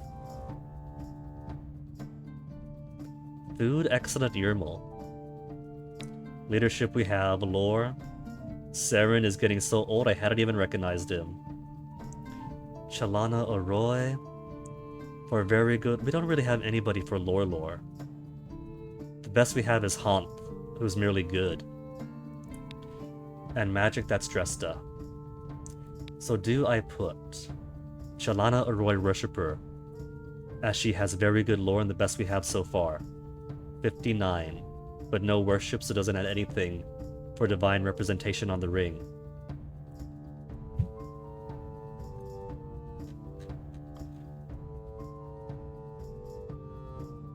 Or should I put Yermal? I'm gonna go Yermal.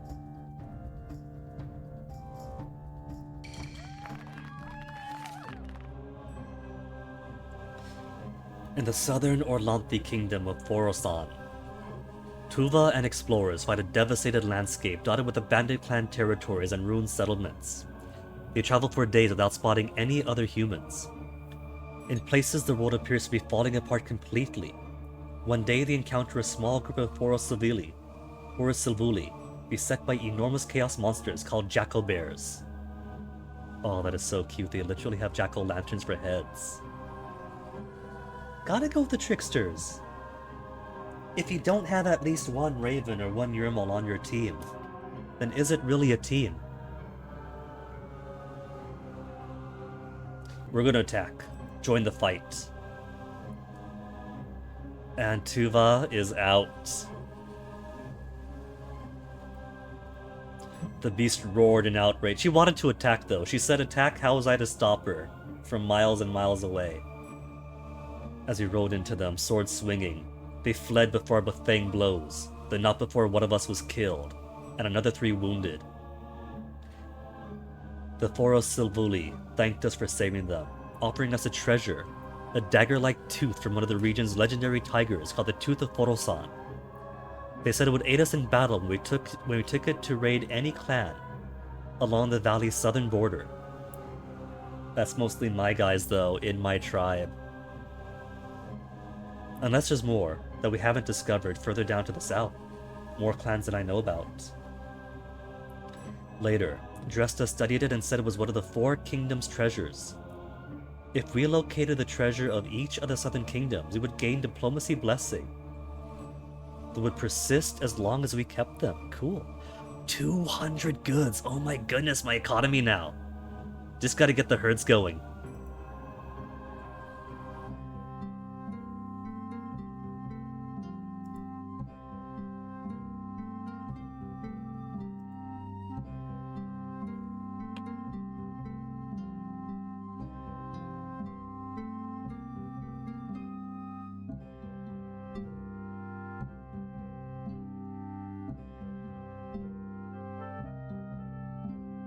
Othkara has not been aging gracefully.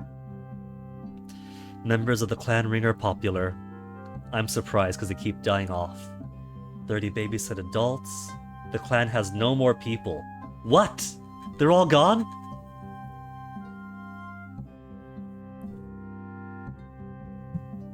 I'm going to assume that is a phrasing thing, and not that my clan's population has subtly vanished from 300 something to 0. And that it simply means that I haven't gained or lost any more people than to maintain. No, I haven't finished. No more people, comma, than last sacred time. No more people than the last sacred time, 38 more head of cattle than last sacred time, and 9 fewer horses. Another 18 people among us. And even then, we haven't made lost soul replacement.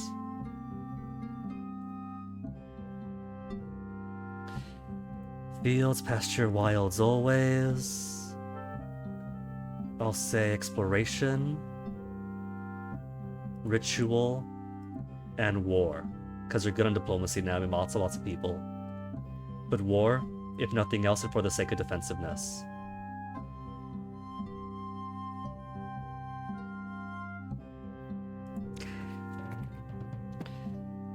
Tuva's party is back from Thoros Silvuli lands with the Tiger Tooth of Thorosan. Heard from the Jade Cult clan, it might not be true, but supposedly the Kulranderi of Vakbolt's army passed through their lands without challenging them, empowering chaos. Kulranderi. Oh, I didn't look through the rest of it. Hold on. Sacred Time. Oh, that just shows that stuff. Saga.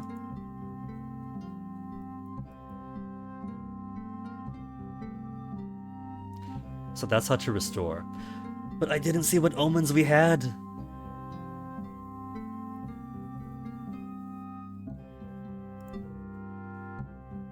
Okay. Distant exploration. Omen. Year 14th entry of lore the omen is. Okay, alright. Thank you for the heads up. Oracle said we should explore distant lands this year. Okay, alright. We should explore distant lands. It's a good thing I added 1 to exploration. 15 warriors is an okay start.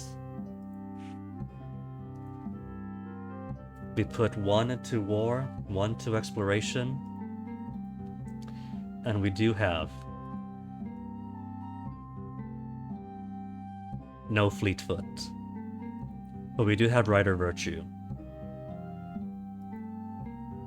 So first we shall begin with a sacrifice for fleetness.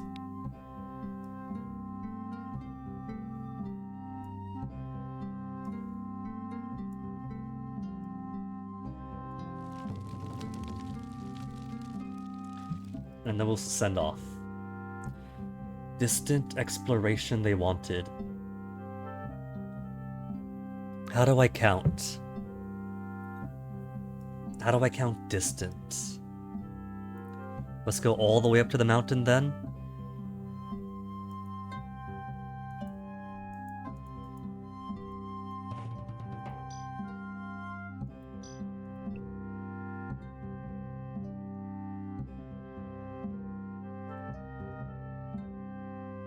I could go all the way to the east or west. But let's send, we'll say 10 bows. Karena is not going to be the one to go though. She is on the ring. Excellent combat, Osara worshipper Tuba. Didn't she die? I guess some...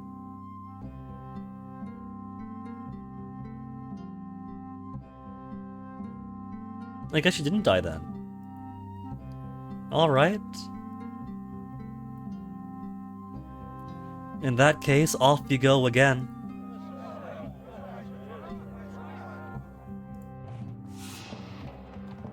Spent several seasons looking around for chaos. We knew it looked summer but could never find it. Oh, well, even better then. If they're not around, then no worries. After the rise of Baronstead, the Valley's wheel clans united under a king. Competing claims to the Chariot Throne have arisen as chaos destroys memories and traditions. These have intensified of late. Both the Char Orisei and Nar Ononi say they are rightful possessors of the Chariot Throne. Our proponents of tribal revival take heart from the news. With the Wheel Kingdom weak, we have room to restore the tribe of Baron to its former cohesion and glory. Though personally not so sure. Well, we haven't got to form a king though, we haven't got to maintain that, but if the tribe itself is still together, if we still got these underlines, then that is us taking care of each other for now.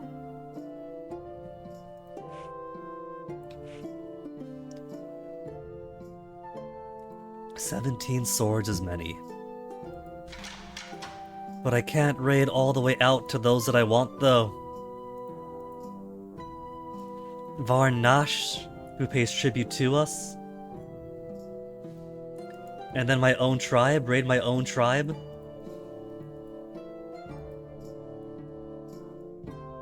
How to get the magic of raiding beyond my own borders. What I should be doing then is making friends only with people far away, so those enemies close to me can still be plundered. Herd raid, also only those nearby. Okay.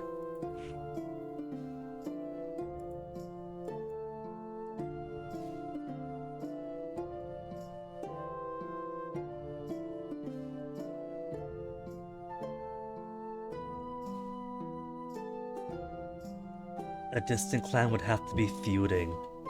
Alright, so I gotta somehow go out there and make more enemies. How do I make more enemies if every time I go out with gifts I make friends? And if I can't raid them yet? How old is Karena? 42?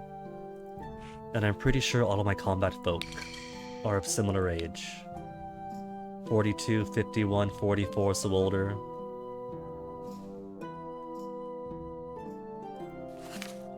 And I've only really got rituals. Helps us fight, keeps the undead at bay, strengthens the quester. Inspires women to take up arms or strengthens the quester.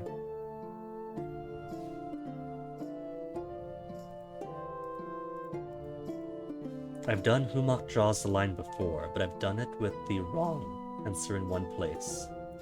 What if I send somebody else so we have more people of heroic combat ability? We do have another Humak person after all.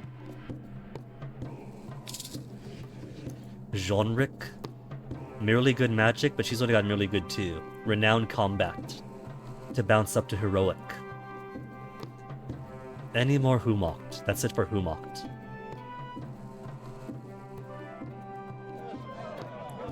Personal prowess for our sword arms of death keep the undead at bay. The undead seem fine now that Karana summoned them all to us. So just go for personal prowess. It's a good thing I have an indicator that tells me exactly how many herds and goods that I have.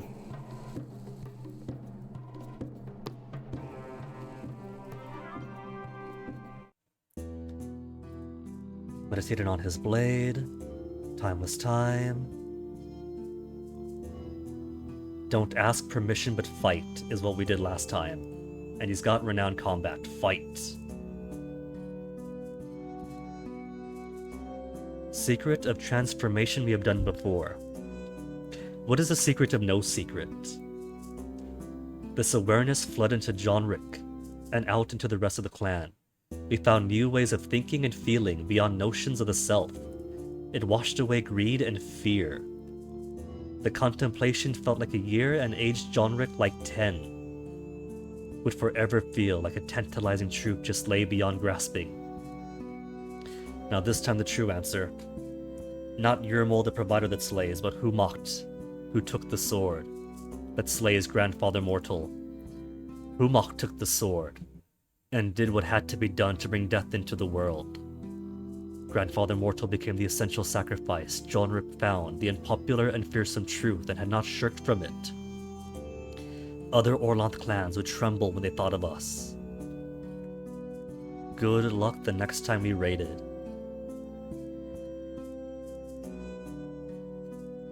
If Jonric joins this incident, the cohesion and harmony of your clan will suffer but gain considerable magic.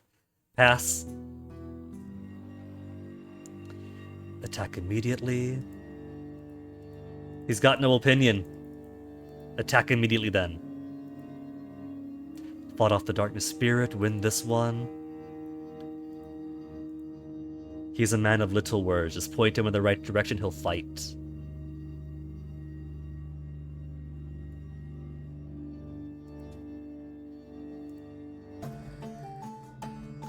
Cannot have done better, says Humocht.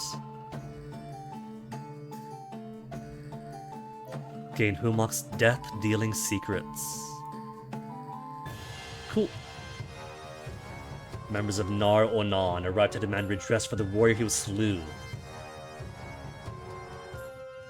If there was a chance to insult them, then maybe we could get Nar Onan to hate us.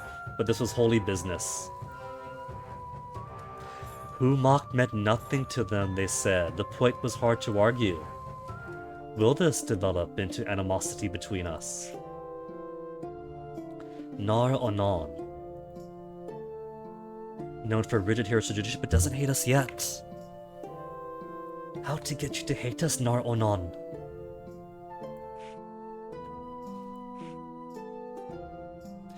How's our people looking? Optimistic mood, only one sick.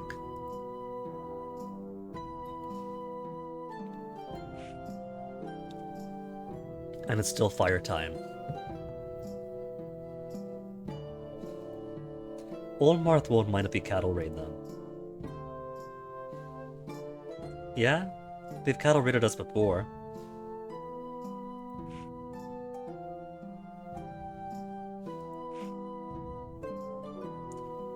Can't put any more shrines up, so we're maxed onto you. We could send more people out to the wheels then, visit everyone.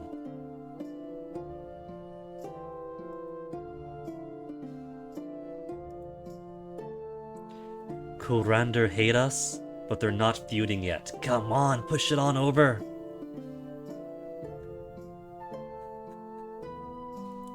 Von Rashi visited already. Hate us, but fear us and pay tribute. Okay. Lo Adrish don't hate us, hate us. So we'll visit them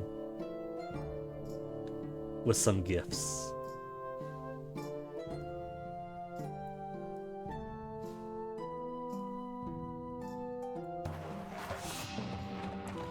Varlavin clan has stopped bringing us tribute we once extracted from them. good to know.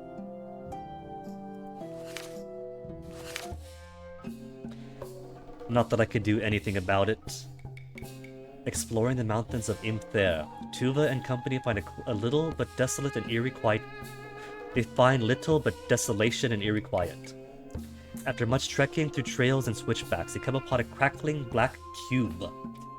As they approach it, they hear a buzzing mechanical voice like that of 1,000 bees. Turn back, lest you reverse the essentiality of the stasis, foolish beings of destructive fire, an entropic storm. Oh, we could apologize to the dwarves for the crimes of Baron and Redalda.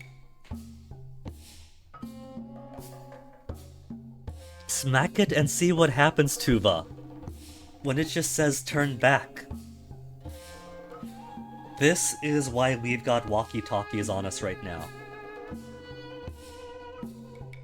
Apologize for the crimes of Baron and Redalda. The buzzing voice grew louder, giving our explorers headaches that would last for a long time to come. With a few words, mega quantity of deleteriousness cannot be expunged. We tried. And this cool art again. Your solar worshippers petitioned the ring. In Baron's day, we embraced Orlanth and his storm court, so we could have a king to bring glory to the valley. Now Orlanth is dead and so is our kingdom. To survive, we must abandon the Vingonklik ways Redalda brought, rejoining our Hyaluring brothers. We must cease to be Ram and become riders once more. Can't we be Rams who became, or riders who became Rams, or Rams with rider blood? Can't we be both?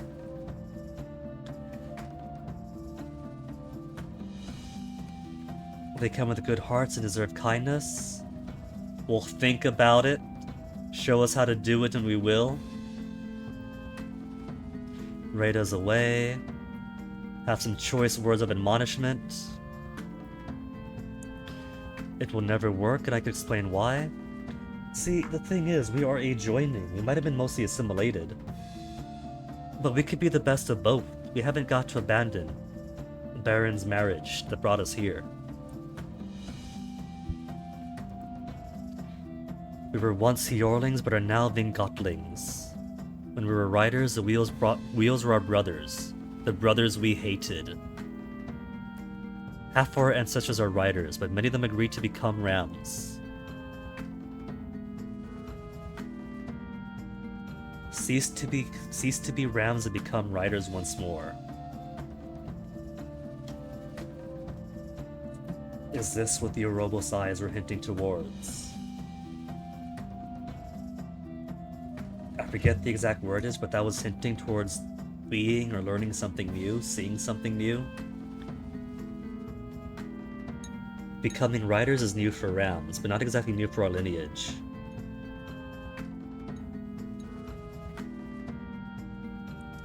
It would worsen our problems. Can we explain why?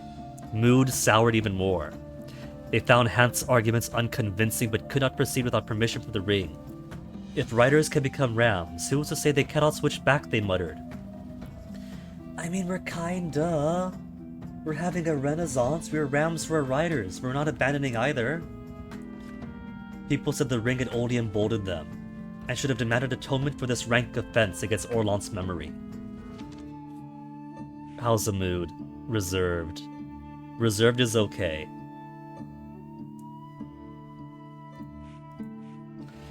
$322. And not enough worshippers for more shrines and already at max allies?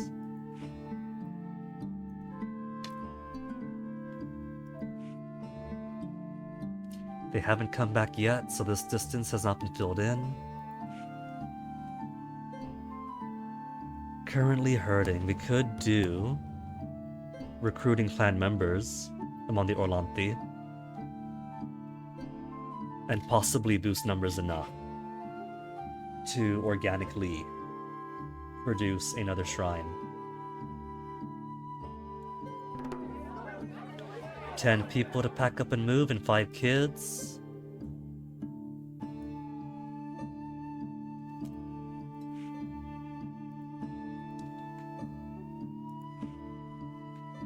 4 seasons of food. Can we get anything out of our spirits?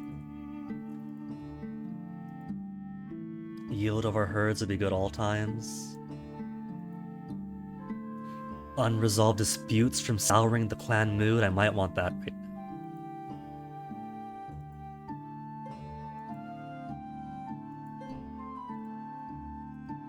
now. Okay. Law, help us out here. Several years of judgment.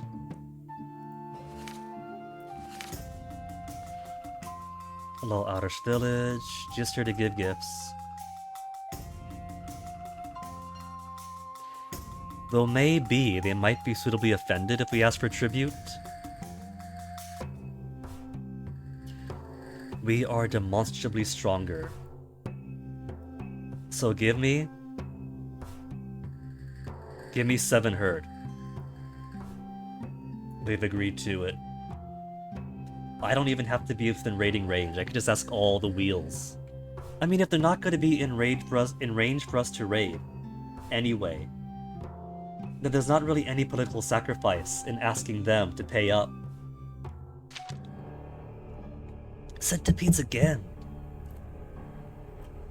Who got eaten? Heron. Urox.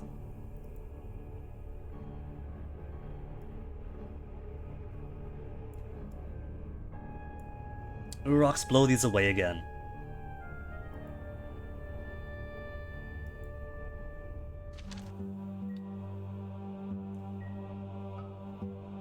And now that it's dark, food yield in general do I want? We got 5 seasons worth. That'd be storm, sea, fire, harvest, dark again. We got good amount of food. Food is no problem. Loads of horses.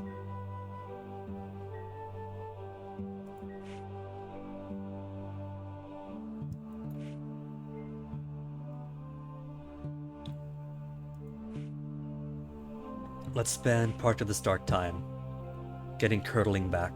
No. Who was it? The Scouring Wind.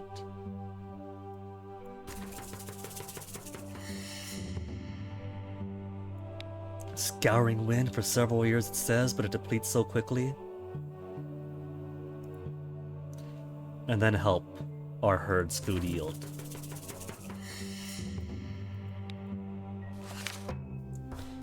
Weeders? Hey, the Weeders are back! Mood plus, because even our own people miss the Weeders. I like their Polish face paint. Weeders hail you at your gate, offering a generous deal of dried fish. They want 20 cows worth of goods in exchange for the full supply, which is easy to store and resistant to rot. I got so much goods that they want goods and not cows. Can we make this a regular deal then? You understood that these humble river dwellers have been driven to extinction, but here they are!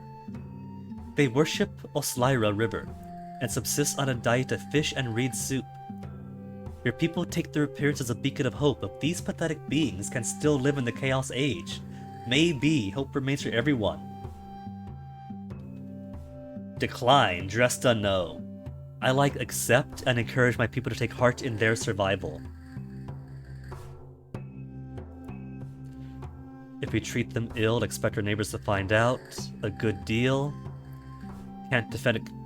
Huh? You want to hunt down the Weeders, huh? Where is this coming from? Are you getting bitter in your old age? They're no threat to us or anyone. Yeah, they're no threat to us or anyone. Why do you want them killed? They have no kin to avenge them, and that fish is tastier than it looks. But still, the sacred hospitality, they came to us. Tell them to come back when they find our lost regalia. Do you suppose that might actually work? Was it Orojos yesterday that said they couldn't ever find any of the regalia? It was somebody who said that. And the one piece of regalia that I found and bought was a fake. What if I actually can tell them to come back with the regalia? And what if they actually are the ones to find it? These little weeders that everyone underestimates. Where's the 6 Ages game? To live out the weeders. The true underdog, sometimes slaughtered, often overlooked.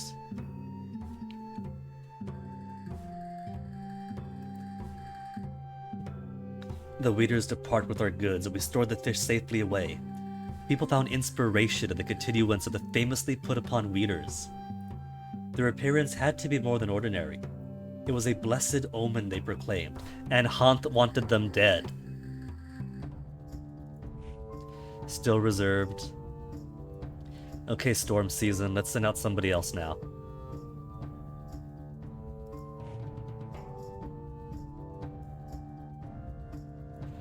Oscelira River? We'll see if there aren't any more weeders to say hello to.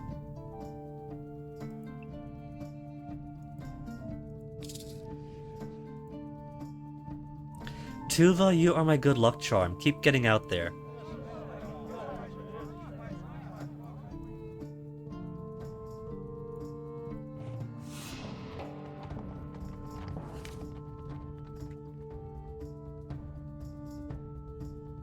Late season time. Let's see if I have any better candidates for leadership. I do not.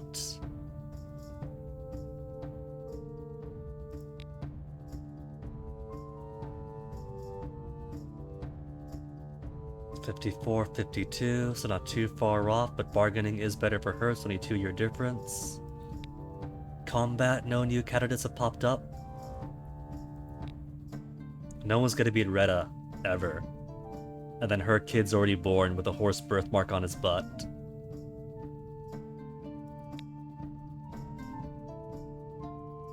Iverlantha was getting so old, and looks so bitter the older he gets.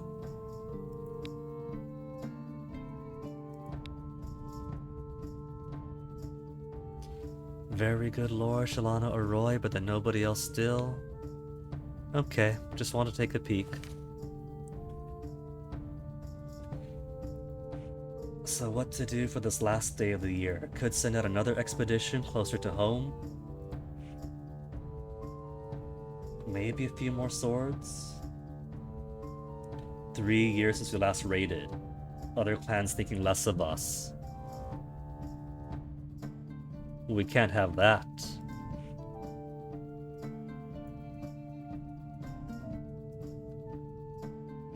Three clans pay us tribute. Char, Orisa, we haven't met, and they don't hate us. King of the Wheels.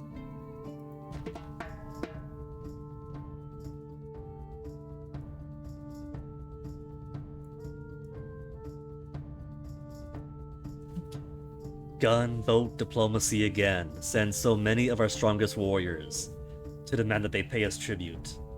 Somebody did break tribute, but they're too far away to raid. They're just across the river. They're not an immediate neighbor. And so I can't slam onto them. In regards to raid targets. I would love if I could.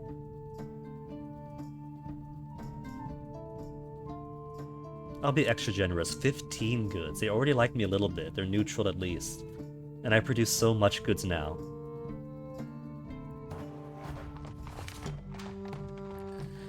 Your warriors won the ring. A trouble ahead if you don't recruit more elite fighters to bolster their ranks. I've got 2 missions out. They won't take too long. Relax. It's sea season coming up. Nobody's gonna raid us. They say they lack the numbers to defend Baronstead against future attacks. Other clans see our weakness and will take advantage. We will promise to recruit more warriors. Mood down. You came to us telling us to recruit more. I say we recruit more, and you say no. You don't believe it. What was the point of coming over then? 27 babies, 9 more adults, 6 more people, 28 more cattle, 4 more horses. Some oracles identified good signs, others saw things go poorly, nobody could agree. Yurmal the trickster chased much of our bad luck, but Harma showed up with an all-black bull, which he said saved his life.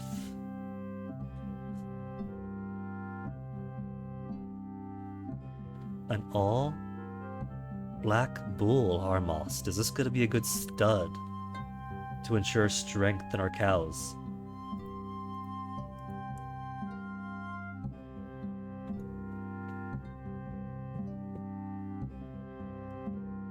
We'll have to pick on somebody.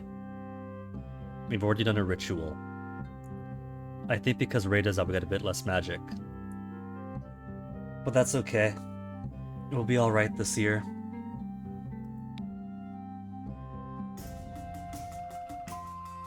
Discuss tribute. Hard to say which of us would win a fight. They're pretty sure it's them. And yet we came with so many of ours. We'll say a slight more than the customary 5. Oh, mood down. And only the watery Kumis. They didn't even bring out the good Kumis.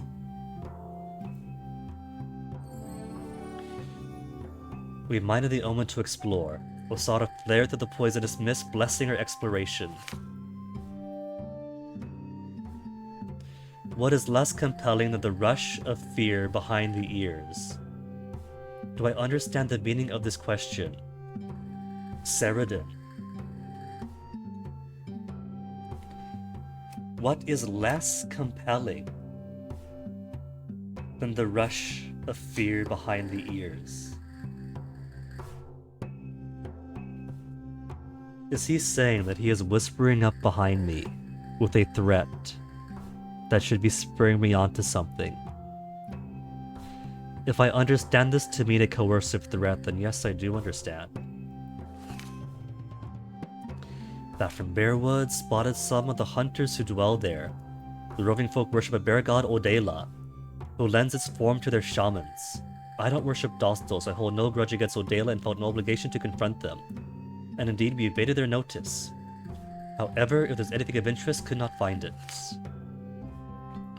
So maybe I want people of certain gods to go on explorations to find stuff.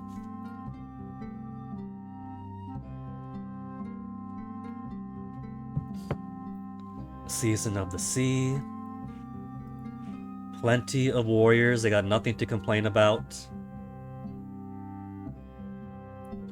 Promise wouldn't raid the Fireflowers, Lower Rishi, or Varn Rashi.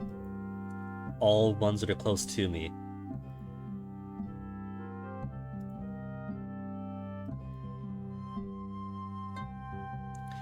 How do I cancel tribute?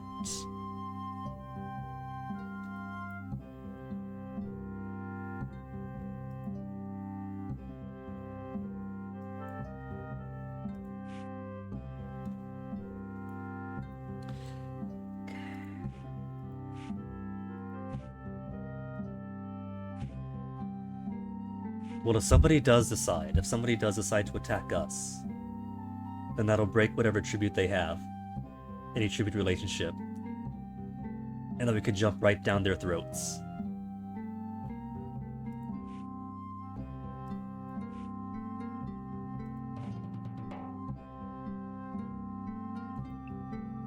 It's not too far away.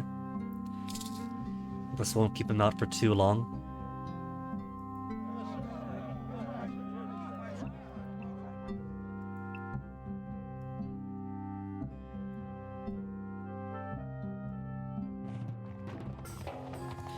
Emissaries from southern Koroslivuli tribe come to us to present an offer from their king Vustelos.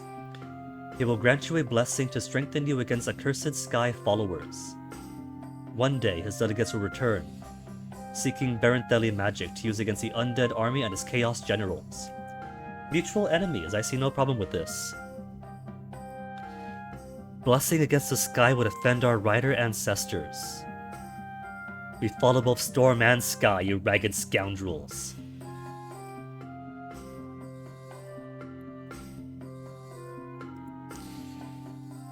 If Erlantha worships Elmal, the sun is in the sky.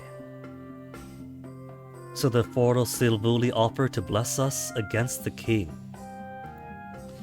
We must assist. Won't be shy about saying so if the rest of you refuse. No one likes to look at that tiger. Oh, it's a cutie!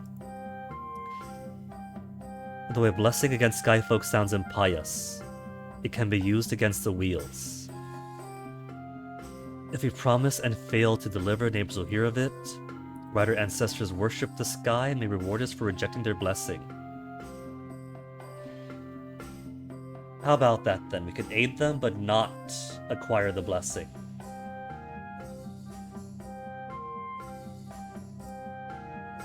Because either way, it's helping out against chaos and undead. People look forward to assisting the Foro Silvuli against chaos, and took pride in doing it without taking anything for it. Our rider ancestors were glad we had not accepted their offensive blessing, and their approval bolstered our magics. Late Sea.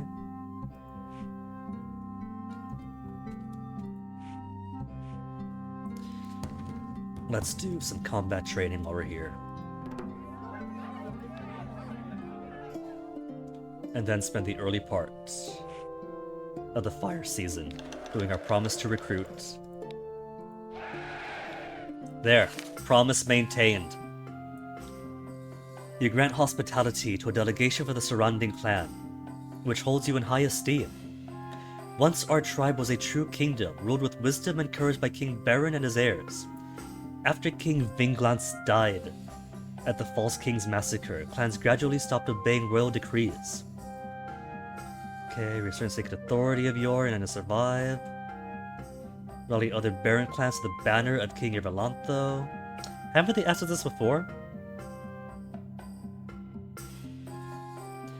Ancestors desire royal renewal, but where is the regalia?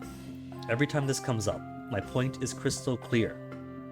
No regalia, no king, no coronation, no support from us.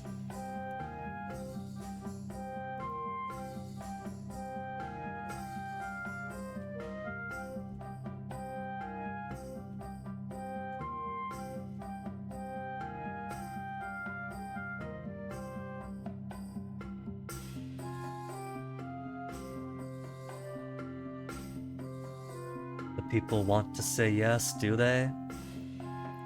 Rally the other Baron clans to the banner of King Irvelantho and seek his blessing? We declined this request before, but so the situation's different now. We're kind of stable right now. We could. We don't have any of the regalia. And that's gonna be a sore point, isn't it?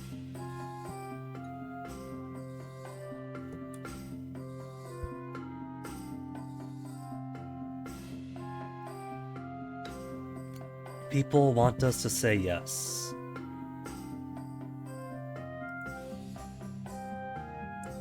The other clans will never agree to it. Convince the other clans.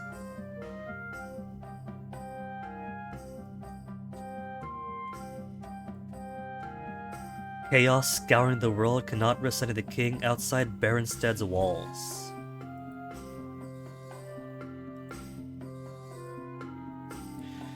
How about this? If everybody else in the clan, in the tribe, does the other tribe want this? Does the rest of the tribe want this?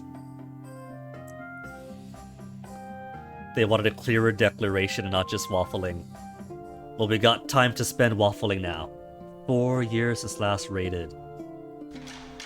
But then who can we do? We can't do them because we have an agreement.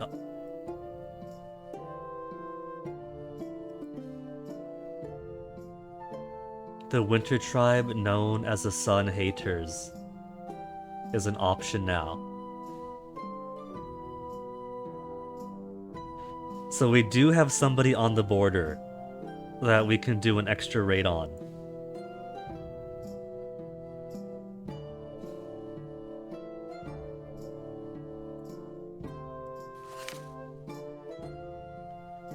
Let me see. Tiger Tooth of Orosin, or Kingdom Treasures, helps us bring it on a raid South of the Black Eel.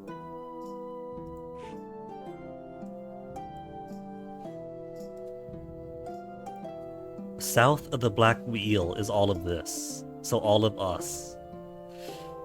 And Foro-san, right? Is Foro-san going to... It's just a little raid. It's not any biggie.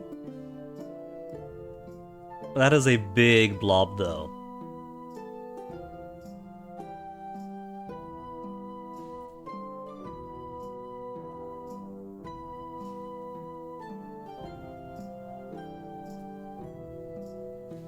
I'm not taking on the entire kingdom, though, just... a little border raid for some extra loot, yeah? Maybe for this one, we will call upon an ally to help us out.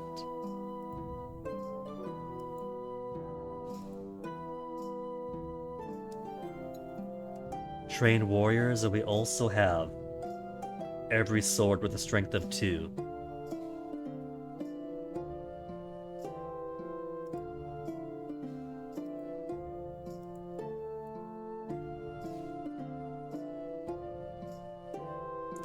We can counter-raid the Fire Flowers, and yet...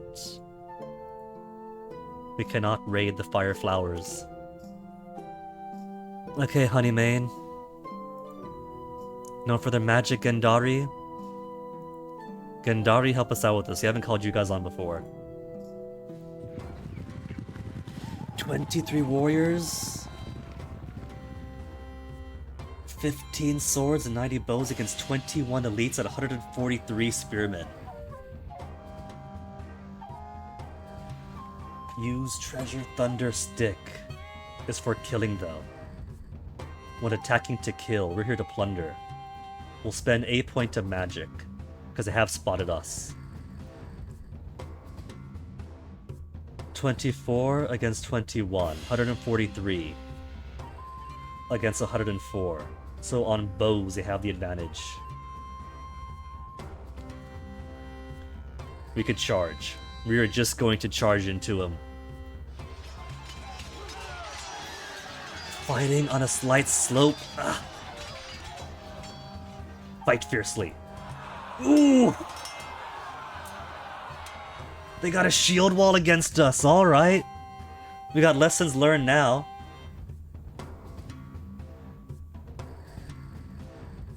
Our combat skill higher than theirs. Wait for opportunities. A deafening bellow shakes the battlefield. A Stormbull champion breaks from Foro Savoli's ranks and charge at Hanth. Defend like dauntless Elmal. Fight with a cold determination. With a hunter's guile. Fury with fury. Avoid the berserker. A good hunter knows which battles to pick. Only by a hair's breadth did Hanth manage to get away from the resolute adversary. He should have fought with the hunter's guile.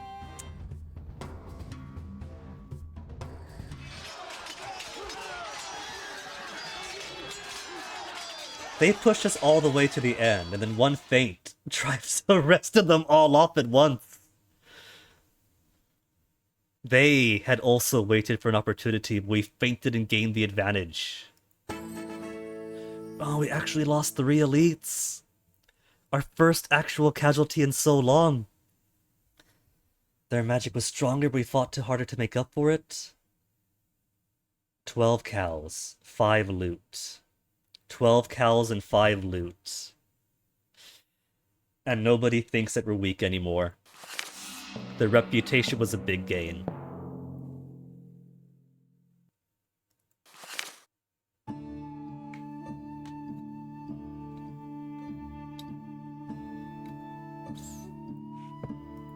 How's our wounded looking? Clan mood is worried. How's food? Good for 3 seasons?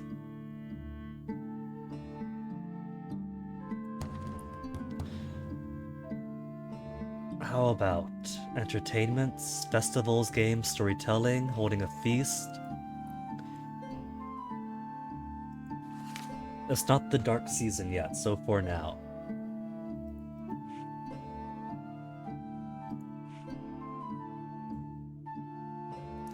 We can't send an emissary to the Fort of Sadri. We can only raid them.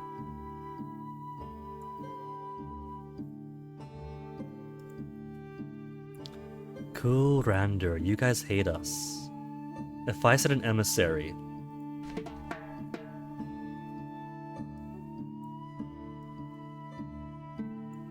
with no gifts, I'll bring some gifts. I'm too nice to not to. And demand tribute. Two prominent clan members have fallen into a dispute that threatens to get out of hand. Hunt the Hunter accuses Seradin the Woodcrafter of distracting the youth with his elusive philosophies and weird maxims. We are struggling to survive, and your pimply acolytes do nothing but loll about soaking up your hogwash. He had a chance to prove himself with the spirits, and philosophizing the spirits did not get us any benefit. This is but resistance to the truth inside you, Seradin replies. His followers take delight in Hant's redoubled fury. Hant has shown results. Hant and Seradin both work with spirits, and Hant became a hero for it. Ancestors can't stand Seradin's blather. Put them in a bag, first to choose way out wins. You see the things you've been missing out on, not having a Yumal person. They'll forget this nonsense when a Waktopus scales our walls. But unless one does, it's gonna be disharmony. Sometimes a man has simply had enough and must speak up. Ought to be stories about hunters against woodcrafters, but can't think of any. Could assist with mediation, now we're gonna speak up with Han. We've given Seradin a chance before. The people rallied behind him, humbling the snake-tongued carpenter.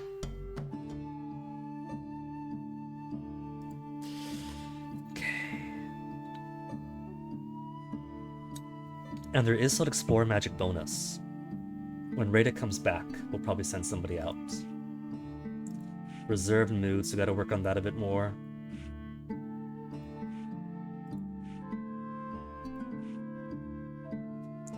Cheese is ongoing. Forager's safe, reduces effects of overgrazing.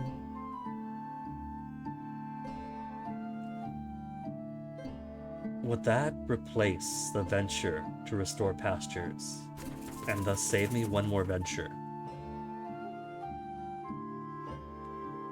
There is minimal pasture damage. Nah, won't let me. Okay, Barry, your turn then.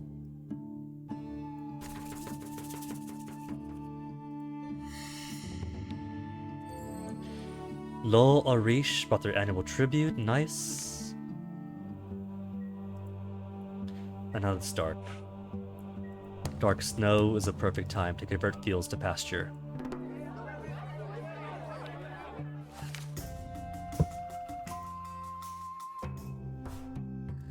We are demonstrably stronger. An annual of 7.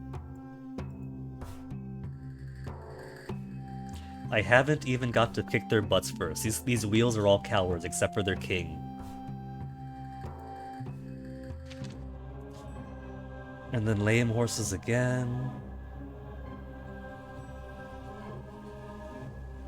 What did you do last time? Redalda? What do you say for spirits? You have strengthened our spirit calling.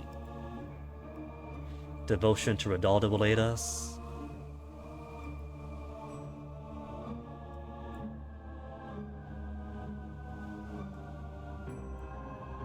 If we minimally sacrifice, when have you been against sacrifice? We got plenty of herd and goods. We got so much. We are rich.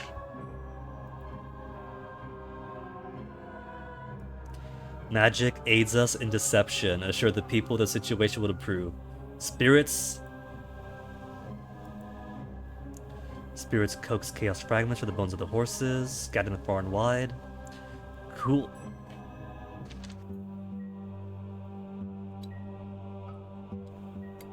People are often consumed by dread, but it's alright. The clan mood is optimistic. We're cool.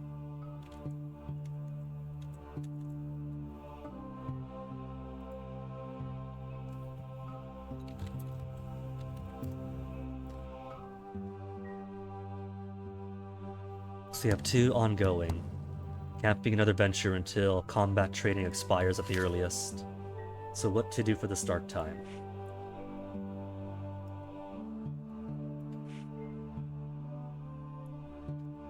Could maybe do a small exploration at home. Could forage too. Easier to find food outside any clan land, so not too far to bring back. Explore at home.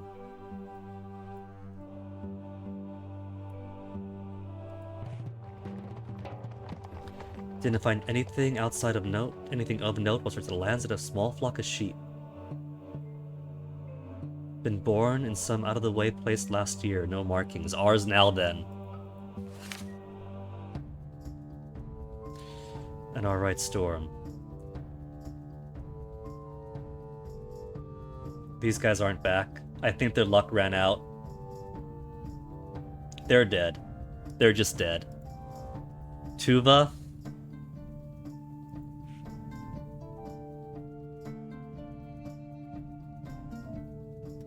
Tuva has finally run out of luck.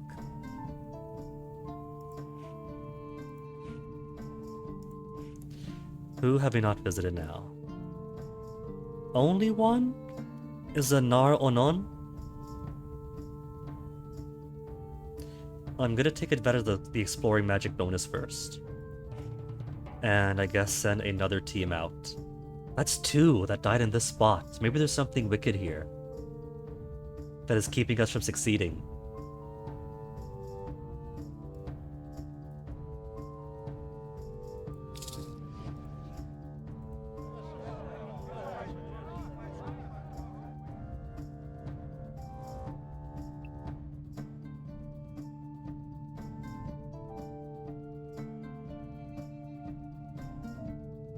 And then we'll get some more swords to make up for the swords we lose. Dissension intensifies between the Baronstead's 2 factions. Those who seek tribal renewal and a restoration to kingship. And those who regard that as a thing of the past. Can't we have the tribe without the king though? I want the unity, but not the kingity. Though nothing new, the argument becomes so vicious that many suspect an uncanny influence at work. When they realize their anger is not truly their own, the 2 sides calm down. But now people want the ring to explain what happened to them. Amity within the clan suffered since Orlanth died? Hostile neighbors set to curse? The fault of a chaos god. Crushed the Underminer. Spirits of dissension played havoc with us.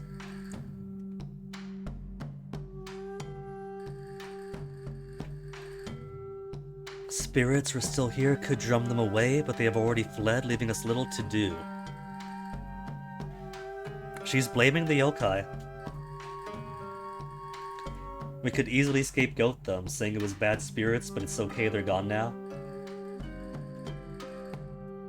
If she says it was spirits, I believe her. Usually blame the Genadari, but they're in our tribe though! You and Kent, whatever his name was, are the same cloth. If we say it was neighbors, we could strike at them, an obvious action everyone could see. Don't know who or what did this, but won't take part in a lie.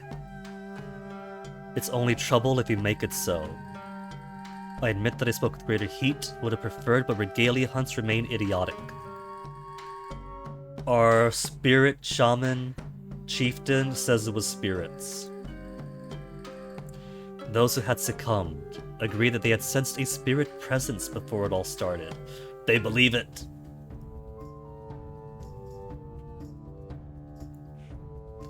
And going to need ever more swords to make up for it. Only one qualified individual. Another clan... All the Earthlings dead.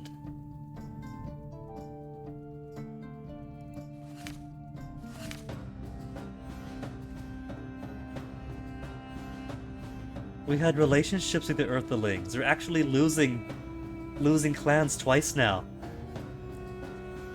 Jeanric journeys to Belurgan territory, where the High Priestess of their still-living Earth Goddess makes a request. She asks him to capture a member of Honeymane clan. which deserves reprisal after giving their women the barren womb curse.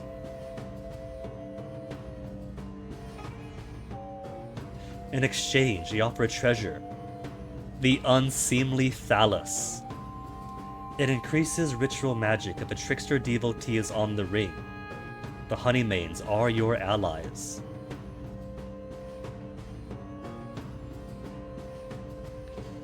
Agree against my allies, decline, come instead with a message of hope and unity, offer an Elmal blessing instead. How about an Elmal blessing?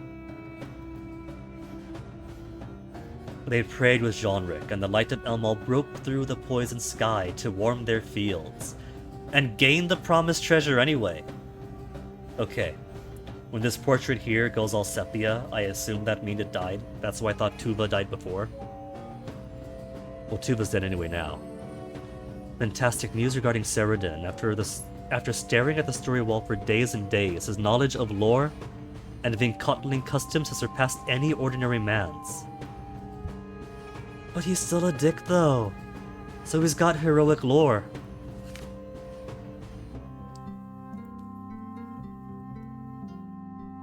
Couldn't perform rituals for herds this year. Yurmol gifted us magic, and Harmas turned the palace steps into a very dangerous yet incredibly fun ice slide for the kids. 2 more people, 72 more cattle, 4 more horses than last time, 17 more among us, and same amount of goods.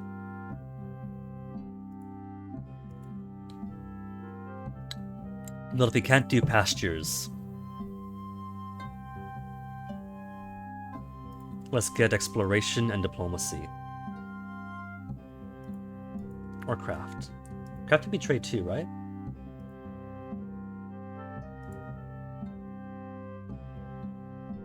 Crafts, trading will be easier. Okay.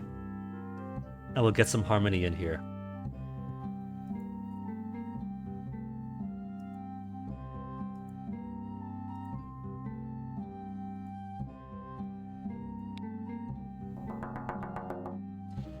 Several of us all look like humans flying high above, flapping their arms, rather than flying like an Orlanthi. Reminded me of the Eleni folk from the story Tapestry, the ones who worshipped a buzzard. And Tuva's party is confirmed gone.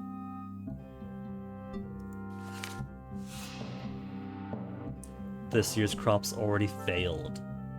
Chaos worms slithering through the field, bursting the seedlings. Farmers doing their best to salvage things, but probably taking about half as much as a normal harvest.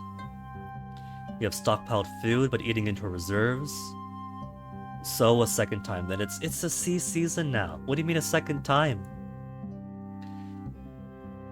Late planting will not bring a bounteous harvest. Late planting, it is literally early season. I don't know what you're talking about.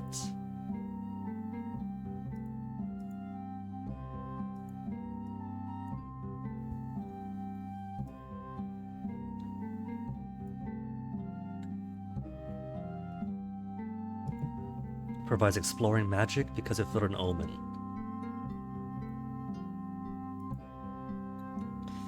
Well, let's start the year off. We got one team going, well, one team coming back actually. So they're fine. But we did put points into exploration. And we do have exploring magic bonus still. Okay.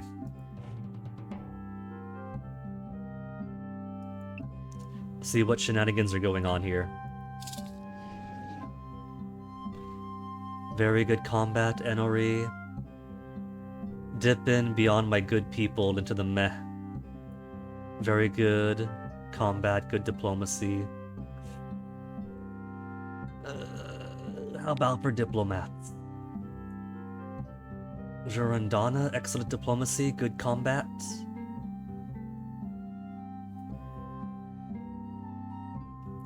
Serendan, good combat, very good bargaining, good diplomacy. Let's get you out of our hair.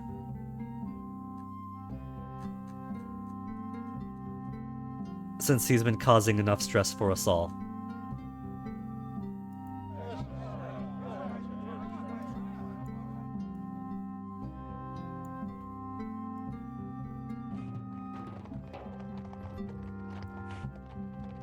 Seven warriors available now.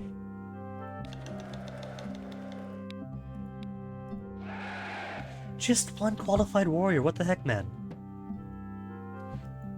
At least you got the unseemly phallus. Returning from recent travels, Raider reports news heard from friendly neighbors. The Fireflower clan have been incurring favor with other valley clans at your expense. These ambitious rivals argue that Bernstead is weak when the valley must be strong. Word has it that they have been successful in turning some chieftains against us. Well, I can't promise to attack them because they pay tribute. They're forgetting that.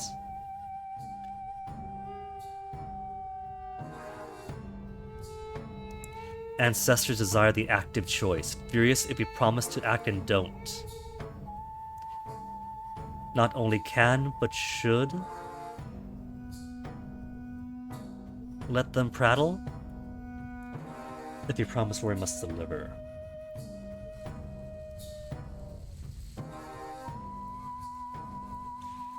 Well, let's make the counter case then. Rada, this is your business.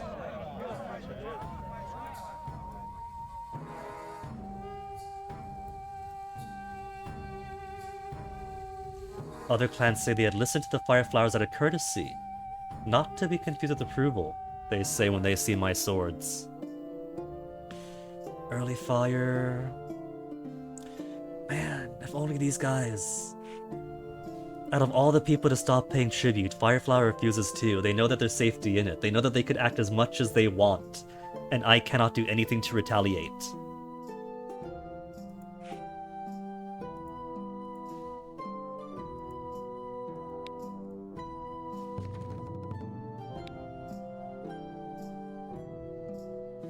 Oh man, back up into 800 for the herds.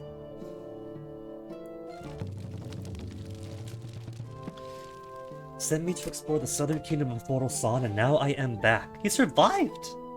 Found much devastation there. As we sifted through the leveled homes and stepped over broken walls, ghosts of the Forest Silvuli dead came to challenge us. We proclaimed ourselves steady foes of chaos. We invited us to prove this by finding and killing the skeletons who had slaughtered them. He's got good combat, yes, he agreed. Mood down, swords -2, population -3, but we got goods.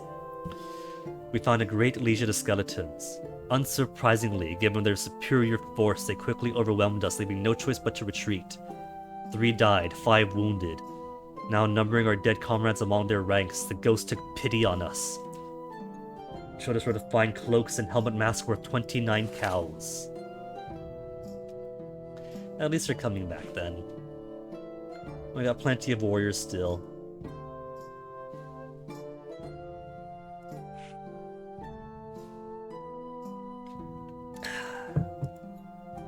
Hopefully Field's magic bonus counteracts the crop stress. How's our food looking? 3 seasons worth? And it's still fire, so we'll be okay.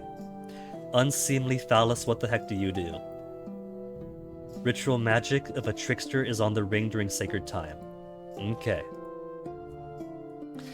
And because we lost one trading partner...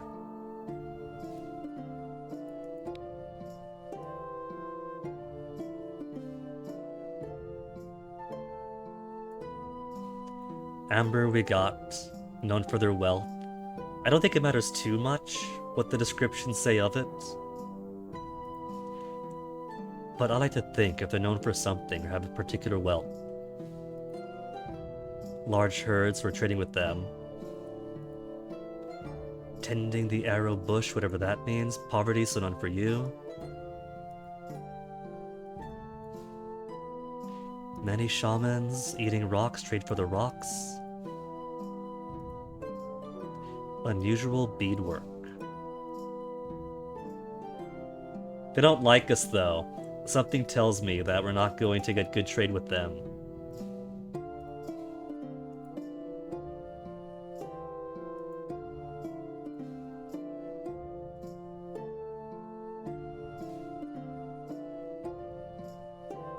Surrounding trading already. Gendari, known for your magic.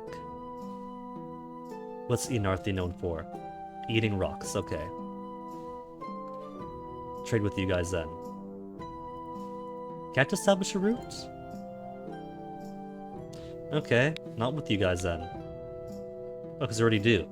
Dummy.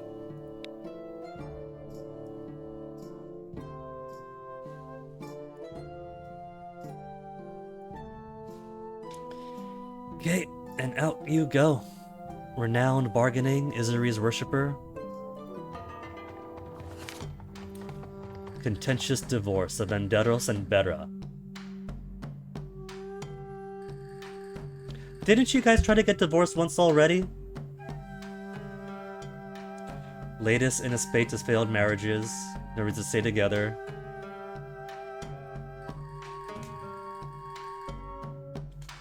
Draw remnant magic from the temple to Ernalda, goddess of marriage. Save everyone else's marriage. We haven't got payoff too many. Repayment of the old bride price.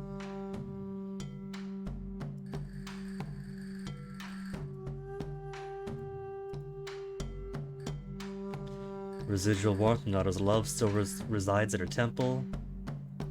New marriage oaths, everybody happy till the next time it happens. Reserved mood still.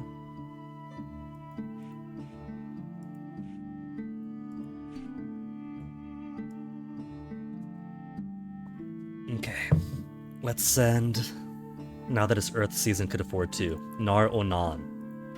Last local one to go for. Gift of Herds. Come on, 10, there you go.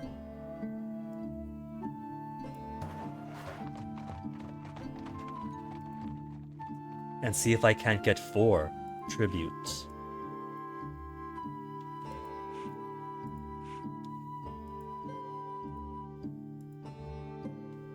Law, help us out here again. Several years is more like several seasons. It hasn't even been 1. Maybe 2 at a stretch. Honeymain traders, please reach River's caravan. Access to more horses, always a good thing. Agree to trade on a regular basis. Cool. Grazing livestock for 12 years now. Damage from overgrazing. Didn't we just shift our pastures? Saradin performs an augury using the gold emblems Baron owned in his days as a young rider. He says that for the next year, it'll be an auspicious time to strike bargains. People say the ring must act on this knowledge and wonder why Saradin isn't on the ring instead of that fool Harmost. Men are too emotional to correctly interpret omens. Isn't that the truth?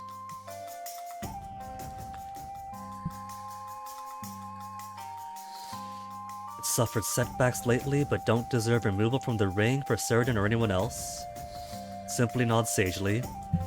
It's not as if Saradin sacrificed goods from our storeroom, so simply nod dismissively. If we start listening to Saradin, we'll never hear the last of his blather. Though nobles of our rider line revere those emblems, they are curios without inherent magic.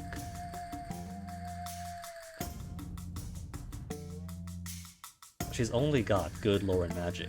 Is that the truth or is it not? Maybe she's ill-informed. Saradin draws on hunches that come from neither god nor spirits. Or both. Alright, Saradin. Do not touch the emblems without permission. Denied the validity of his augury. Mood up. They were glad to see the ring clamp down on his wild pronouncements. And now that it's dark out, give us that scouring wind.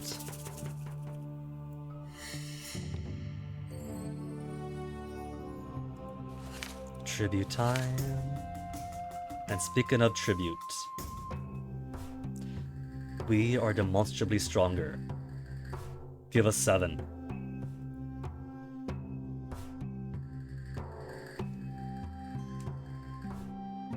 I really should just be demanding tribute from everybody.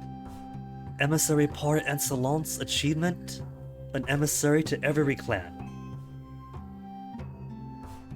Now visited every clan in the land, a rare accomplishment these days. But will it be enough to get an extra ally or an extra trade route? I think not. A caravan to each... Oh, more trade route if we get more. Okay. There's an incentive to send caravans too, because I do want more trade routes. Alright. So that's going to be something we do in the coming year then. No venture this year yet. Goods are good.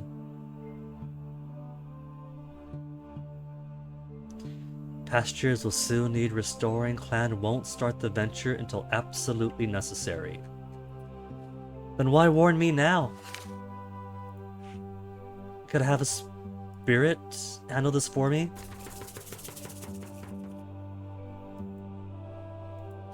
Pasture shows some damage, but not enough yet. For Needlegrass, or for the venture. Okay, let's share exploration for now.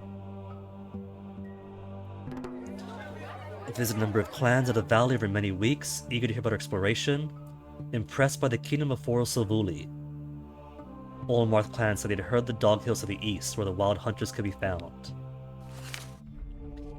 Shepherds chase off intruders before they can steal your sheep. The boys can't agree who they saw. Half say the interlopers wore the Olmarth insignia. Others claim they saw telltale symptoms of bodies warped by chaos. Could be both. Or Lanthi warped by chaos? Swayed by chaos?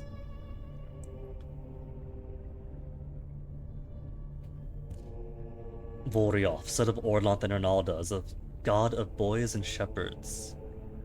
Any neighbor, hostile or not, might take a few sheep given the chance.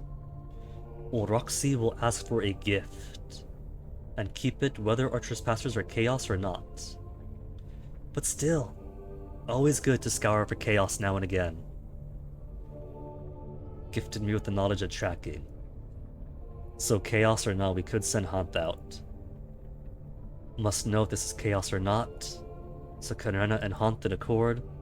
The old still sheep all disguised as mutant tricks. 3 for the hunting party.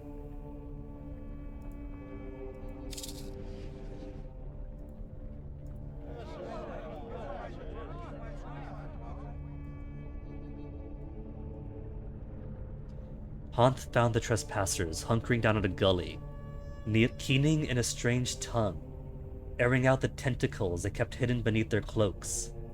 They were still scrambling for their weapons when we attacked.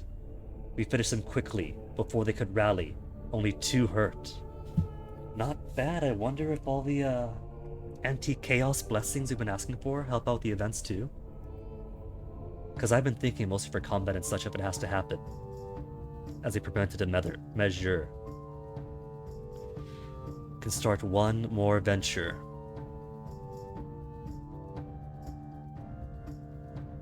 Okay, first things first.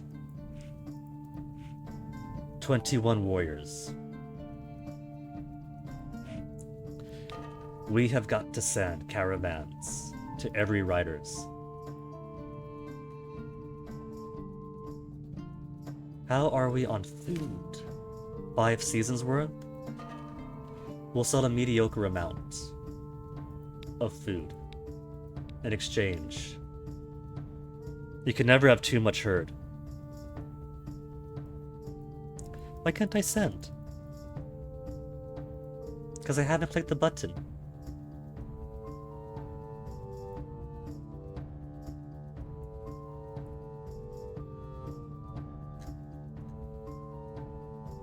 Alright.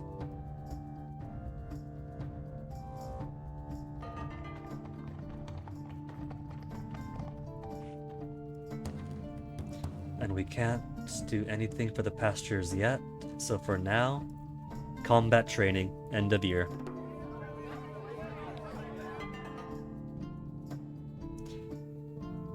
Less than 4 weeks worth of food for 67 cattle. Less than 4 weeks.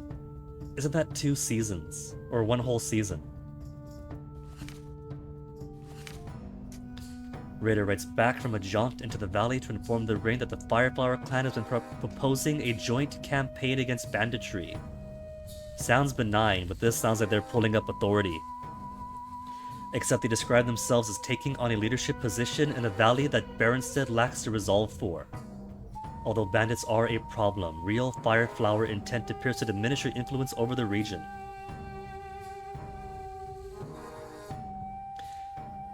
If we offer to join their anti-bandit campaign, that is not us showing strength, that is us bowing to them. We're going to warn against Fireflower ambition. What is everyone else saying? Assure the Fireflowers of feelings mutual, each clan should fight bandits on its own. It is a chaos threat we must worry about. Their chieftain envies us. I can explain why the Fireflowers are terrible. I am lucky to have learned of this in time to do something about it. Offering to join would show the importance.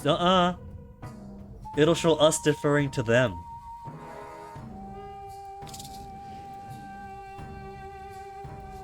We'll send somebody not on the ring for end of year magics. In fact, it won't be on too long. Just send her now. With the old gunboat. The chieftains they were courting agreed that their motives went beyond laudable desire to suppress banditry. Their effort fizzled. If that meant an increase in outlaw activity, so be it.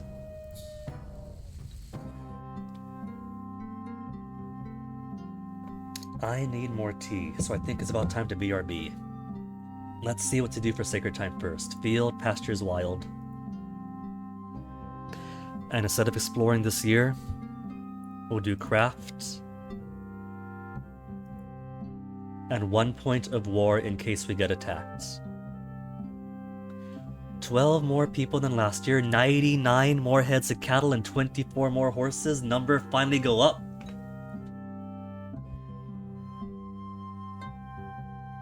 A tent in good condition indicated our chance for exploring is good. Okay, we'll explore more then. Yermal the Trickster stole some of our luck. Stole some of our luck. Well, I'll be back in a second with more tea and fresher of bladder.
and into the next year. So, Exploration Omen should do at least one, but my focus is going to be more trade, more caravans out to get more herds. And if we get every rider, then every ram, and then maybe every wheel traded with even more caravan routes we can do for even greater goods, until all these other clans start disappearing one by one. Varlething scouts discovered an undead army started to gather to their west, and scattered them. Okay, well done, Varlethings. Population and horse +1. Tuva is not dead after all! The entire expedition has been invited to join Dostal's retinue. She declined because the guinea pig still needed her, and rode back. The others remained. Not everyone believed this, but everyone could see that Tuva seemed to have aged 7 years. Tuva really does just have incredible luck, doesn't she? Until the day she dies, she is going to be my good luck explorer. 70... well, I gotta use her now then. Okay. Where to send her off to? We finally have some marking around this lake.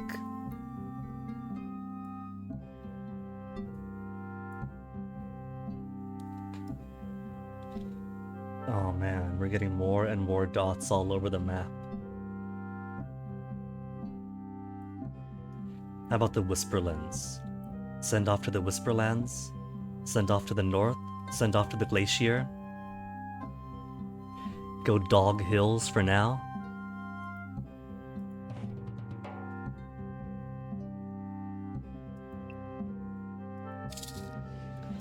Tuva, you haven't much longer in this world. And you'll have even less longer if we keep sending you out, but we need to.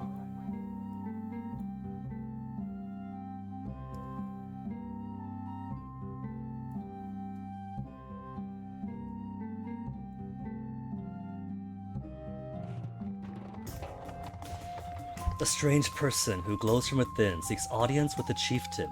He identifies himself as a star captain named Arsvantis.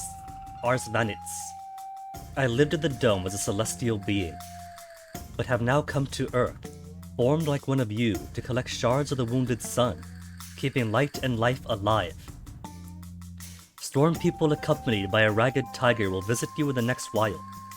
If you convince them to take part in a rite of homage to the sacred sun, I will return to confer a great reward on one of your notables. Collecting Shard of the Wounded Sun, huh? Know what this sounds like to me? This sounds like the little lesser Yelms. Walking along that brick road, trying to collect pieces of their dear dad. Treat him with kindness and respect. When the Vakboth knocks star from sky, the fragments become living remnants of the sun, such as this Arsvantis. Been a while since we met some good scorning. We take no orders from glowing strangers. The dome of the sky cracks and crumbles. He seems to be referring to the fierce Foral Silvuli, an Orlanthi people who will not be eager to bow to the sun. Let's insult him for the tumult of it. Our sun ancestors will tolerate no rudeness toward him.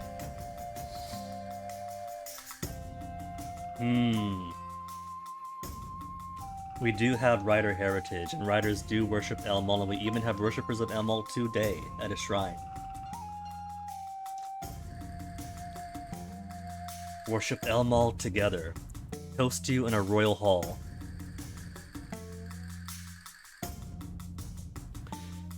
We do worship Elmol together, don't we? Elmol is part of our pantheon. And for me, this could be a political trap. Is he going to bow himself before Elmol? Or is he too haughty as a rival son? Magic +2. Our place of solar worship pulsed with the loyal guardian's light. We gained magic, and the star captain glowed with greater intensity. When the effect diminished, he departed with his retinue. Okay, Tova's out over there. Season. How's my warriors? 16 swords. Okay. So, let's send more caravans out. The next rider we haven't visited are the nearby fire flowers. They strive against us and pay tribute to us.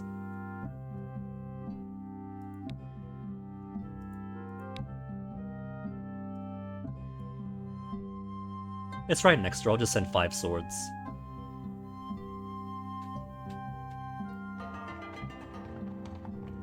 Caravan's back already. Please receive the first caravan that sent their way, then things got bad. 67 cattle?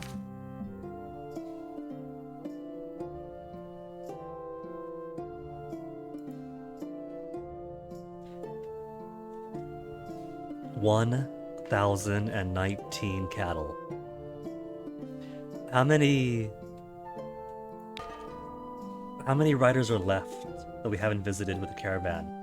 Flame Singers, Jade Cults, 7 Stars, and Starshine? Oh, that's 4. We could send 1 every season.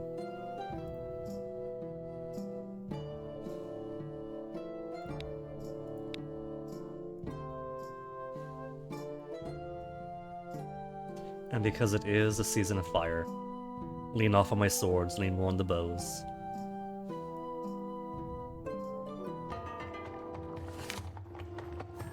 Small group of people, bearing the insignia of the Foral Silvuli tribe, hail your sentinels, requesting temporary shelter. We have traveled far with countless monsters at our heels. We ask that you briefly grant us Orlan's hospitality, that we may regather our strength before continuing the quest. There's no reason to say no. There are also Orlanthi. We have sacred hospitality. And we shall even give them a gift. Generous gift of goods and herds to hold them over on their journey. Magic +3, magic of 8 right now. Foral Silvuli thanked us for our kindness, the first they had experienced in many a season, they said, despite us being the one that raided them before. They had no goods to gift us with, instead they thanked us with the magic of their tribal founder. Okay, still fire season. Palakara is still out because she's got a long ways to go. And we've only got 12 guys at home. Banditry threats.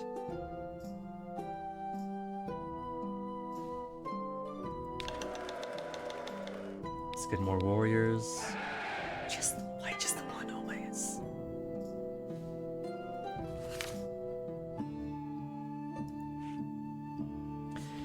Okay, let's do this banditry thing. In the next season, it's harvest time, nobody's going to attack us back.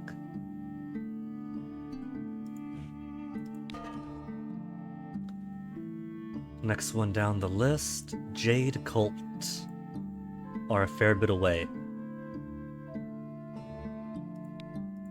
We'll say good for hers, I can't over-rely on food too much.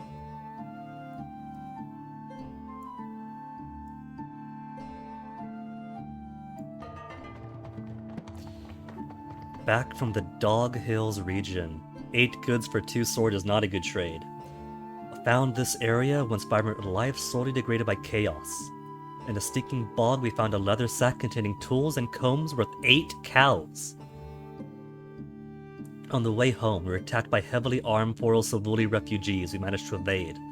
Took some knocks but managed to get away from them, and did not lose our goods. Gnomes of your clan bring a message from your ancestors praising Dresta's wise and successful leadership. In 1 year, we lose 2 leaders, and now that Dresta's in charge, things go well. So maybe Dresta should have been in charge ages back. For the next 3 years, she'll enjoy good fortune in all she personally undertakes. The ancestors encouraged her to rally the people with rousing words. What theme does Dresta choose to speak on? Accept what cannot be changed. Flexibility in unprecedented times. Holding on to hope, seeking hidden truth, staying true to tradition. The tradition? Nah. Will not defeat chaos until we understand it as a cosmic condition. To beat chaos, we must ally with others, which requires an openness to ways we find strength. I like that. I like that. He who lives without passion is doomed to fail. Hope or tradition? Nah. No one needs nonsense talk. What she considers nonsense talk is the ones that I want, though. Good tidings at last. Knew of this first, but let the nobles bring the news. It would not have happened were I not on the ring. She is a chief, so if she's the chief, we'll go with her response. The people saw that we could not beat chaos with our current knowledge and must follow Dresta on the path to new understandings. Well then how do we get those new rituals? Late Earth season. Okay, one more caravan.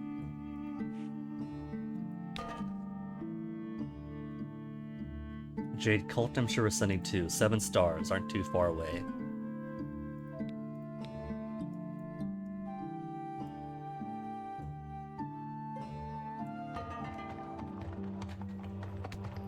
And now that it's dark,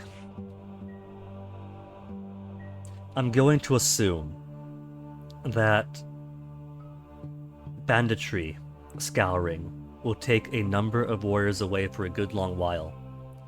So first, let me produce more warriors. If any want to come in.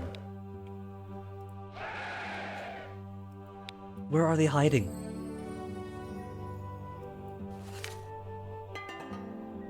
Caravan back from Jade Cults.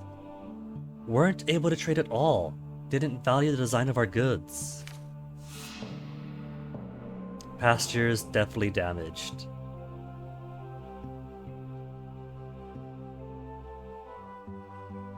Several sacrifices to Geralda, or Needlegrass Spirit for help. Clan delegation arrives from Blue Crest. Request I make good on the favor we owe them. They want food. That's it?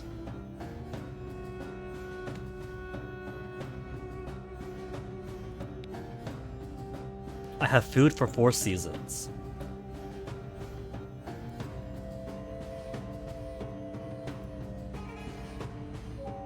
Also equivalent to 20 cows.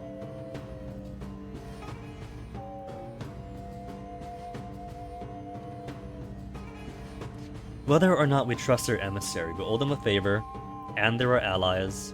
I have no reason to say no, and I'll be generous. Through my own material generosity that will entrench my position in the valley.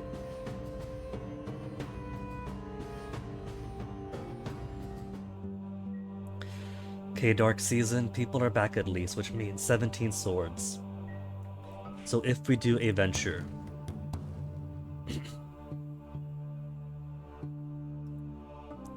to scour for bandits now. Did not see any bandits, but were attacked from ambush.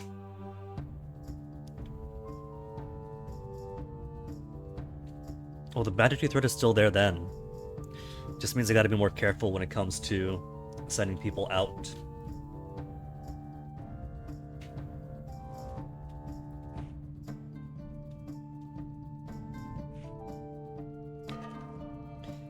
So we have done Jade Cult, though they said no. Starshine. We'll trade food for herds.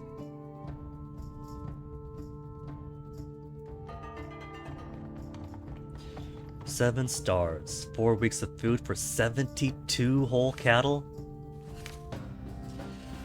Group of wandering Jalala rings petition to you a favor. Von Rashi captured some of their kin, demanded a ransom they can't afford, 30 cows of goods.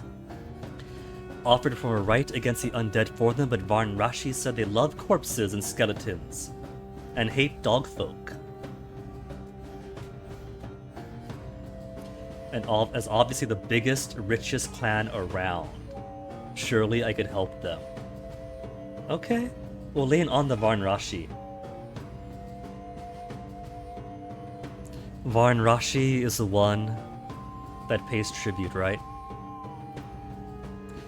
They do pay us tribute, they hate us and they fear us, and we owe them a favor. So we can't send raiders, because a tribute means we don't raid them. But I could lean on them.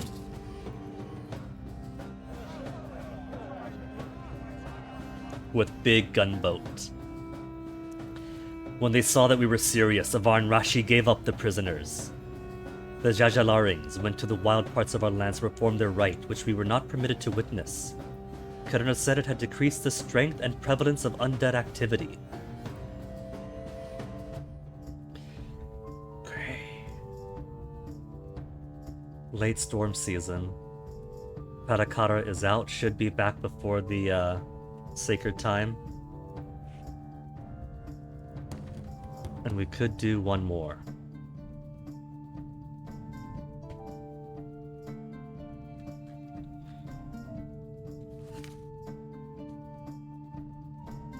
We sent a exploration team out, so we did good for that.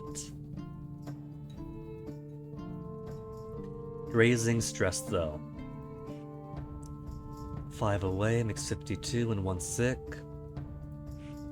Let's talk to Needlegrass, see if now they're willing to restore pastures. Now they're willing.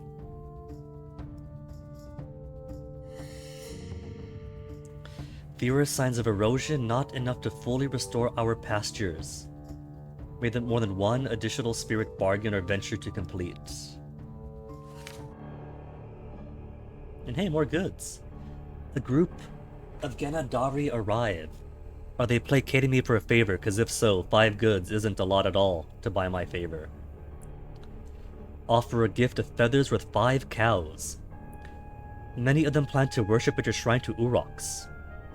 They're also here to discuss conditions of the world. Crops began failing with the death of Arnalda, but things have been getting colder and darker. The Blood Millet is not as productive as it was only a few years ago, and I have not been able to restore my lands. They seek confirmation that this isn't just happening in their lands, and to cement ties in case the climate keeps deteriorating. This is how you know it's a fantasy. They could see the climate deteriorating, and they want to band together to do something and support each other. Probably had some people starve. We owe you a favor. Visit again if you find yourself low on food. A strong tribe will be able to pool resources. Yes, it will. Whether or not there's a king. Together we can pool resources. That is the decision I made from the start. They were open to the idea, as long as the other clans agreed too. As they left, the idea excited our clan royalist. I don't think I can do my initial idea of tribe but no king. I think it has to be tribe with king, or everybody falls apart and fends for themselves. Back from the Starshines, the Starshine traders placed reach the first caravan. 69 gray cattle. A trader to every rider clan in the valley. Another regular trade route possible. And Jarnandard out of old age. Our Volrioth fellow who we took off ages ago. Great news regarding Rhaeda. Diplomatic abilities rank well above any ordinary woman's. Heroic diplomacy. Alright. No more people than last year, but 219 more heads of cattle. 7 fewer horses, but that's okay. Rich in livestock and many horses.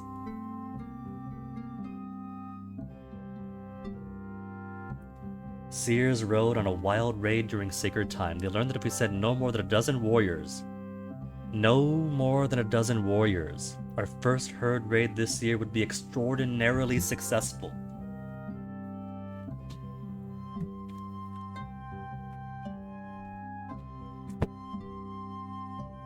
Why'd I put my notepad so far away? No more than 12.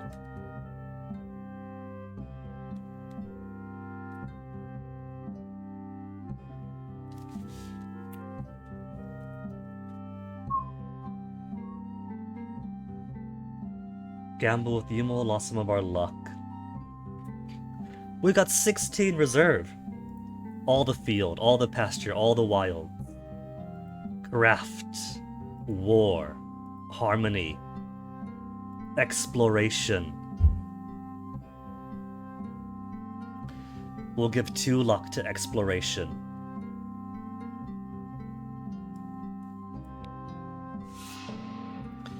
Chaos Hero, Wawulfus, Head Taker, is abroad in the land, ravaging caravans and slaying explorers, and many lesser chaos beings follow in his wake. That tells me that I'm likely to want to scour for chaos again. Traders of the Foro Silvuli Kingdom seek to exchange silver rings for preservative herbs. Trade earns you wealth equivalent to 10 cows. They're clear to the people. The Star Captain, Ars Fantz, told you would be coming to Hernstead. He wanted you to ask them to pay homage to the sun. Pay homage to the sun will give them. To save the world, we all must band together. You fight the undead, which fear solar light. A stupid stranger, so we should ask you to bow before the sun. Technically fulfills the terms of the agreement. We'll simply ask them in unflattering terms. Undead army besets their land. They fear the solar light. Mockery is underrated. Must not promise a thing that is not on offer. Make it simple, offer a gift. Inducements prove surprisingly persuasive. If the world dies, so do they. Resolve must span boundaries. Doom of the world. The undead hound them and destroy them. The undead hate the sun. This could be the start of something good. There may be value in your point, they muse. Indeed, the vampires flee from the sun. Perhaps its bright spears could aid us after all. They took part of the ceremony with fervor, departed with martial fire in their eyes. Clan optimistic again.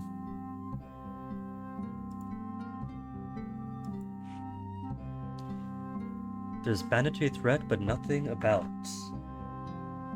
that Chaos Hero. But I probably don't want to set it too long.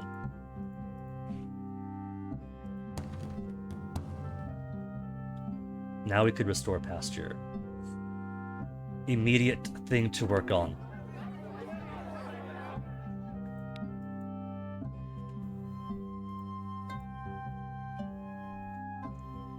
Did I just miss it this whole time because it was at an R, when for some reason I thought it'd be higher? Late season. Caravan. We have a desperate need for more markets.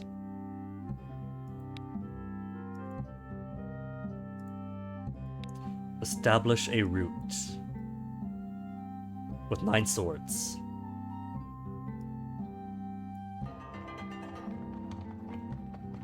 Baron Radalda blessing, magic and goods 8.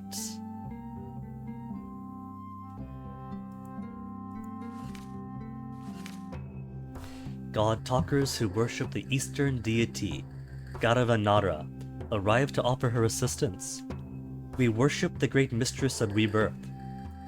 In prayer to her, we perceived an obstacle to the undoing of chaos.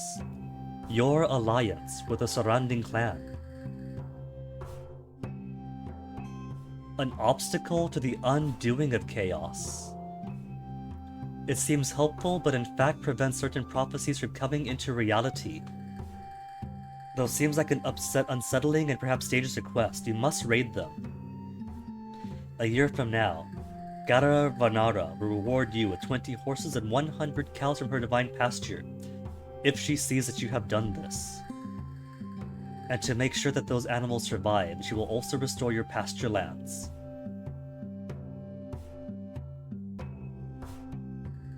Now we are allied with the surroundings, but the God Talkers say that this alliance interferes with the undoing of chaos. We look healthier. Entire value distrust us if we gain a reputation for violently betraying allies. Restoring our pastures will be a lot of work, which we will soon need to do.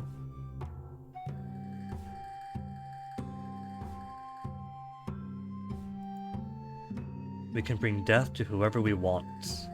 Be full of surprises. If the ancestors didn't know Garavarana, neither should we. Now I'm torn.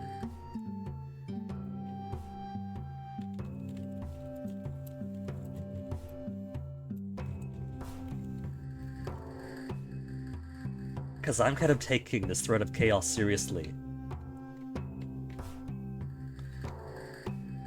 Something we had not...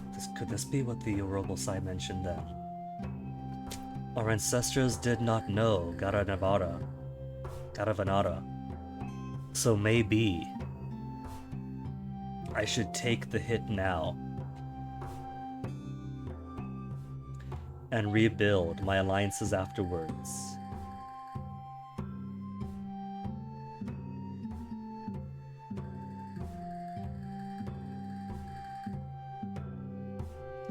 I'm gonna decline. Whatever we have to do, we'll sort through it as things happen. With an insinuating look, the leader says, "You regret this. People said we should have taken the cows." But the thing is, they had to ask for somebody in the tribe to attack. That's a double whammy of weakening tribal unity on top of a reputation tanking from attacking our own ally.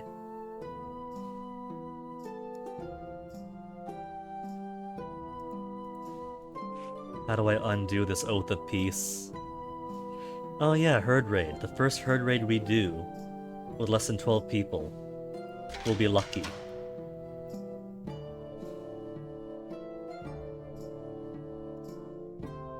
Allied. Allied. Tribute. Allied. In tribe, not allied, but it's only a cattle raid. Cattle raid's okay. Allied. Tribute. Olmarth it is. Less than a dozen.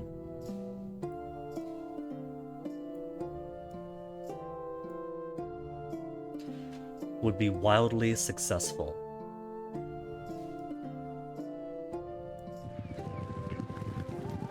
$19 cows, that's it? That's all the promise got me? Other clans are to doubt our might. I guess off we go to Forel Silvuli again.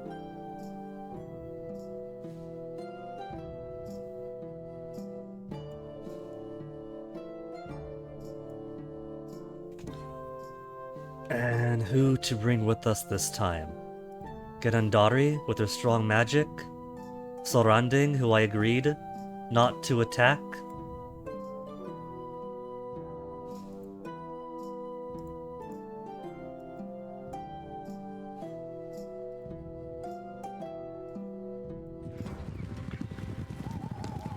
"27 warriors. Patrol spotted our 16 and 87 bows against 26 elites. We have plenty of magic, and we're just going for the plunder."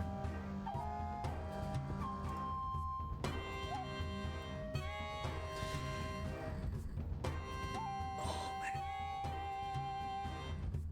We haven't done combat trading this year either.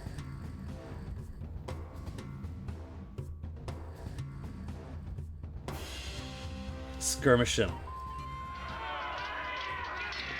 Advanced before we had loosed many volleys, but we did drop some of them down. So even without, the every sword fights as two. Numerically we got them with a doubling. Okay. Fight fiercely. They tried cleverness, but not clever enough. Our combat abilities seem better. Press the attack. Okay, Hanth, don't get yourself killed here. Champion of the Furo Silvuli advances on Hanth to engage in combat. A Humakti Death Lord.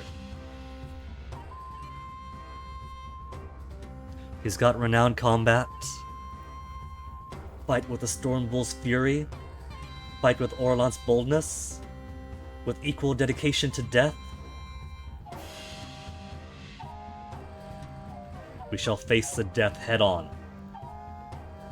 After an unrelenting clash of blades, their champion fell. Hanth rushed through their lines, sending 5 others to their grave. Then saw the red stain spreading on his tunic. Hanth collapsed too, mortally wounded. His fate, a tribute to Humak's merciless creed. Our absolute hero, the Hunger Vanquisher, dead. Which means we need somebody else who's heroic on food now.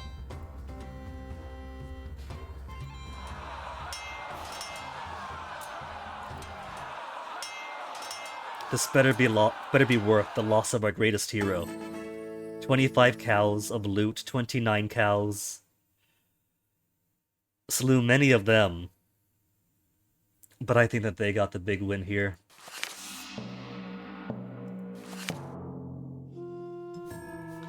Wretched rider people arrive seeking refuge as members of your clan. Not from around here, but have come a long ways to the east. We'd heard of Baronstead, a place where Orlanthi worship Elmal, the true sun. Chaos has swallowed up our homeland. We will fight bravely and work hard if you let us join you. Okay. 20 adults, half as many children, and 13 horses.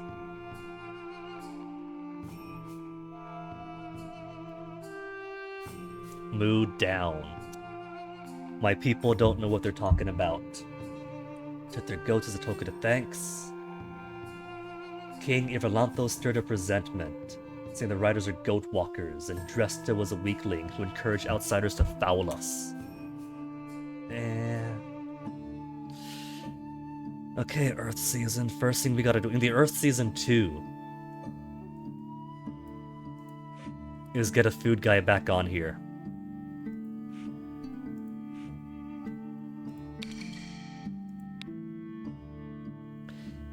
Hrothkara, heroic food, worships the ancestors. Iverlantho does have renowned food. If he really wants to be on the ring, we're not going to make him a chieftain.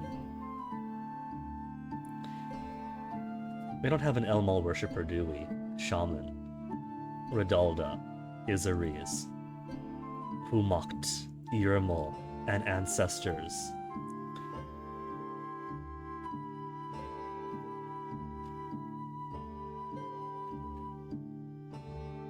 Heroic food, renowned food, but he's already in. Excellent food, Anelia.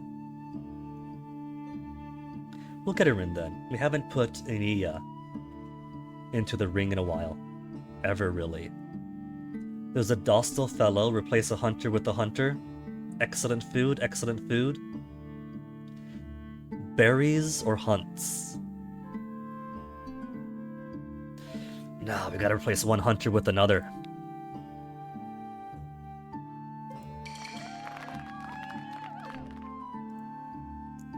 And now that it's late Earth season,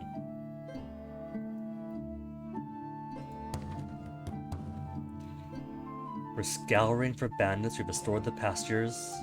Let's scour for chaos. Jeanric? We don't have any Urox worshipper, huh? Then Humak, renowned combat Jeanric would be the good enough for now.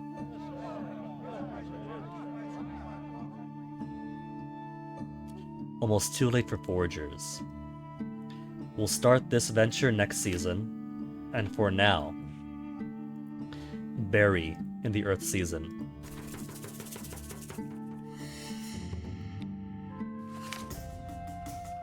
Certain clan members, known for speaking their minds, petitioned the king to demand a show of force against a rival. Though any clan will suffice, they reckon the Ormarthings are apt targets. Been mocking us, calling us weaklings to any visitor who will listen. If we don't smack them, other clans will come to share their disregard for us. Then we'll be everyone's favorite target for attack.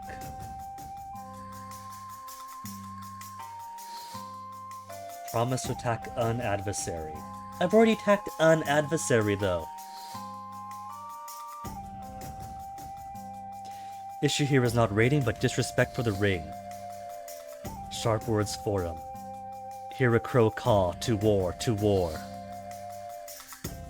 Petition aided from Humat. Should be the one stirring up violence, Hermast.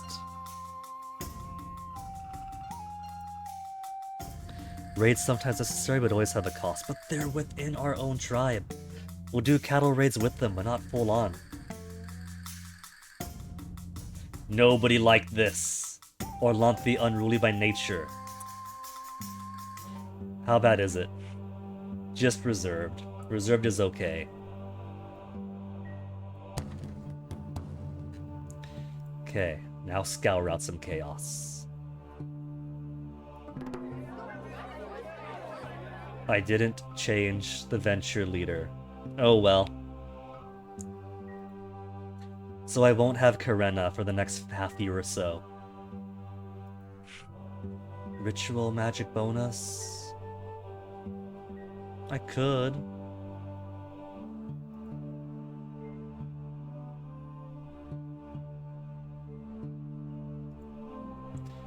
No, that's just extra magic in spirit, in sacred time, as long as Hermast is in here.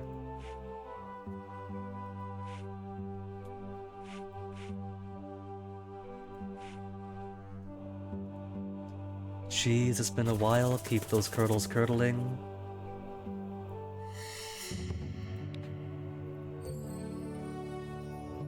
Rider refugees we adopted reminded us how to make kumis. We have somehow forgotten the kumis. And so instead of having to choose, do we full-on ram or full-on rider? We can be the best of both. Rams who enjoy fermented horse milk. The beer and wine gods are long dead, but now we can get drunk again. The people are glad.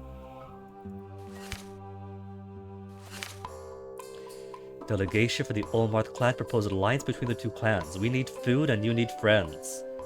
An alliance gift. Metals and gems worth 15 cows. We do have as many alliances as we can maintain, but we could add more.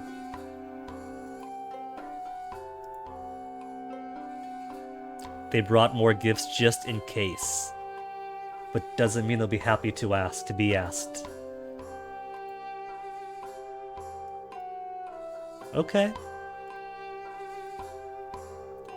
We opened one of our beer barrels and found its contents still good. Drank together, sealing the arrangement. The diplomats predicted our association would be prosperous. Okay, then, storm season. 13 warriors cause 10 absent. First thing we gotta do is fix that. Only one qualified. Maybe because we're at like 20-ish. If you account for those absent, that are only getting piecemeal one at a time. Star Captain Arsphantis returns to congratulate you. His light brings joy to the people, dispelling their previous despair. You brought glory of the sun to Forosan. Without it, the kingdom would have already fallen to the undead army. Now they fight on, buying more time for you to marshal your resources. You will deserve the promised boon, which I shine into a person you choose. What shall I give them?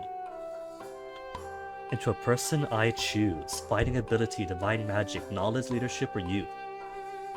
I can make somebody younger to buy them more time on the ring. Give warrior skills to one who knows much, increasing survival chances in god war quests. Extend the life of our mightiest warrior, which is Karena. Star Captain must not be good at farming or diplomacy. He does not offer these as options. Our weakness as a clan. Tuva is the oldest clan leader, not on the ring.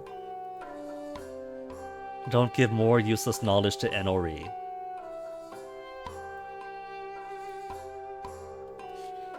So, knowledge is gonna be lore, right? Good lore. Good lore. Good lore.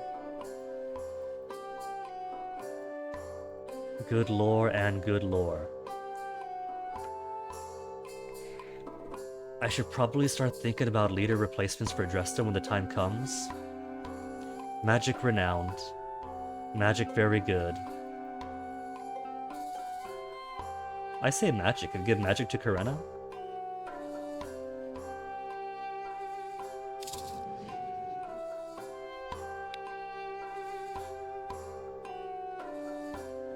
A shame it doesn't show the ages. And I can't choose Karena because she's out anyway. But this Humak man is a little bit... He was either 2 years younger or older than Karena. Great combat. Very good magic. Okay. But he's kind of putting on a white to his beard already.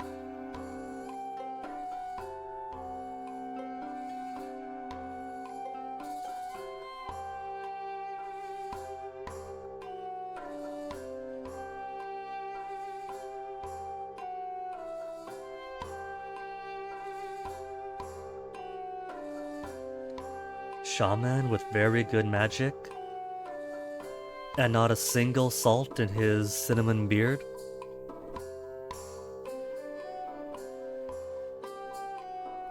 I'm gonna start prepping a Shart then, to be the replacement for Drestel.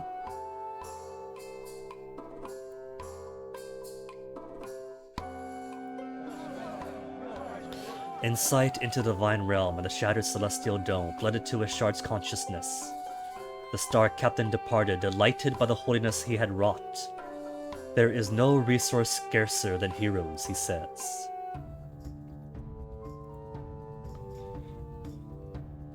Then late storm season, what could I do but get more warriors? I'll even offer an additional cow.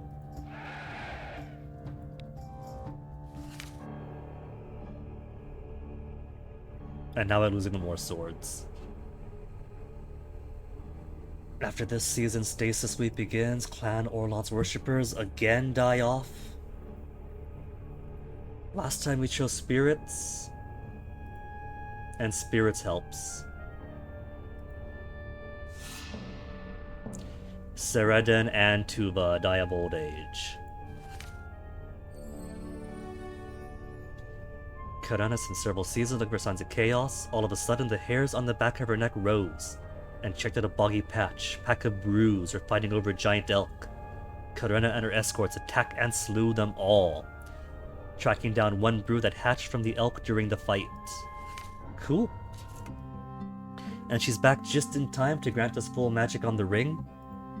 Population stable, 16 more cattle, 33 fewer horses. That is a lot fewer horses.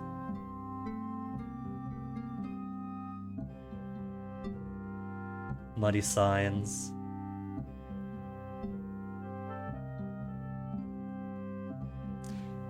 Yermal gives it us magic, but Harmast was followed by evil-smelling air wherever he went and seemed to be everywhere.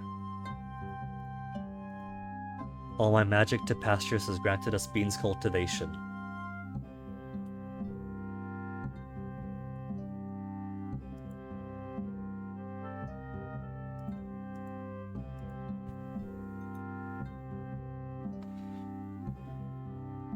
Cool. It's nice having the magic to afford more sacred time rituals. No surprise that the Nar Onon clan, known for rigidly clinging to their outdated ways, has fought on hard times. To survive, we all need to change. Oh, they're gonna fall to chaos. You know they're gonna.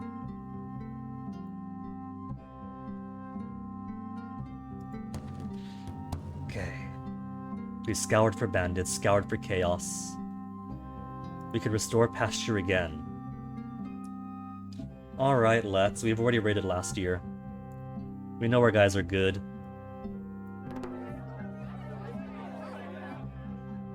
Another year will do it. Garav Vanara's offer would have saved a lot of labor. But we would have attacked our own tribe. Gigantic darkness spirit attacks Baronstead. Knocks down parts of your wall, then it is gone. Leave out loot for the trolls who will surely follow. Leave out loot for the trolls. We could fight trolls, no problem. Brace for arrival of the trolls. Trolls might not come, but be ready all the same. Drum up the spirits to find and destroy the darkness spirit. What do you say, Dresta? Lead the spirit call. What happens when you anger the trolls? Trolls have only recently trained their spirits to attack fortifications. There are no trolls, a spirit acts on its own. I mean, we could drum out the spirit and still brace ourselves militaristically, why not?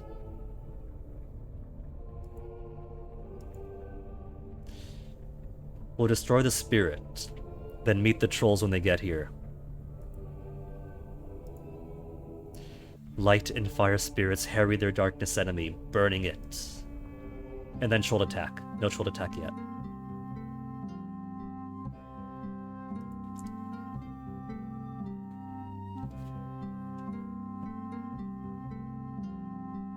You made the mistake, Mortozi, of finding out how the bruise came to be. Is it that bad? Is it that cursed the knowledge?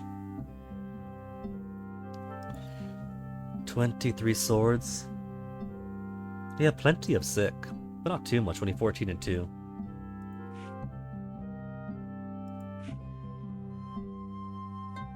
Can I afford another? Can't support more trade routes. But if I sent caravans out to every ram, maybe we will be able to afford another trade route. That elk gave birth to one. I assumed that they planted the brew in there somehow. I'll leave the details to the imagination. Nearby Ganadari, so shouldn't be gone too long. We'll exchange goods for herds. We have plenty of herds. Let's do herds for horses.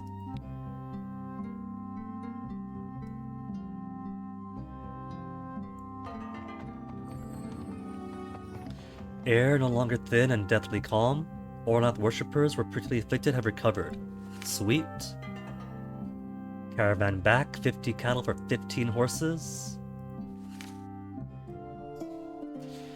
And now that it is summer season.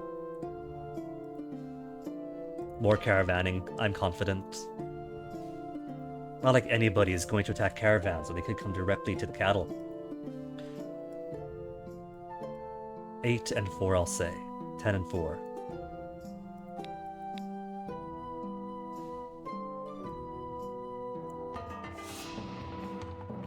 Chaos Hero, Wallowful's head taker, struck the 7 stars, killing their chieftain and feasting on 30 of their cows. That is why we scoured for Chaos when we did.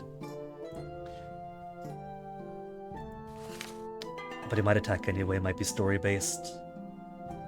Caravan back, 49 for 17 horses. And devil worshippers. Their very bodies malformed and twisted by their unholy worship appear at your gate. They shout to inform you of an imminent raid from the forces of chaos. Again, no. We did not pay them before. We will not pay them again. Gonna scornfully refuse. No one can say that guinea pigs appease chaos.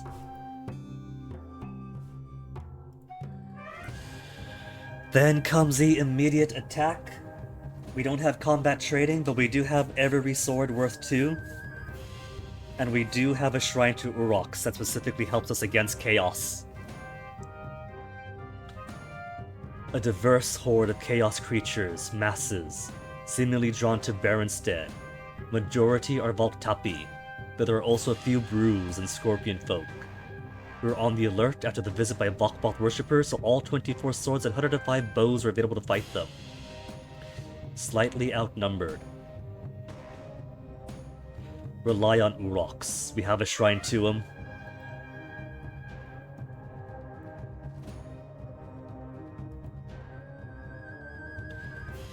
Prepares to leave 24 swords, 105 bows against a chaos force. Stormbull worshippers howl and stop up in preparation.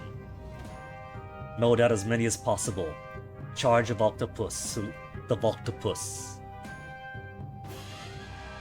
Oh, like Octopus. Who leads the attack? Charge straight ahead. Fight alongside the Scouring Wind Spirit. We have it for a reason. Swords -8, population -4. Give us an actual battle, cowards, we could take him! Howling wind of abrasive grains of sand on the colored fortress walls roars towards the Chaos Army. Kureno roared and charged alongside it. The Volctopi desperately tried to avoid the scouring wind, but were flung about like immense ragdolls. Warriors met only minimal resistance, or survivors fled in terror. 4 died, 25 hurt. Band of roving Humakti, devotees of the Erlanthi death god, approach you seeking support for their unceasing battle against the undead. The threat posed by Vivamort's hosts has reached a growing proportion. Gifted goods for 20 cows to sustain them, they say, as they scour the region of Walking Dead. I'm gonna say twice as much as they say, or agree. No. We'll give twice as much. We're in agreement, right? Do our part for the valley? Nearby clans look what on us if you go further than they ask?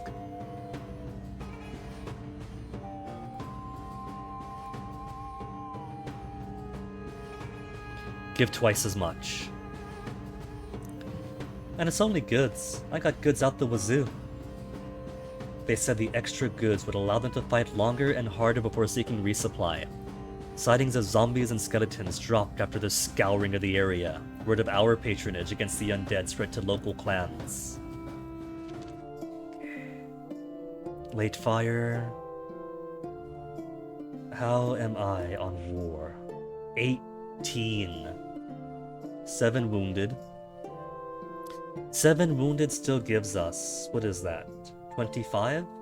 Which is a nice number. So let's switch on over to the healing blessing and get people back on their feet ASAP.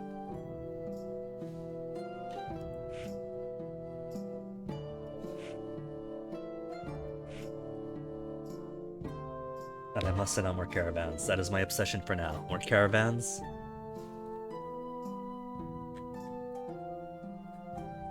For more trade routes.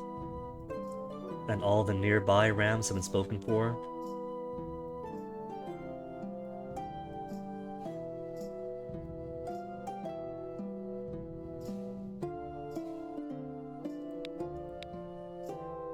Yeah, you have enough food.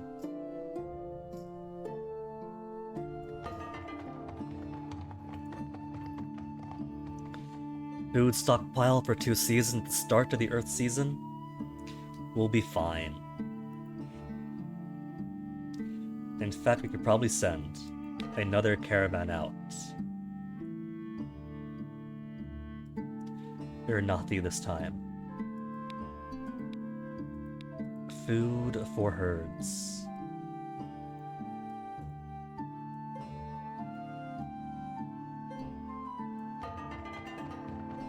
Caravan back. Less than 4 weeks food for 67 cattle, the fools! They don't realize how much value they're giving up. Hey, the Weeder's back again! Surrounding clan, cruelly raiding them. You have next to nothing, don't deserve such treatment. Beg you to dissuade them.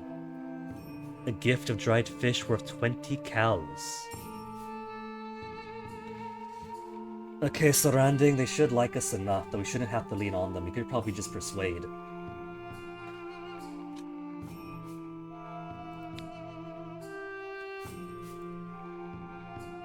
Allied with them?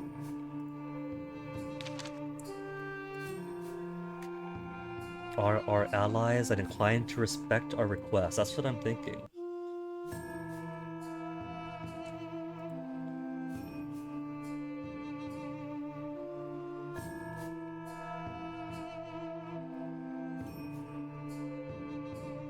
Something fishy about this, haha, Harnast.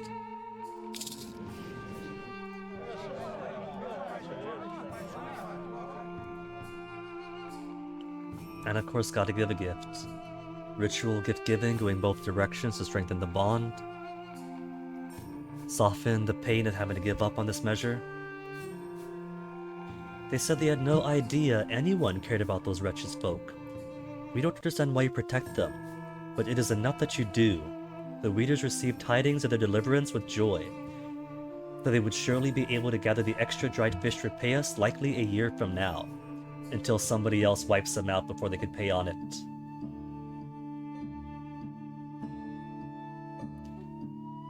Grazing stress, so the many years of grazing, hardy horses because of a far rider blessing. Let's see, currently Earth season. We can and should do. Repair Baronstead. Repair the dwarf-built walls of the hill fort. Challenging. Well, I kinda have to, don't I? Okay, pastures to restore, walls to repair.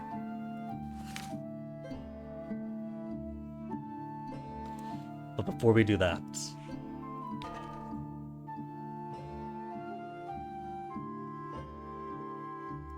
Larvelling, the last one.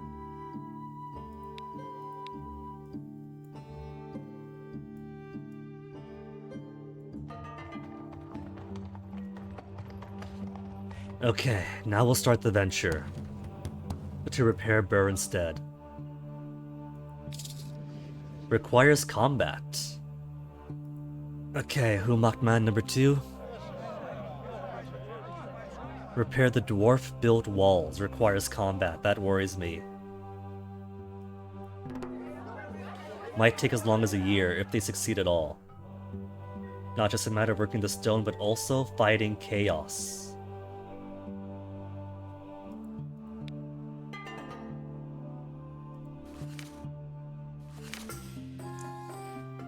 Hendel, with excellent bargaining, agitates for a diplomatic mission to lean on the Barmernings. As we know, they were the first to break the tribe, ignoring King Bloraruf's commands when he acted to strengthen our solar devotions. That was a long time ago, but they keep bragging about it. We must shut them up or lose respect among Baron clans, if not the entire valley. Hendel's request is awkward. This old sore point aside, Barmernings are currently your allies. Few vocal supporters, but many quiet detractors.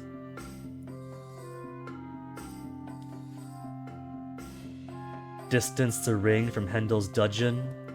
Maybe a good point, but now's not the time. Kindness is needed, send me. Hendel's diplomacy does much to be desired. It's only got good. Have an intimidating manner, do as he suggests. Hard to say whether renewed solar worship was a cause of resistance to Bloraruf or the pretext. Have to add swords for taking them on. Hendel really shouldn't have involved the rest of us, distance the ring from his agitations. And it's only been a generation ago that they broke. Now is not the time. Advocates for renewed kingship grumble a bit, but realize that the ring would only do so many things at once. Caravan to every Ram clan in the valley.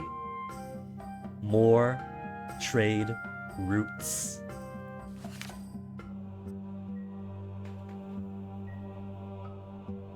Which we'll send out in the storm season, I think.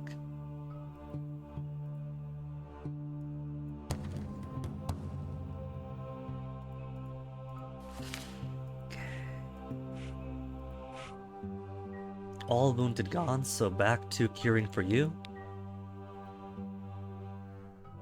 And we do have the population for one more shrine now. One more shrine, or a temple promotion. Trackers and hunters locate what they search for. Prolong life of horses.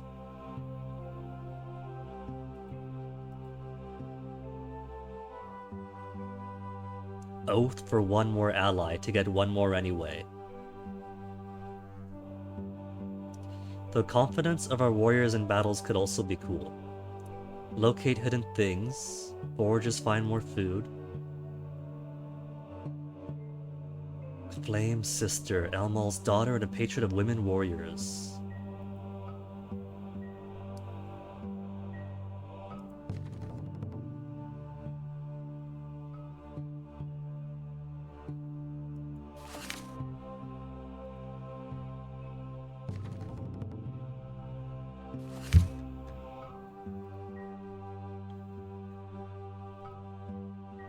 Shepherds to adulthood. We got plenty of lambs, so no worries there.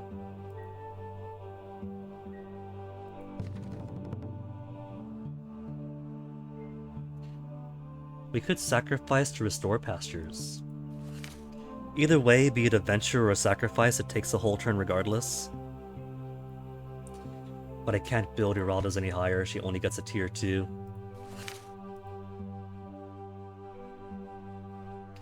Fertility of mares could be useful though, because we have been kind of running lower on horses over the years.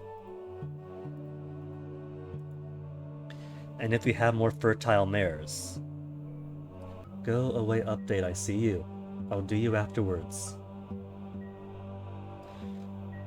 Then that's more horses we could trade around. Goddess of Foraging and Wife of Dostal.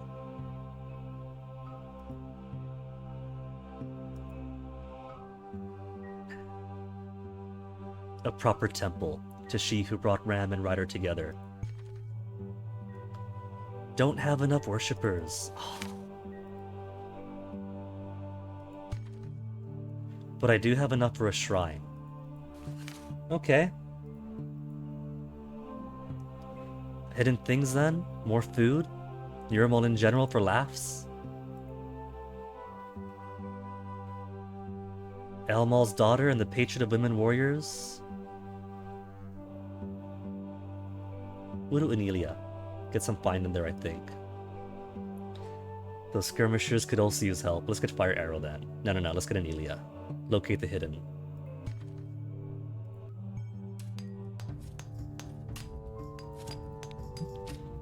And how are we on food? 3 seasons worth? First we will do a trade route. Trade route with who? We could tie more clan connections. We're allied with so many in our clan, in our tribe I mean. The majority of them are bound to me.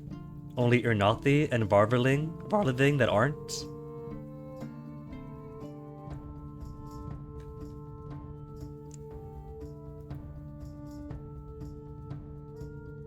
King of the Wheels, Char or Risa. Okay, let's get a delegation, a trade route with a Char or Risa king.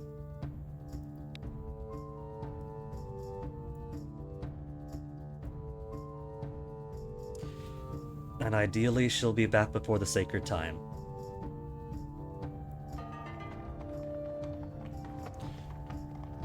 Florial Silvuli returns seeking the magic you promised them.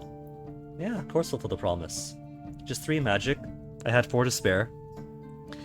Greatly taxed our magic, our Uroxy devotees, so the benefits of the Florial Silvuli ritual would reach all the way to the valley. Reducing the threat of chaos here as well. Worth it then for the 3 that I wasn't going to use anyway. Heated argument between the king and Rada distracts the clan from its work. Rada, what are you doing? Iverlantho blames Rada, far-righting devotee of Redalda, for false neutrality, which in the end was the same as his loyalty to the throne. Rada responds that he makes probable none exists. One is kind of true that neutrality itself is a choice, but Iverlanthing is also very petty, because we haven't put him as chieftain. We haven't even put him on the ring at all, despite being the king. When people are distracted, food spoils, patrols miss incoming enemies, and missions go awry. So we could speak in support of one or the other, but I think the thing to do is to mediate. I think for my ambition of maintain the tribe but not commit to the king is simply trying to keep the peace between these sectarians. Generally don't care about the crown one way or the other. Is that so hard to understand? Done more for the clan than he has. Distraction makes us vulnerable to chaos. This petty squabble distracts us from the fact that the world is ending. The distraction works both ways. Our rider ancestors will intervene on her behalf. will mediate, regardless of who's right. After much wrangling, the two finally proposed to forget their differences. Iverlantho recognized that he would not push others to agreeing with him. Rhaeda agreed to acknowledge the esteem royalists held for him. Doesn't that basically promise nothing? That your faction does indeed like you? Okay. Restore pastures and barrens that are ongoing. We got food for 2 seasons. We got cheese going, but not berry. Sea, fire, or earth, so now is not the time.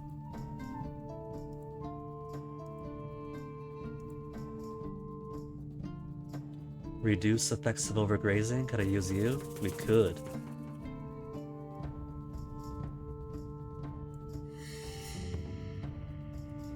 Poisonous weeds withered, green grass shoots emerge, pastures as productive as once before. Excellent.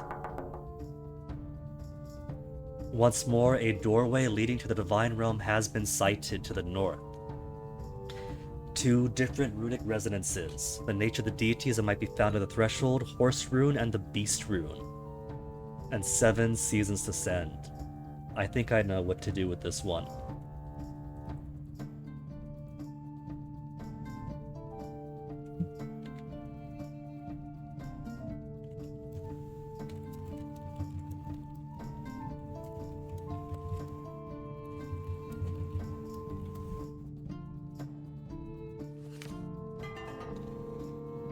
Caravan's back, more blessings, more magic, 6 goods. The Varn Rashi. Learn from the Varn Rashi. The Black Spears are dead this time.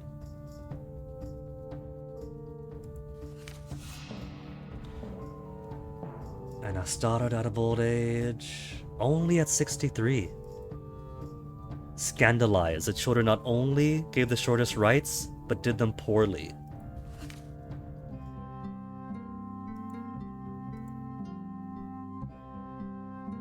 Wounded?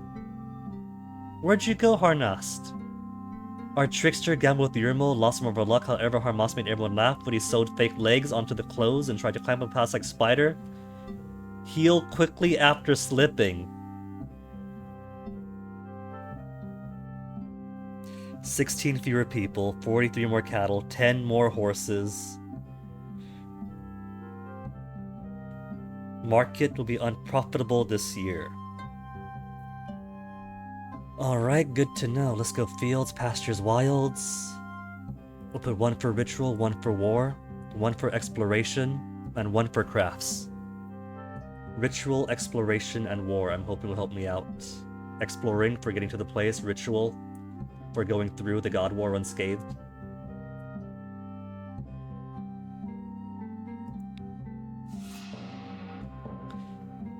The Flame Singer clan has come to believe that we accuse them of cannibalism. The lies spread by Fire Flowers want to reduce our influence in the valley.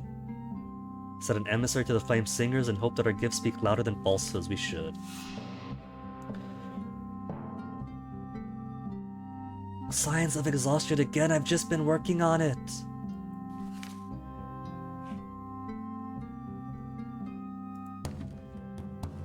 Convert fields to pastures, or pastures to fields. Now that we've spent so long repairing the fields. First things first, we're gonna start the year off. Asking sweet Rodalda for fleet-footedness.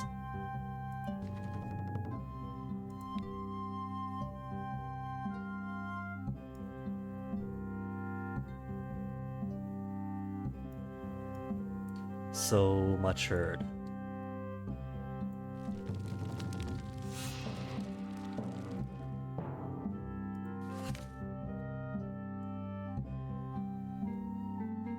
And then we will send out all the way to the north. It is a good thing we scoped that far then, otherwise we wouldn't be able to make it there.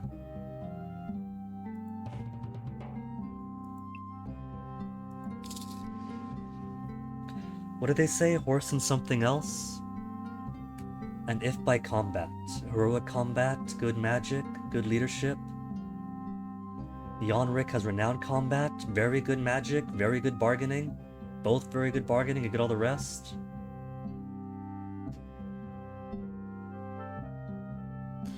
Rada has excellent combat, heroic diplomacy, very good magic, very good bargaining, very good food. I think we'll send Rada. I feel like Rada is gonna be the right answer for this one, and here's hoping she does not die prematurely. She's gonna be gone for a while.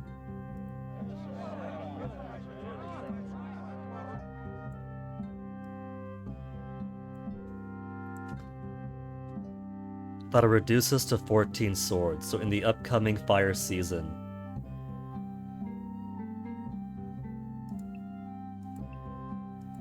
we'll have to play defensively and perform other obligations.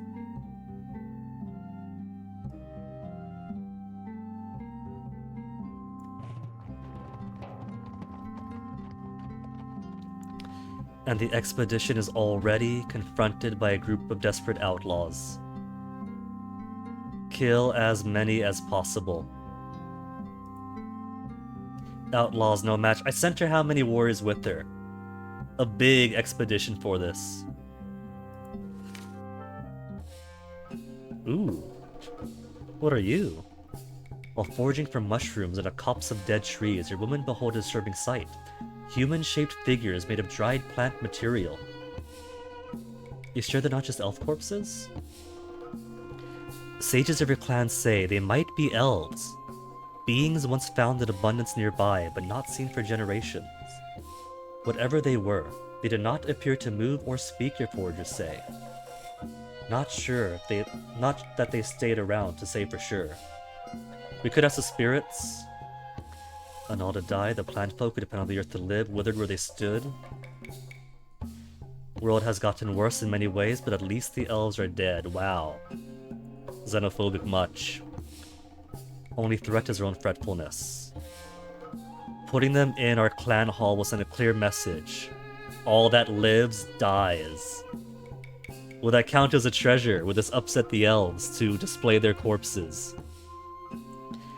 Look a bit human-like, but also tree-like. If we burn the elves, move them away from the dry wood first. How about we communicate, spirits? They are reluctant. Do I push them to obey? No. Dresta managed to coax the spirits to investigate. They said these were elves, all right. The living parts of them were miles away, beneath the earth. These dead husks pose no threat and could be left alone. People thank Dresta for allaying the fears, so do you leave them alone? Yes.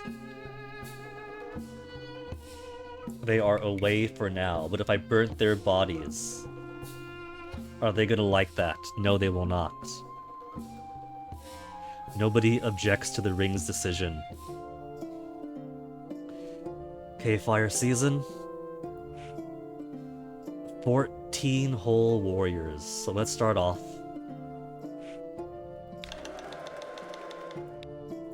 Additional gift worth 1 cow.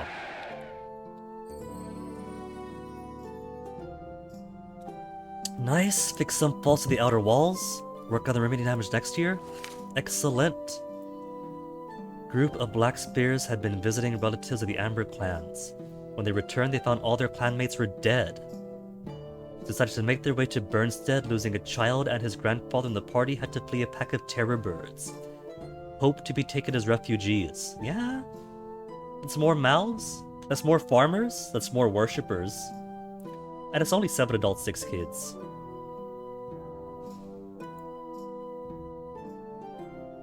The leader, Josadavus, thanked us and went back to drive a small herd of cattle into the hill fort. Our people took pride in this show of generosity, but worried that the curse that destroyed their clan might follow.